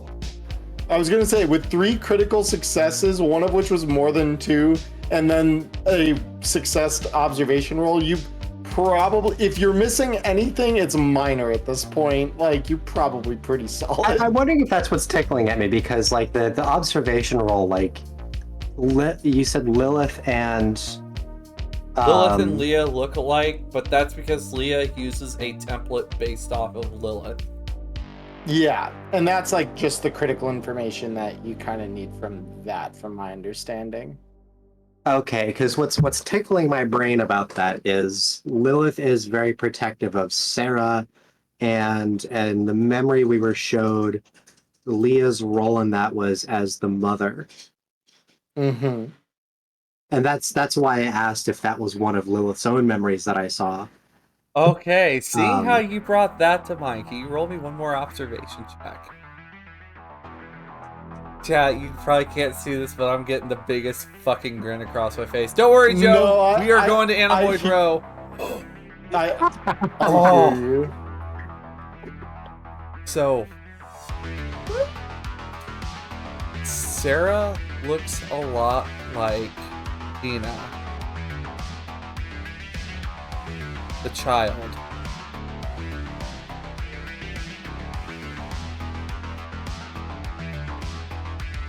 How do you spell that? Just D-I-N-A-H. D-I-N-A-H? Yes. Look at all y'all pulling strings like this to get yourselves somewhere. Love it. It's okay, so I'm glad I sat here and ran this around in my head, because that was the information I was trying to get earlier. Yep. That is like badly.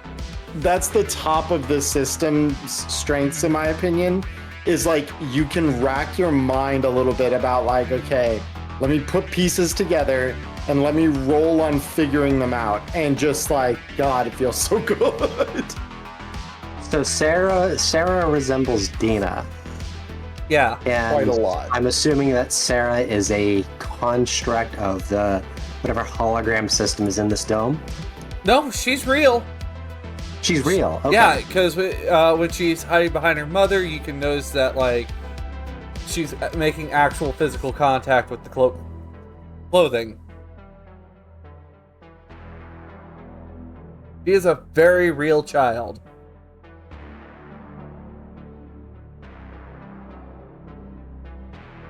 I wonder how are you all feeling about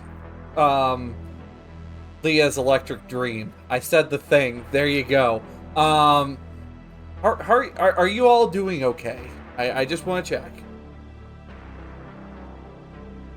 I'm doing alright. I know that's a lot because I read it first time I read it. It was like, oh, ooh. I feel completely, deeply, and irrevocably traumatized at the death of this small child. But this is my, I think, third time hearing it, so I think I'm good. I mean, poor Fenna saw it firsthand and felt and got to feel all sorts of things. Not to joke about it, because yeah, it is. I understand you're very seriously checking in, but yeah. By the way, By the way, Fenna, I've got a very analytical mindset going above table, so yeah, Fenna, because of how intense that is, you gain 1 point of stress. Great. Where do I find that on my sheet? It's resolve damage. Yep, your resolve goes down by 1. Yep. That's you get a little stressy. Little stressy, slight depressy. All right. Oh no, I stress. Okay, I think at this point I have gotten as much information as I can out of this interaction, short of being able to question Sarah.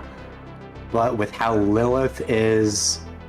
sharp of a response Lilith gave, I don't think I'm going to be able to get anywhere with that. Yeah, I wouldn't overstay my welcome any longer on that. You did manage to make a connection with Sarah, though. So yeah. Even though it was a very short exchange, still something.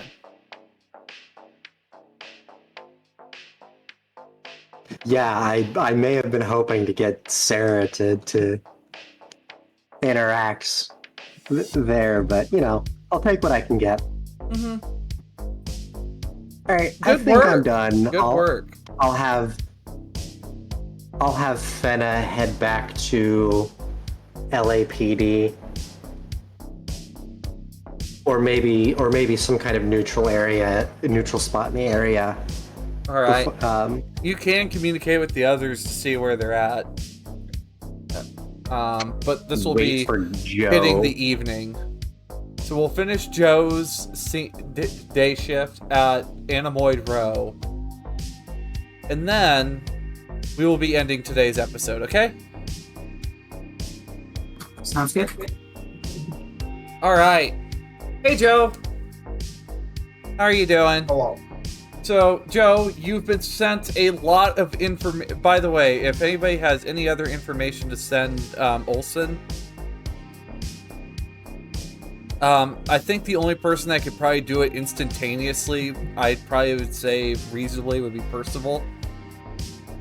Yeah, and I've sent along all the information about the fact that Leo was seen at the Aurelian shop briefly, having a conversation with him, at Bullet Bob's doing something, and then vanished down a side street behind Bullet Bob's afterward. So that is the information that you'll have as you arrive on scene here.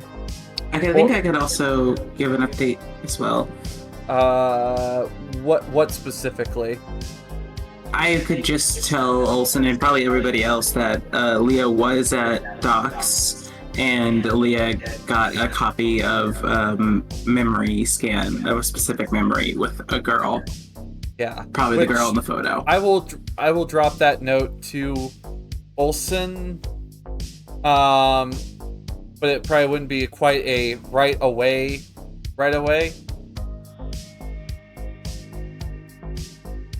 Sounds good.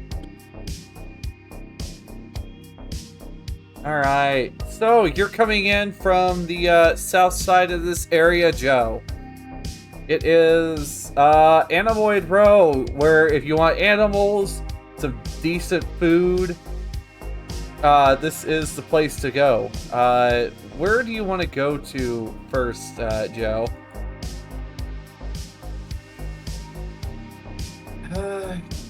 Let's start at the top and head to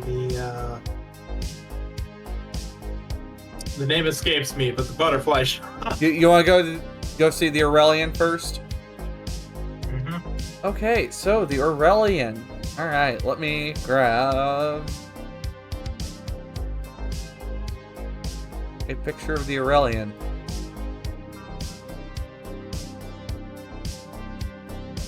Yeah. Quite the sight, ain't he? He's so pretty. So, let's see, Aurelian. I'm still on the memory lab. Oh, As shit. am I.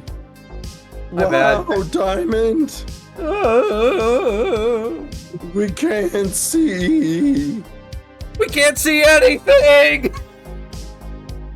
I'm blind as fuck!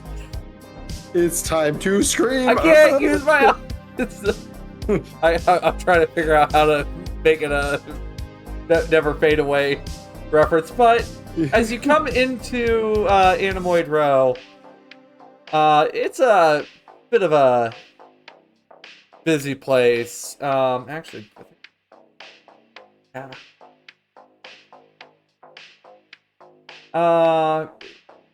And the Aurelian shop is a after a little bit of time, you get to the Aurelians, and it's marked with a small sign of a butterfly. And there are hundreds of these butterfly jars, big and small, all around here.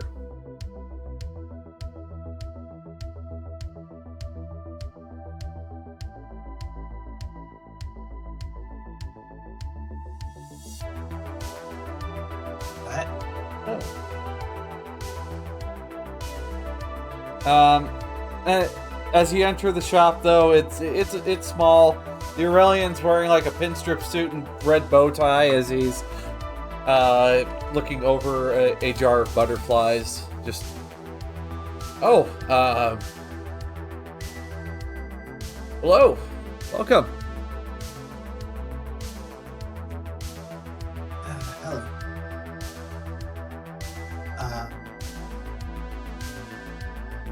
Looking for a friend. Friend? I see a lot of people day in, day out.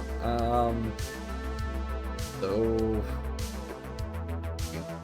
what does your friend look like? I will remind you, Diamond, the Aurelian is blind. Oh shit! Yeah, that's right. He is. just want to point out, because the milky white of his eyes isn't just for show. That is, he is blind. Yeah. Oh my god, that makes it all the worse. Have you seen I know. friend? I see plenty Have of you people seen like this Diamond. Hold Sorry, I forgot on. that the Aurelian's blind. Oh, I'm sorry. This just in. Diamond is prejudiced against blind people. I'm Everyone not. riot, chat, No. burn things down. Stop. No. All right. But yeah. We waited for you to get back before we started the riot. Oh. But yeah. He looks a bit up there in age, but just. Well, if I guess if you can't find your friend, I can get you a friend. Kind of gestures over to the many different jars. believe my friend may have sought out your services previously.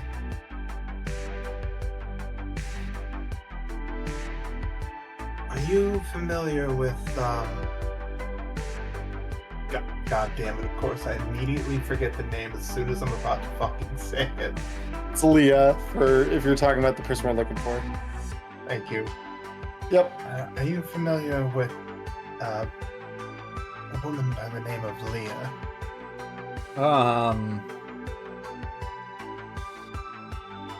I've heard the name.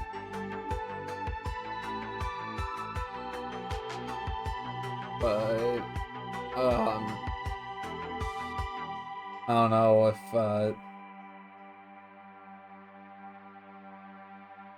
I don't really know anyone by that name, or like I've heard the name, but I don't really remember.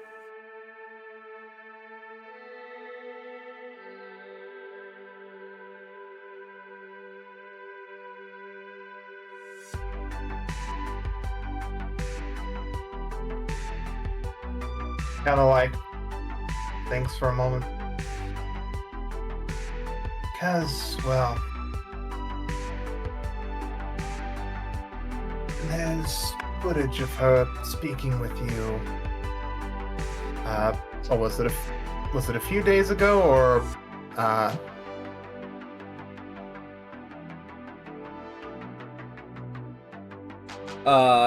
it would be a little like within the past week. You do know what the butterfly jar? You do know about that? You've seen it,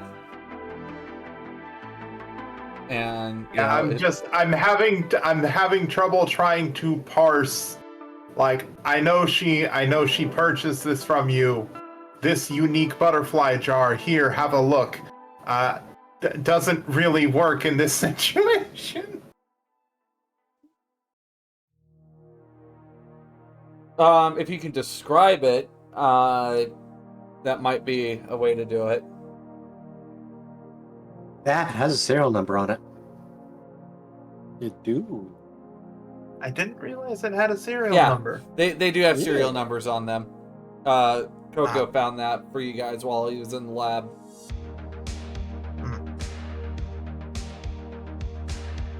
then she will start to read off the serial number. She purchased one of your butterfly jars. Well, yeah, it sounds like it. But I don't remember meeting anyone like this woman. Like, how does she act? What does she sound like? What would she even be? I don't know. I guess, I occasionally hear, what people might be wearing. Like, anything that maybe sticks out to you? He just kind of waves his hand in front of his face. Sorry.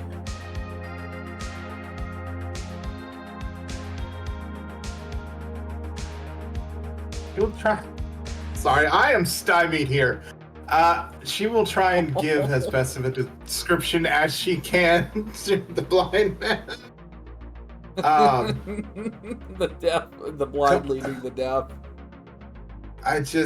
I'm sorry, I don't know how to describe this.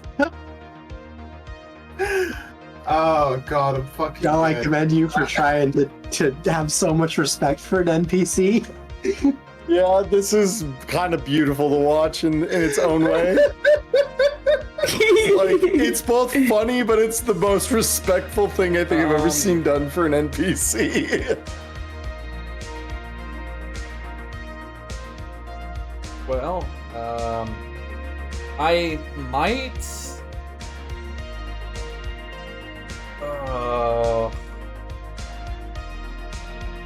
I think I might have heard of someone night, like that, but I Gaster. do have lots of people that come in and out of here. All right, good night, Gaster. Good night, Gaster. So I can't remember beating anyone like that. Anything you'd like to do in response to that, Joe? Perhaps whether it be like observation or maybe an insight check or.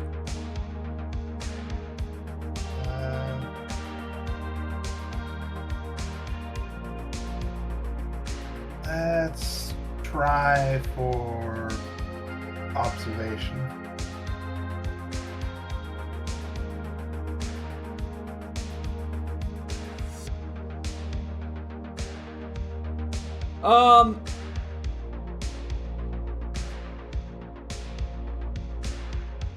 It is very apparent he is blind. It is very apparent he is blind. Apparently I am too. You rolled a 6. You do notice though there's a taller bald man that's just seems to be intensely watching the conversation.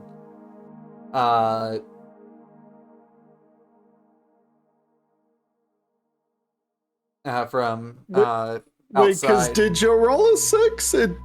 Yeah, that's they rolled a 6. Wait, what? DM says it's a 6. Oh no, it didn't go down to Joe. I'm sorry. I was about to say, I'm like, that's Okay. why we were laughing, because when you just say he is blind, like we're like, yep, And that's Joe the is- result of no success. And Joe is blind, and I am blind. You know We're what? all blind. I'm gonna push it. Oh, Fuck okay. it. We ball. You gotta lose Don't some notice more anything. resolve. He's blind. He won't notice me try again. All right. Yes, is Fuck blind. it, we ball. I'm gonna fucking blind myself doing this. Just watch. Jesus. Pop a fucking blood vessel. Okay, that doesn't that's not pushed. Not a 1. Oh. Okay. All right. It's not a 1. Go ahead and roll me an insight check, though. Wait.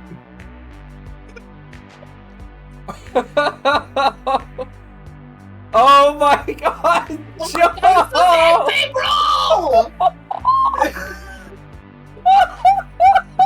Fuck it! Damn it! Oh, Joe! Oh, How well, many different ways can we roll a dice till this works? well, Joe, I mean, for what seems like the Aurelian may have encountered Leah at some point, but it doesn't. It doesn't seem to be. It may have just been like another sale for him, if anything. If I can say something, since we do know the serial number on the case of butterflies, we could start with that. Like Like Joe probably gave the serial number. Yeah, Joe did. Joe, I tried. I'm sorry. She's just gonna look around and see if this guy, like, he's gotta have security of some sort in this fucking place. No, there's no security in here. There's just another guy just standing there, like, looking at you, like nobody is watching except him.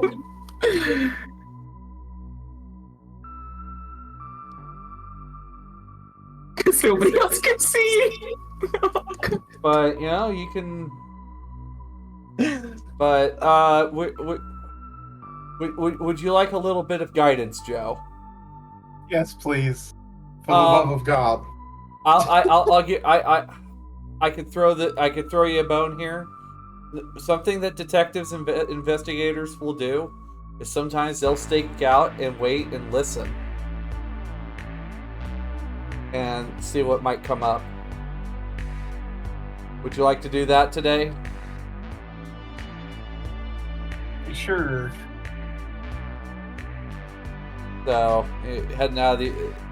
So, is there anything else I can do for you then today, Detective? Not at the moment. Oh, good luck finding your friend. Thank you. All right. So, Bullet Bob's is the next one. Let's go. Maybe All right. he did see something. head to Bullet Bob's then. Yep. All right. Joe, I'm so sorry, hon. But hey, you can always return back if you need to. Where the fuck is Bullet Bob's around here? Return back with Hey, the how's crew. it then going? we'll I'm do- Bullet Bob. I shot my eyes out in the war. Not Bullet Bob, too. We're all Bullet Bob here. I'm trying to fucking find Bullet Bob's fucking dealer. Like where the fuck is I'm not. I'm not seeing it here on What's the name of his place? Because I'm not seeing it either. Bullet Oh, this Bob's is Anemoid Runner Road, though. Surplus. Yeah, well, yeah, he's on Anemoid Road. But I think he's just off the edge of it. So let me see. Probably this little joint right up here by the Dragonfly. So Yeah, that would make the most sense, I think. So, coming up here, let me, can I get one more observation roll from you, while you're walking through, here? Alright. And there's plenty of people here if you, just want to question people.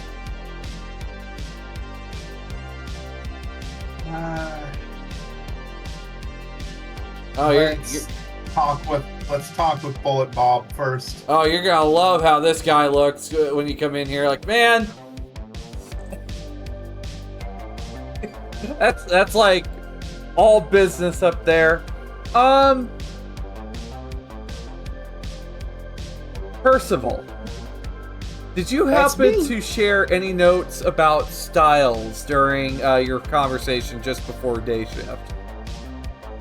Nothing that mentioned him by name. Okay.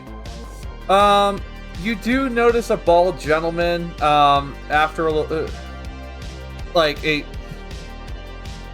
kind of looking at you, walking off and then walking into the Aurelian's shop, Joe.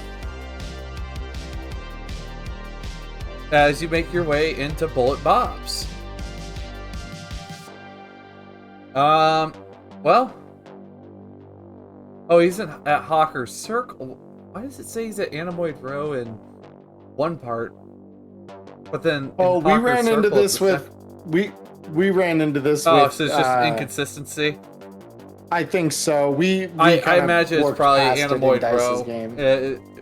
Because like the way it lines up with the alley.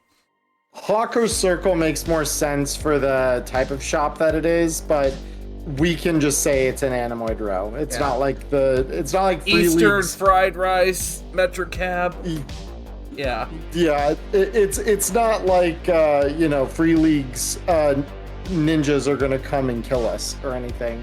That would be think. oddly like let's no. Please stop. As you come in here, you see a very surly shopkeeper behind what looks like a counter with some bulletproof glass. Welcome to Runner Surplus. What can I do for you?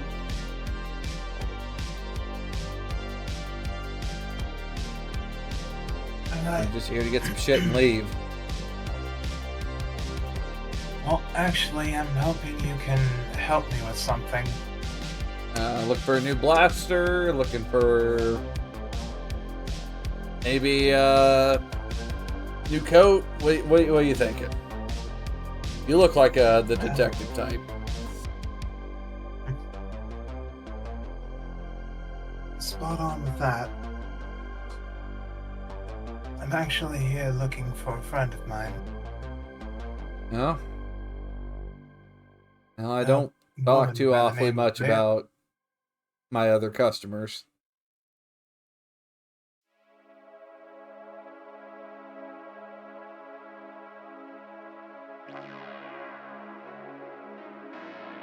Understandable, but say I'm rather worried about her. She's gone missing. Roll me a manipulation roll. Oh, Come on, boy. Olsen. You can do it. Come on. Watch me actually just burst into flame in the middle of this fucking shop. I mean, you can still push the 3. You just Olsen push that dies. push button. You push that push button, you can Okay. push the 3. Push the 3, let's go! Nope. Wait, but that's what? Hold up. You didn't actually push it. Oh, That could be the same one. That could I be think it pushed and just rolled it into just another happened to roll the 3. same thing. Well, no, because earlier when someone else pushed the roll, it says pushed whatever the skill was after the push. Because it's not a re-roll, it's like you pick the dice up and Yeah. roll just that one dice. Alright, so click it again. yep. Jesus Christ. You could possibly also use Xinyan to bribe if possible, if you want.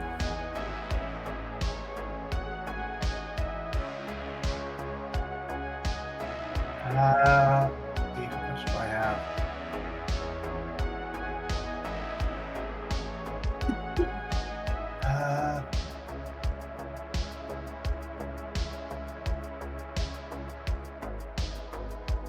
Sure,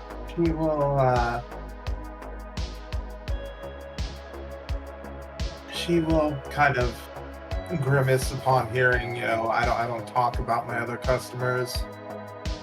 And she will slide him money.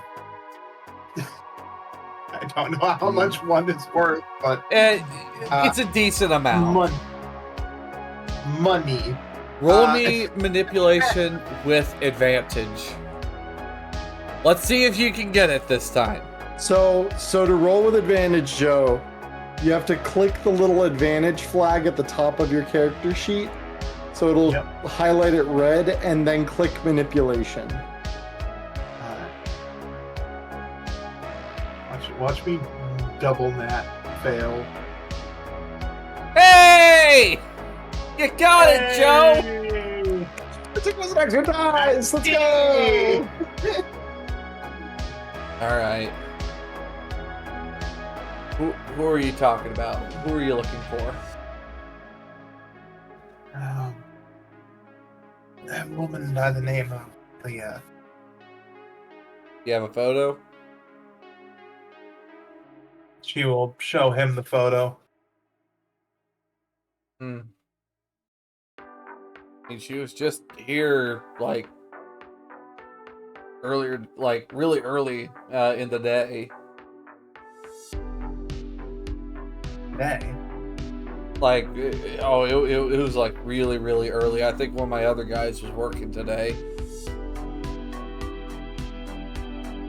I think I had just shown up. It was like, she came in here all in a panic about something.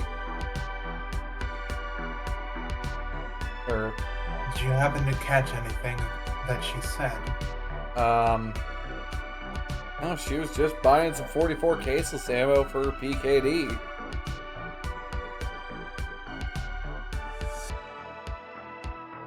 That's about it. And I just saw her walk out and take a turn around and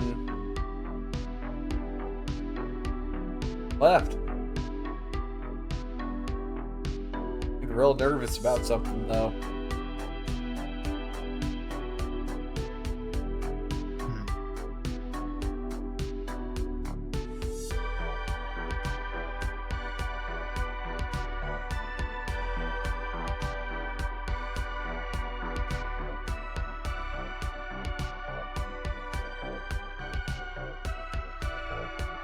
Can I try and like insight this man and see if he's Sure. holding back anything? Insight this man, Joe. Insight.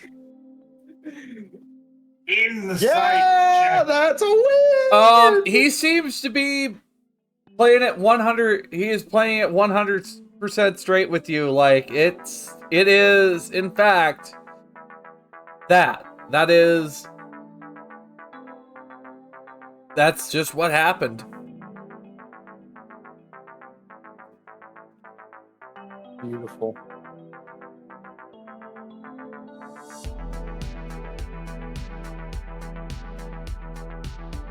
All right. Anything else before you want to wrap up your day shift, Joe? Like you wanting to follow up on anything previous? What's up? I was gonna say there was the small tip that when she left Bullet Bob's, she went down a nearby street behind it, and that's where I lost sight of her. So you may want to just look and see what you find back there. Yep. Have a look down alley number 3. Oh, you're going down the alley then? Yep. All right. Well, Joe's our muscle. Oh, the song changed. Oh no. Wilson, you make your way down the alley. Been a pleasure.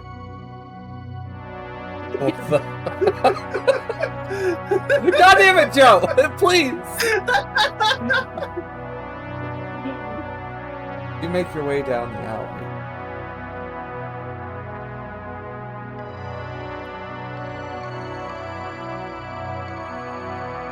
You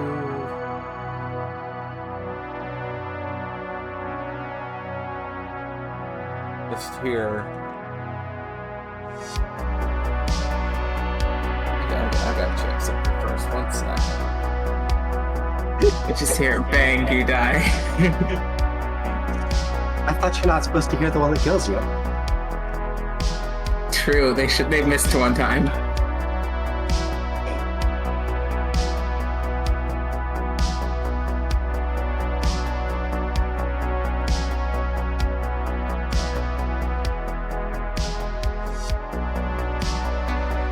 Are you going somewhere,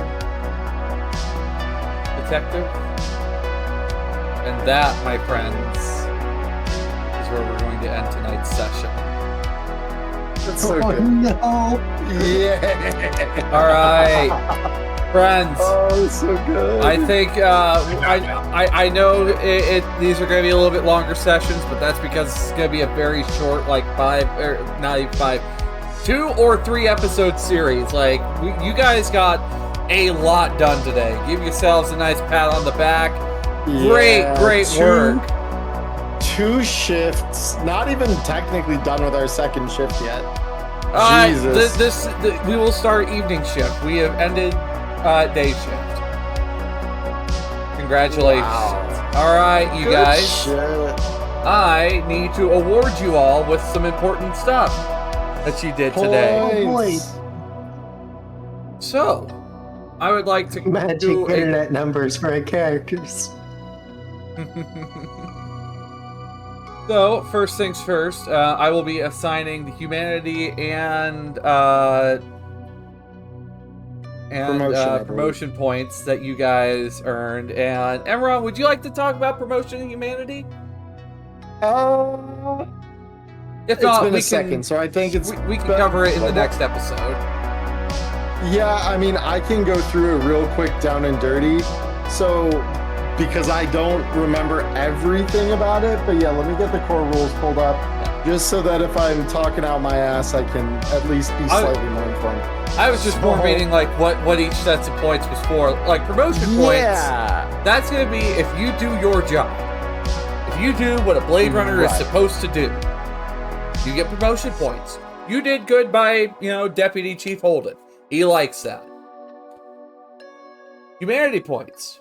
You do things that are right by you. And especially for replicants, that can be a little risky.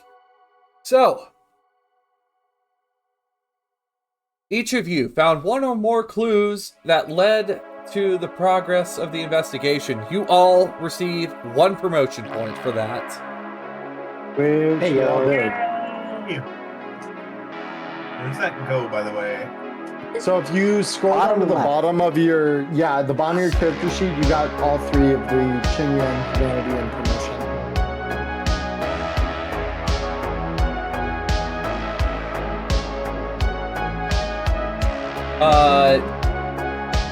You all uploaded,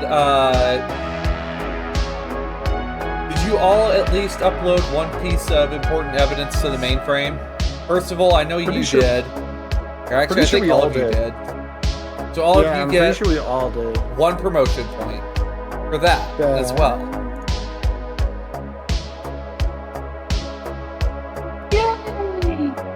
Yay!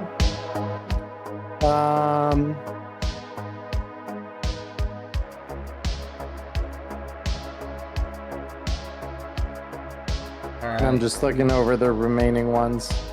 Next up, Ooh. we have, let's see, save the life of another LAPD officer. Nope. Alright, so, that is, what? I'm joking, since that one seems like it's gonna could possibly come up next game. I'm just checking for other things here. Look, that drunk could have just like gone ham. So, next up, Percival. You are receiving a promotion point for getting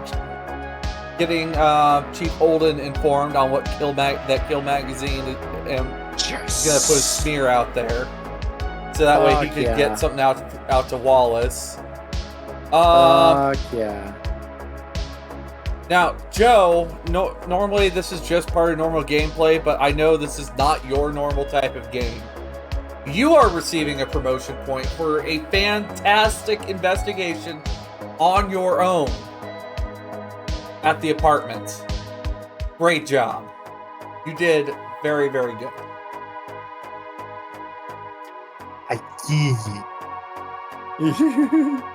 Speepy. You are receiving a promotion point for very, very good role-playing.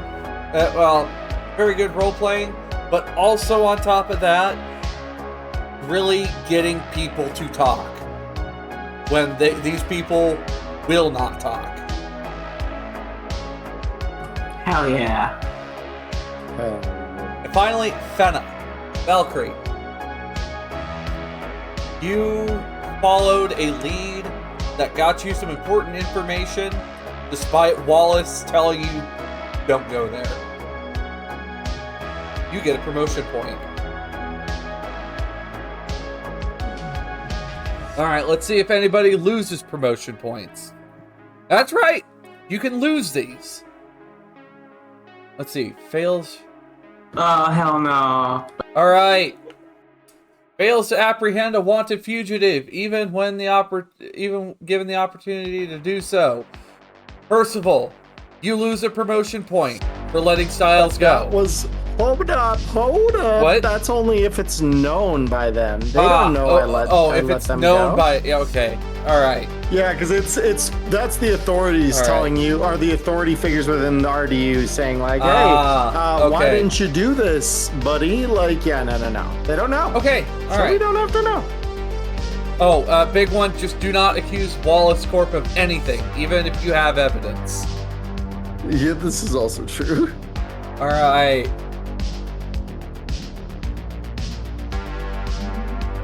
Humanity points.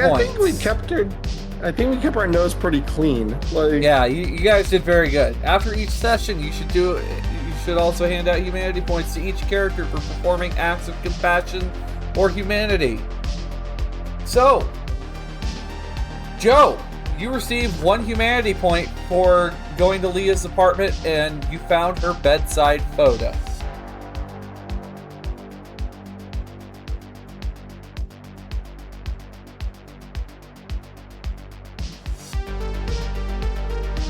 Conflicted because this means I'm more human.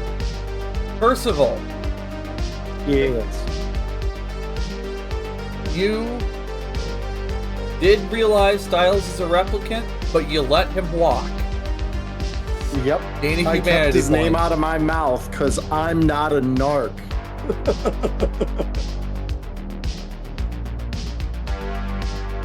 Also, Percival, because of being kind towards Iris, especially since she was absolutely shook up, you also gain a humanity point. Yeah, more human than human, baby. Let's go. Fenna, for basically reaching out to Sarah Tyrell, the child. You gain a humanity point. Oh boy, I get him a humanity point for rolling manipulation on a child. Also, because you learned about Leah's traumatic memory, you gain a humanity point. It's subsequent that you learn more about yourself. First that of all, reminds me of that one cutscene in Halo 4 where they're questioning Halsey, and it's like, are Spartans more effective because they're fundamentally broken as people? Yep. first of all, you refuse to upload a piece of evidence to the LAPD mainframe in order to protect Styles. Gain a humanity point. Thank you. Did anyone refuse to follow orders because the character felt that they were wrong? I don't think so. I think, like, I think, because I didn't necessarily do that for Styles because I thought it was wrong. I thought it was like, I'm gonna genuinely keep my word if I said to you, I'm keeping your name out of my mouth when I report this. Like, you know, so that was, I didn't think it was wrong. I just thought this is a good way to have someone on my side. All right. I think for Willem, like, he kind of knew that not reporting that Quell was a replicant was wrong. Quell is a But, like- Nexus 9 replicant. Yeah. So she would be. Quell is a protected. known replicant. Yeah. Oh, she's known. Yeah, Okay. she's literally she's the vice known. president of Wallace PR. And even if she were a Nexus 8, look back to rule number 1: never accuse Wallace of anything, even with evidence. So, Yeah, that's what I was gonna say. Like, that's why Willem kind of held off. Not to mention that he like has a soft spot for yeah. reps versus humanity, but like, yeah, I was okay. She's known. That's different. Yeah. No, she's very, very well known to be a replicant. She's the book describes her as one of the angels that sits on the right hand of one of the leaders of Tyrell, or Wallace. Yeah. Yeah. Got you. Wow, Okay. sits right on the right that's hand. right. Jeepers. That person's Yep. probably got some strong hands. Anyway, on that note, Jesus we're going to Christ. go find someone to raid. I know it is very late, chat, if you guys got to go so- somewhere. But what's up? I have one final additive, Oh. just so that the group knows briefly here. Jesus Christ. Hello. I am a cartoon. Hello, yes. LCC. Some cartoon. So I want to just tell the players here, this is how we use our promotion points and our humanity. So promotion points can be used for several different things. You can learn a new specialty of your choice by spending a shift at the LAPD training grounds. This costs you 5 promotion points. You can spend promotion points and roll for the connection skill to request specialized gear from the LAPD or the use of department resources and facilities. We can also, once per case file, so there's once per this whole little mini series we're doing, you can roll the connection skill to exchange one and only one promotion point for a Chinyan point, representing pushing for a pay raise. This can be done at any time. If the roll fails, the promotion point is lost and you do not gain a Chinyan. So those are the uses for promotion. The uses for humanity are a more limited use than promotion points, but they are very important. You can use them to increase your skill levels. To increase a skill, one step costs a number of humanity points indicated by the table below. A skill increase of 1 level can only take place during a shift of downtime. You can only increase a skill level one step at a time. Attributes cannot be increased. So from D to C, it costs you 5 points. From C to B, it'll cost you 10 points. And from B to A, it'll cost you 15 points. And again, these are humanity points. So, that is a big thing to keep in mind as we kind of move forward here. All right. So how does Willem upgrade? Does the human get humanity points? Hey team, is it okay if I send my chat out and then we'll cover all this other info soon? Yeah. Okay, we're gonna go raid Zoe. I haven't raided Zoe yet, so we're gonna. Of course, I got an ad. Okay. Anyway, everybody pile in. Prepare.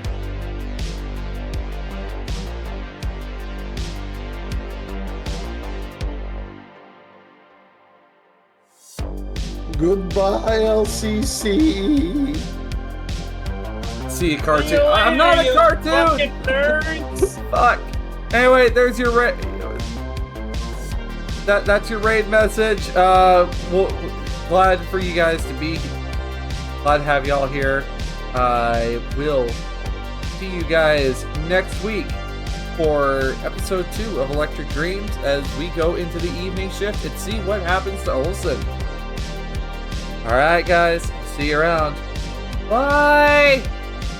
Bye. What?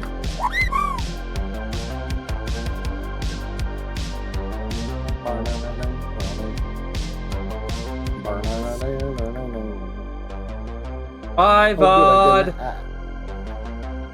Bye.